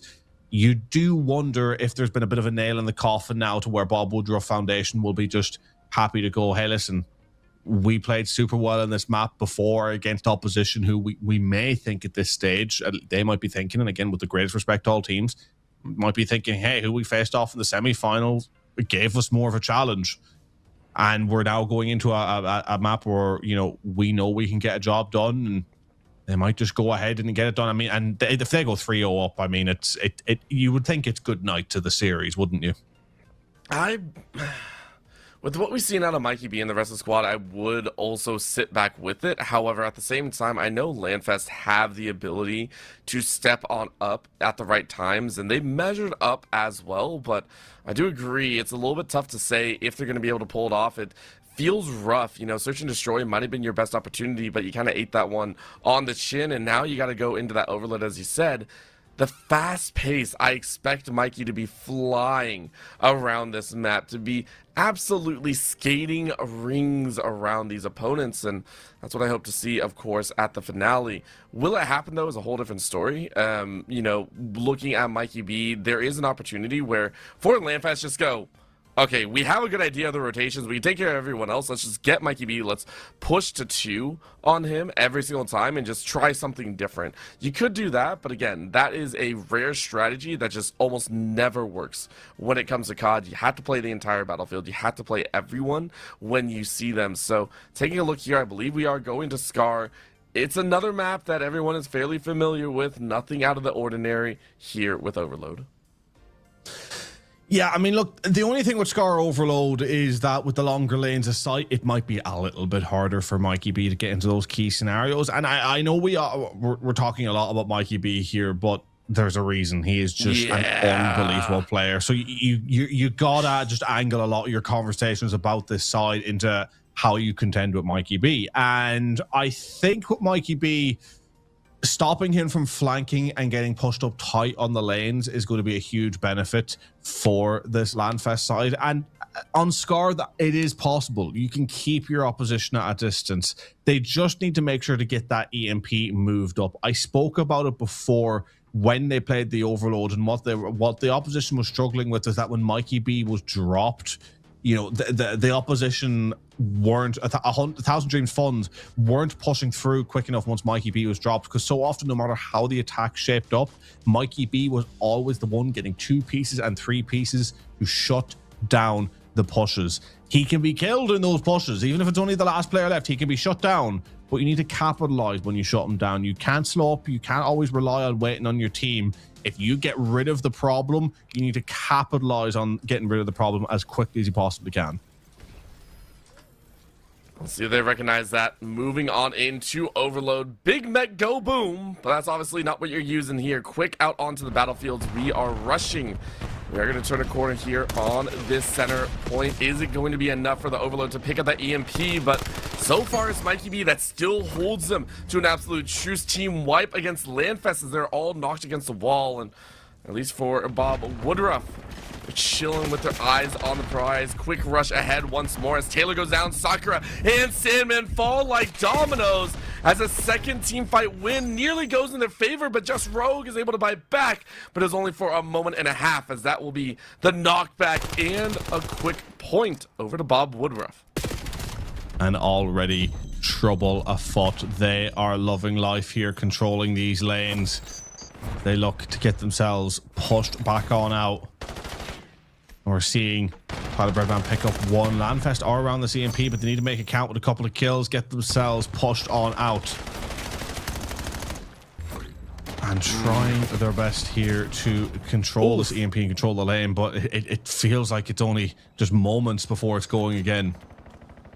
I mean, quick tap and a half. That'll be the shot. And Sandman on the high ground, hoping to hold it down for the rest of the team. LANFest going to try their best to stay steady in their own right, as that nade plus shots equals death. Sandman corrals Bob Woodruff Foundation. Very, very quick on that up.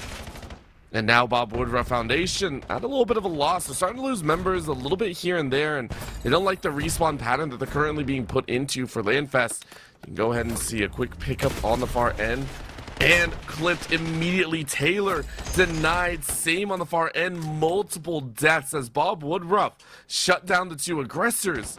And LANFest, I mean, just a tough time as they answer back. This second point is all over the place, it feels like. Yeah, it is pretty hectic. It's pretty crazy, but they're trying to get this one pushed through and answering back. It's just not quite happening. Again, so close, yet so far to try and get this one through. It is super tough to push it through the side that Bob Woodruff are on, but that's a huge 3 that you could potentially answer back with, but you got to move quick as a unit. Sandman waiting first. He went to get up front, probably the right play to make from here, but they are fully set up on defense to absolutely rip through that attack. That is 4 dead. I love that jump down as well. You talked about the blockers when it comes to overload, running interference, allowing your teammate to get through. Well, that's one way to get around it. Straight up hop over the blocker. Just nope, you don't get to play that game. I'm going to fight you, and you're dead. So very, very well done from Bob Woodruff, who is holding it to a 1-0 game. Now, granted, you would like at least one more if you can, but it's just not going your way instead, and you're trying to just kind of ply your trade. It is going to be a quick nade out, shatters inside the building, and a quick gun down by Bob Woodruff sends two more to a grave. Of course, Mikey eats their own words, and we're just seeing this kind of float between the two. Again, this EMP hasn't really left this downplane section, this crash site, for a very long time. It's just been stuck in this position. Neither teammate will push it much further by.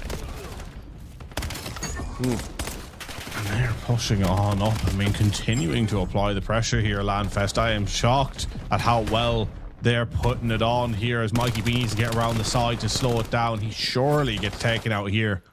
And that EMP is going to wrap. And I think they are just trying to pull it through, whether it be mid or left. That's not working. A team nade coming through. A team kill. Potentially stifling the push. Mikey B's going to go huge with 2. The close spawns through, but he goes big with 3. And that's what happens. He shuts you down. He is always there. He makes it 4. And he cleans up the entire wave of spawners to push it out. That is why he's the difference maker. Yep. Huge, huge play as... looks like we're in a little bit of lag state here. At least might just be on my end. I don't know, but oh, that's same with me. Frozen. Could we have a technical difficulty? I don't know. Mikey B broke us. That's what happened. We looked at Mikey B as he shattered an ankle and said, "Nah, we can't have that anymore. He's too good. He's way too good." Mikey B is actually just ascended beyond what the game was even capable of. Your eyes cannot perceive. Mikey B is actually in flow state right now, but he's so good that it's beyond our realm of perception as mere mortals. All right, that's probably what is happening. The funny thing is, if we've just lagged out from the observer side of things and the game is still going on, that guess that we have made wouldn't be the biggest shock in the whole world, because we have seen before this technical difficulty Mikey B slaying out 4 from a spawn when it looked like they were in some real danger, to all of a sudden pushing out, and as you see, just getting the kill there against what I believe is actually the Terry Crews replacer skin bundle that you can buy in the COD store. But don't do that. Donate here instead. Don't be buying skins. Donate to a good cause instead. Taking out Terry Crews, and it's actually maybe just taking out Terry Crews that just fundamentally crashed the entire game. That could be it. I mean, no one takes out Terry Crews. No, you don't hurt a kind soul like him, you know. Never want to hurt him, but unfortunately you kind of have to if you want to win this game right now. Going back to what exactly is going on, we're looking at a 2-0 state, very, very comfortable for the side of Bob Woodruff. If they continue to maintain control over this overload, they would only need one more game to close out this series overall, and it would be a very quick grand finals. Of course, we're getting eyes on exactly if that is true or not, if that's the current moment and state of the game that we're currently in. But again, it feels like Mikey is still stepping up to the word. And now, of course, Wolfeyed has also done the exact same, as you can see on screen. 7 and 12 has been pretty good as that secondary, but on the flip, it's Sandman, it's Sucker Solace, it's Just Rogue, it's Taylor that have all kind of struggled in the wake of Mikey B. And at this rate, I hate saying it, I don't really see a comfortable way out. This is that moment that Mikey B has cemented that they're just kind of the better player in this situation. Absolutely.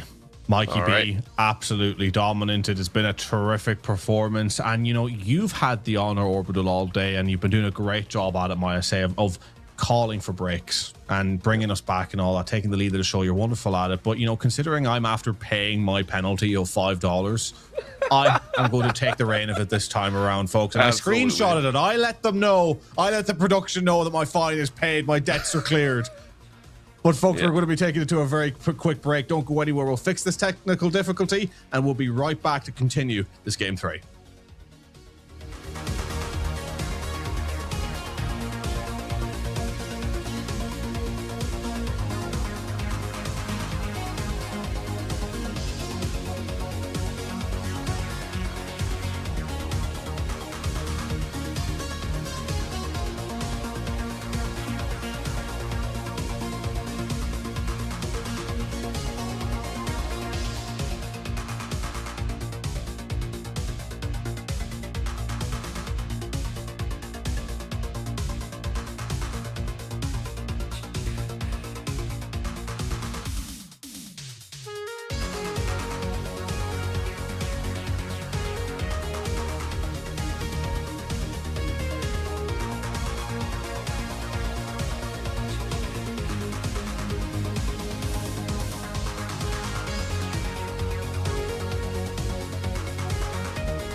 Bob Squad, that's all I'm calling him now, by the way. Bob Squad taking it to 3. They are now 1 game away from taking the grand finals.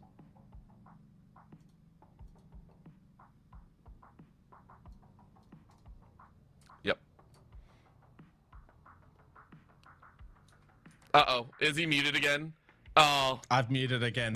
I've muted again. You have lost your talking privileges. You have lost your talking privileges, my friend. Listen, Orbital, I mute because you told me to. I did. So it's your fault.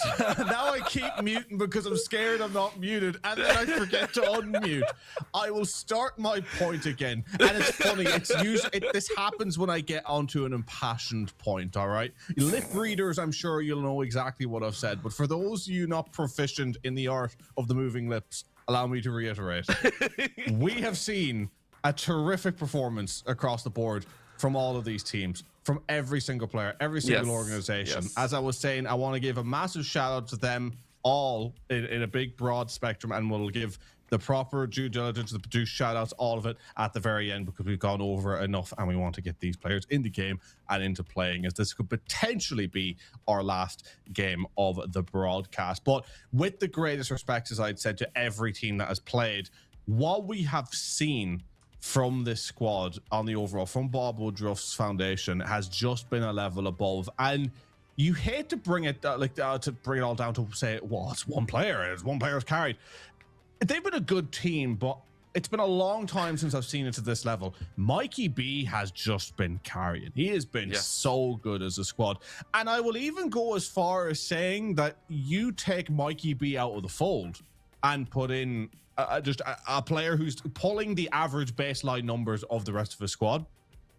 I think you have a completely different series on your hands. I think you have a series where, in fact, LANFest as a squad probably have enough in their locker to come away with the victories. I like the way they play as a unit. They have a togetherness in the way that they play. The numbers are relatively even. I feel like, for the most part, they do the right things. I mean, granted, I had a couple of question marks over the way they played a few moments in their hard point on Den, but on the overall, they're a solid squad that get the job done and can fight through adversity.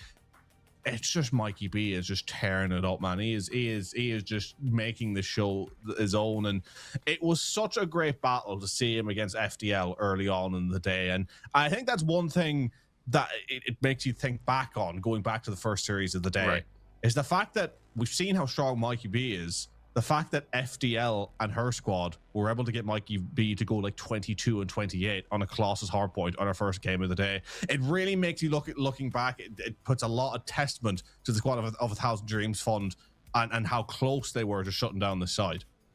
It's fantastic to see that there are levels to this and how many players are coming out and competing at their absolute height. And as you said, it's crazy to see that Mikey B got kind of stumped by FDL, and it's awesome. Again, when it comes down to it, I will also go back to your original point, your very, very first point. We don't always want to attribute a team's success to just one player. It is not disrespectful to say one player has shown today on the team. I think there is a level of respect and understanding when it comes down to a player kicked butt, right? And there is a certain point where a player completely took over. That's what we're seeing here. A player that has stolen the spotlight, and the team knows how to give that spotlight over. Let's see if they can do it one more time. It's Hacienda, hard point. Bring it around, sound. Let's have some fun. Game number 4. I love the axes. No, they're beautiful. Will they get the job done? Will they be able to pick up a kill with them? Of course, we'll find that out in due time. As folks, for what is potentially the last game of the evening, I will reiterate it once more. Take a look at the bottom of your screen. $515 raised for these 4 organizations. Massive shout out to them. And for all of you at home who have been raising money, we are at the last gasp here today, folks. Can you push it up just a little bit more? 700, it may be a lot to ask, but if anyone can do it, you guys can do it. Remember to donate. Use that QR code. The axes, the knives come out to play as everyone having a little bit of fun here in the end, which, after it being such a long day, ladies and gentlemen, it's nice to see it being broken down with a little bit of fun. I will say, by the way, this is LANFest's best chance. I hate to be that guy, but this is their best chance to come away with a map win now. I think they were talking about, like, there are some knife masters on the teams. I don't remember who said it, but I know they were talking like someone definitely knew how to knife it out. So I love the fact that we are getting this right now, and it looks like Bob Woodruff, for their own, is struggling a bit. Because talk to me about the differences with a knife fight over... okay, well, I guess they're done, but talk to me a little bit for funsies about a knife fight versus a gun duel, because it's a vastly different scenario for Mikey.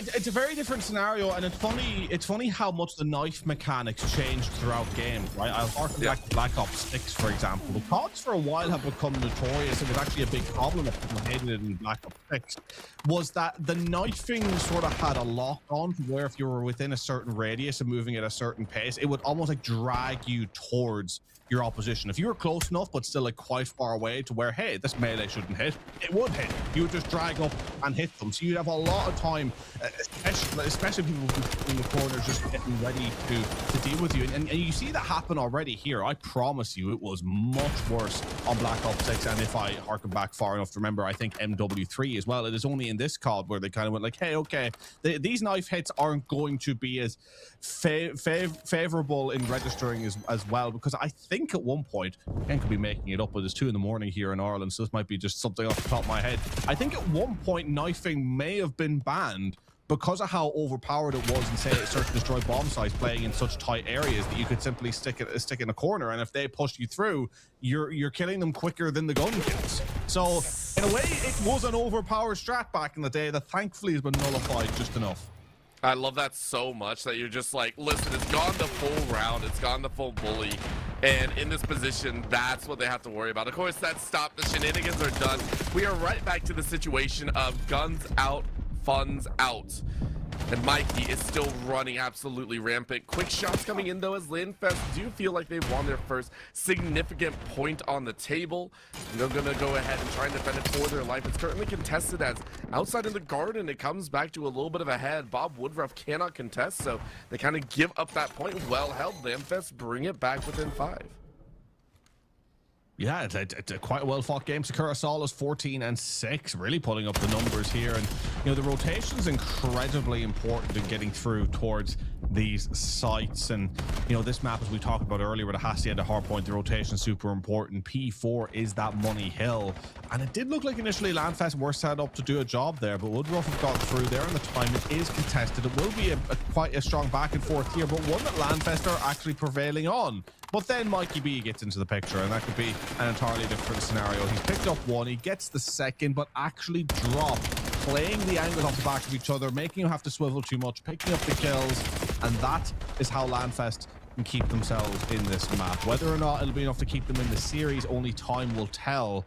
But we are seeing LANFest give it their best shot here, and actually pulling up some pretty solid numbers, once again, as a 4, before rotating back into P1.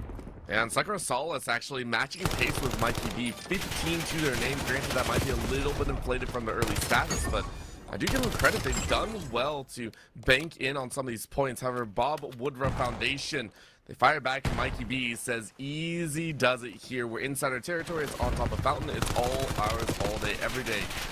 Solus, of course, saying no dice whatsoever, and I will murk you where you stand. Of course, Mikey B fights right back. So current control, and most of the control does land in the pocket of Bob Woodruff Foundation, as it's now turned over to LANFest to try and pick up some of the scraps on the end. Yeah, I'm picking up scraps, maybe all they get. How are the rotations looking over towards P2? Sandman rotating seemingly over towards P3, which may not be the strat to go with, but 2 down could potentially catch a timing. But in saying that, you look at where Bob Woodruff have set themselves up now. They are in a perfect position to lock down this P2, but a nice pick at distance for Rogue means that they can maybe get themselves in on this point. Sakura trying to dance left and right, but Wolf holding it down.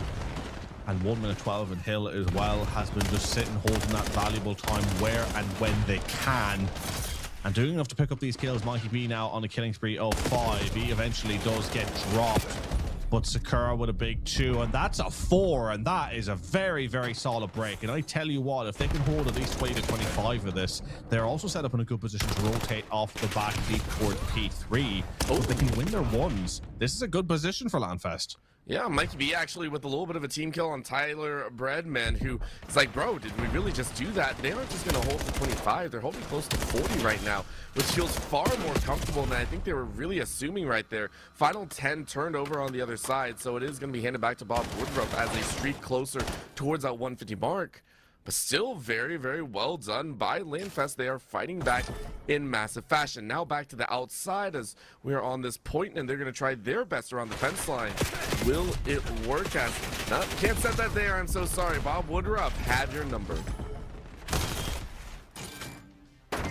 125 to 92. Bob Woodruff still in the ascendancy, not by as much as they would like to be. I think as a side they are probably, you know, would like to be saying to themselves, hey, listen, for how well we've played, we'd like to be a little bit more comfortable in this game. But I do wonder, and granted we had a little bit of that fun start, have they taken their foot off the gas pedal just a little bit here? 3-0 up in the grand final, one map away from a victory. Maybe they're thinking that they can just run at 90% and have enough to get through this one, which might be a gross underestimation of what LANFest could bring to the table, but still going to be about 40 points in the lead. But now going over towards P4, I think is where we're going to see a big make or break. If Bob Woodruff get even a semi-decent P4, then it's going to be too big of a gap for LANFest. But if LANFest answer back, it's dead even. It's that point of the game now where, you know, again, the difference between sticking at 146 and 176 is massive for Bob Woodruff. But LANFest need to make sure they hold on to this one and tie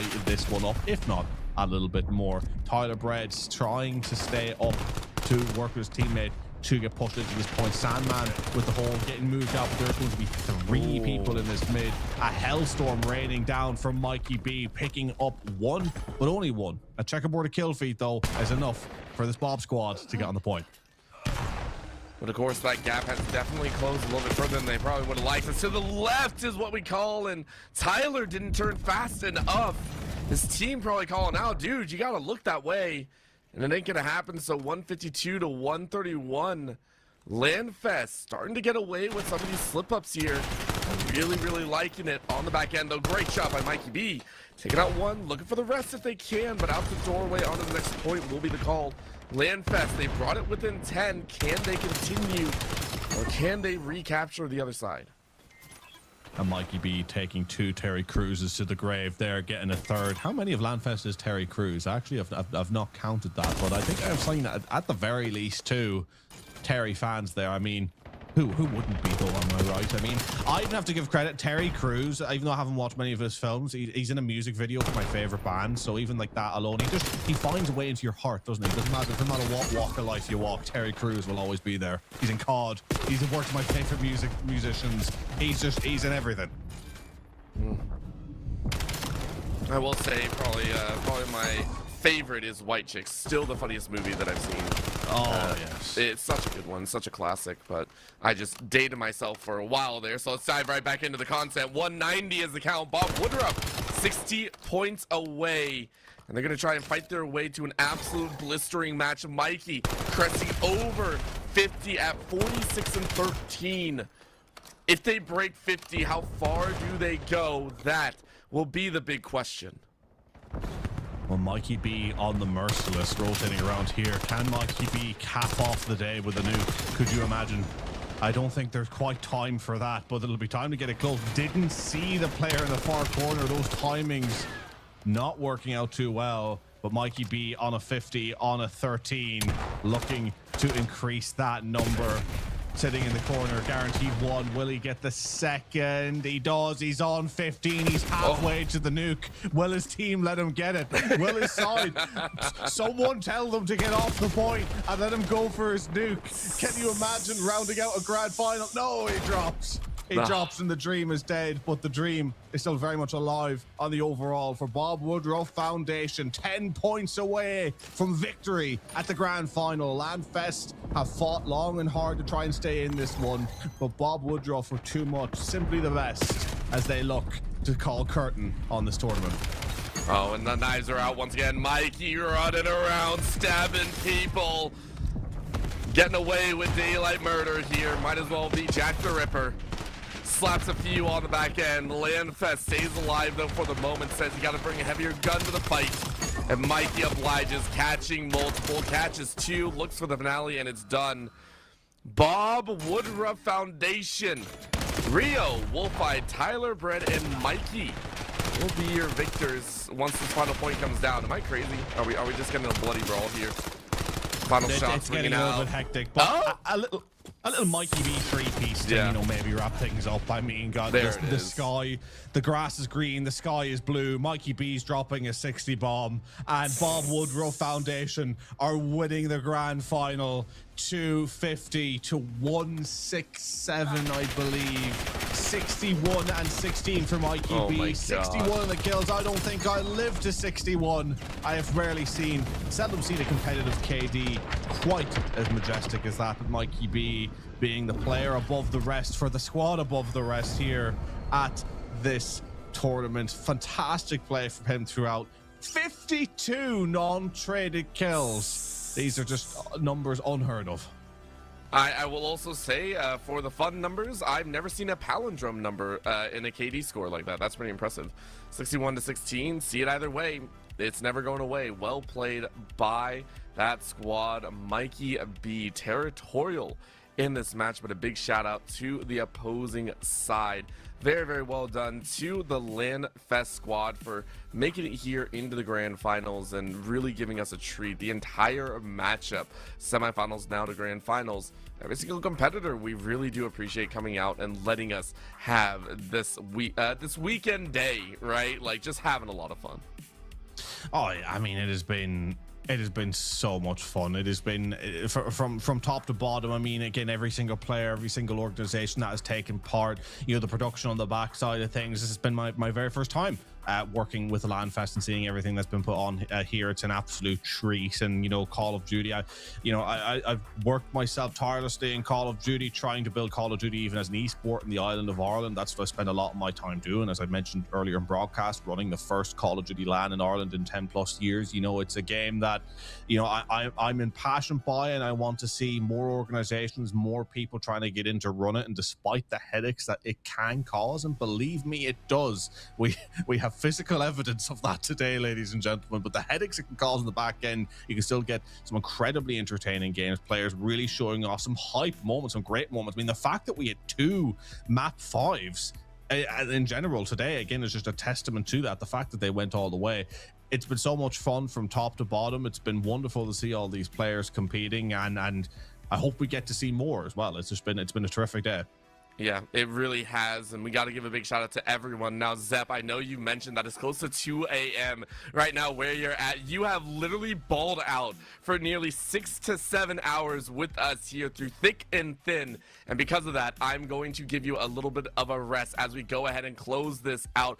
LANFest, I want to give a big shout out, obviously here and having a lot of fun, but they posted up a team, and if you want to learn more about LANFest, you heard us through the broadcast, but please go check them out at lanfest.com. Thousand Dreams Fund, a foundation that is committed to women and students in need, as well as diversity and opportunity, clearing a pathway to success and building leaders. If you want to learn more about them, please check them out at 1000dreamsfund.org. For VGC USA, Video Games Clubs of America, you can go ahead and check them out at www.vgcusa.org. And of course, our grand finalists and our champions, the Bob Woodruff Foundation. You can check them out at the bobwoodrufffoundation.org, and I will spell that real quick because we haven't so far. BOBWOODRUFFFOUNDATION.org.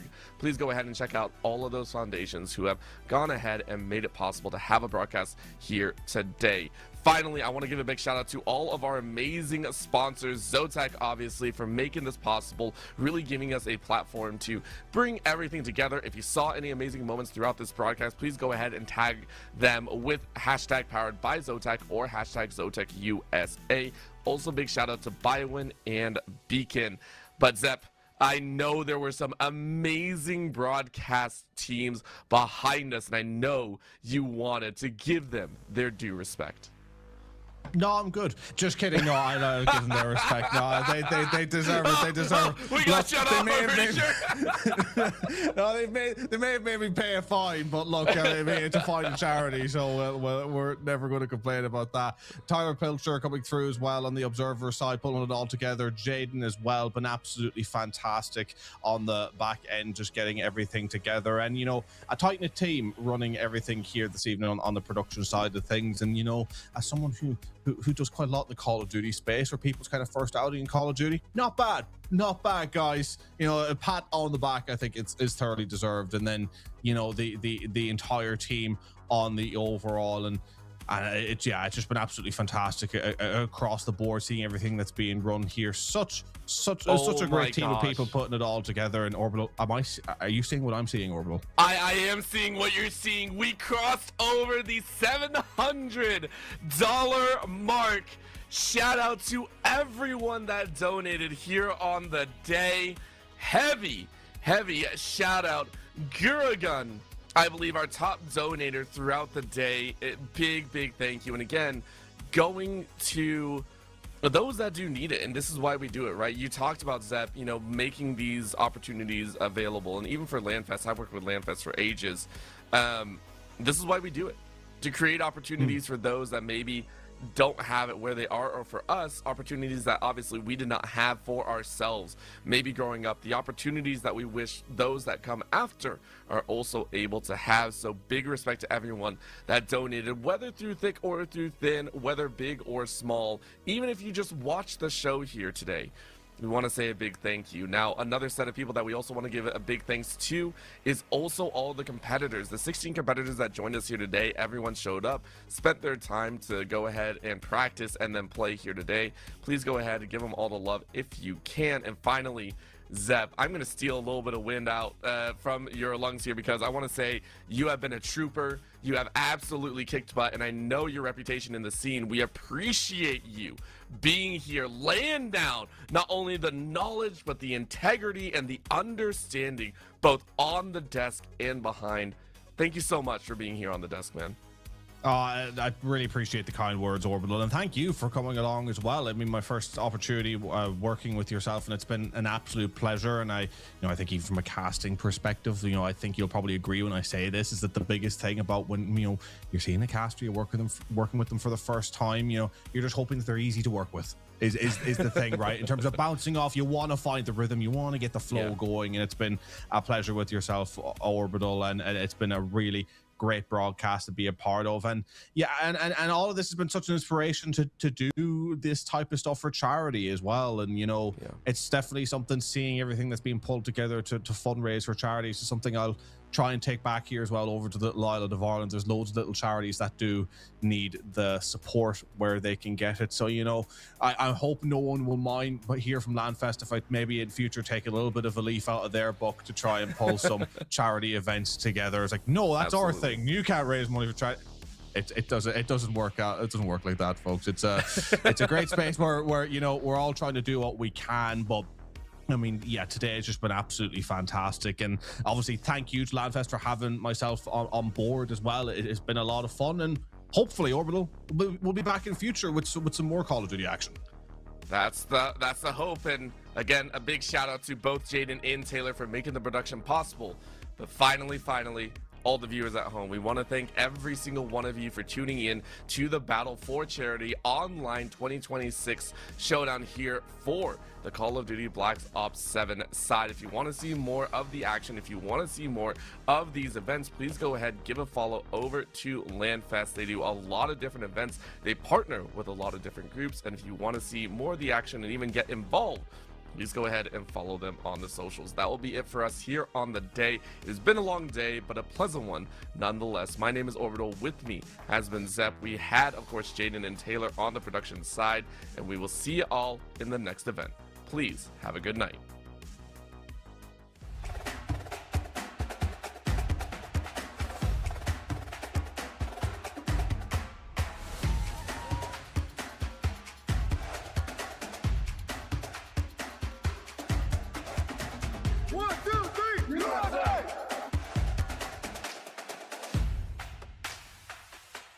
Those veterans, they still need our help.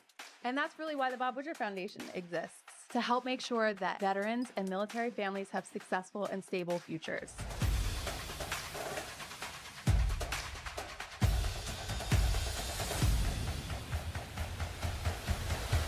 At the end of the day, that's the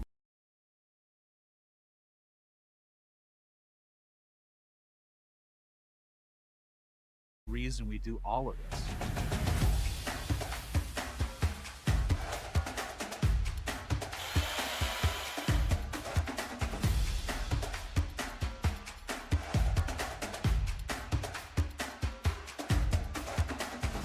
We understand that the struggle is real.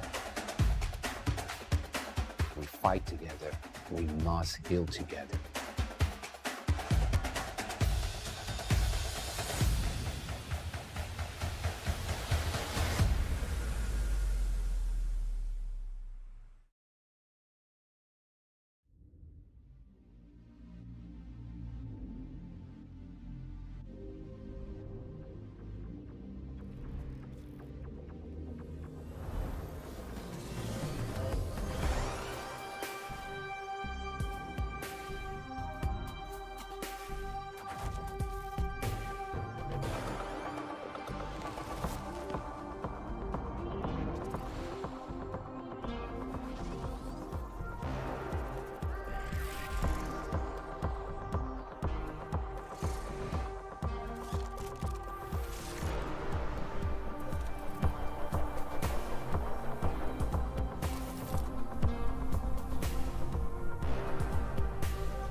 Let it bang, bang.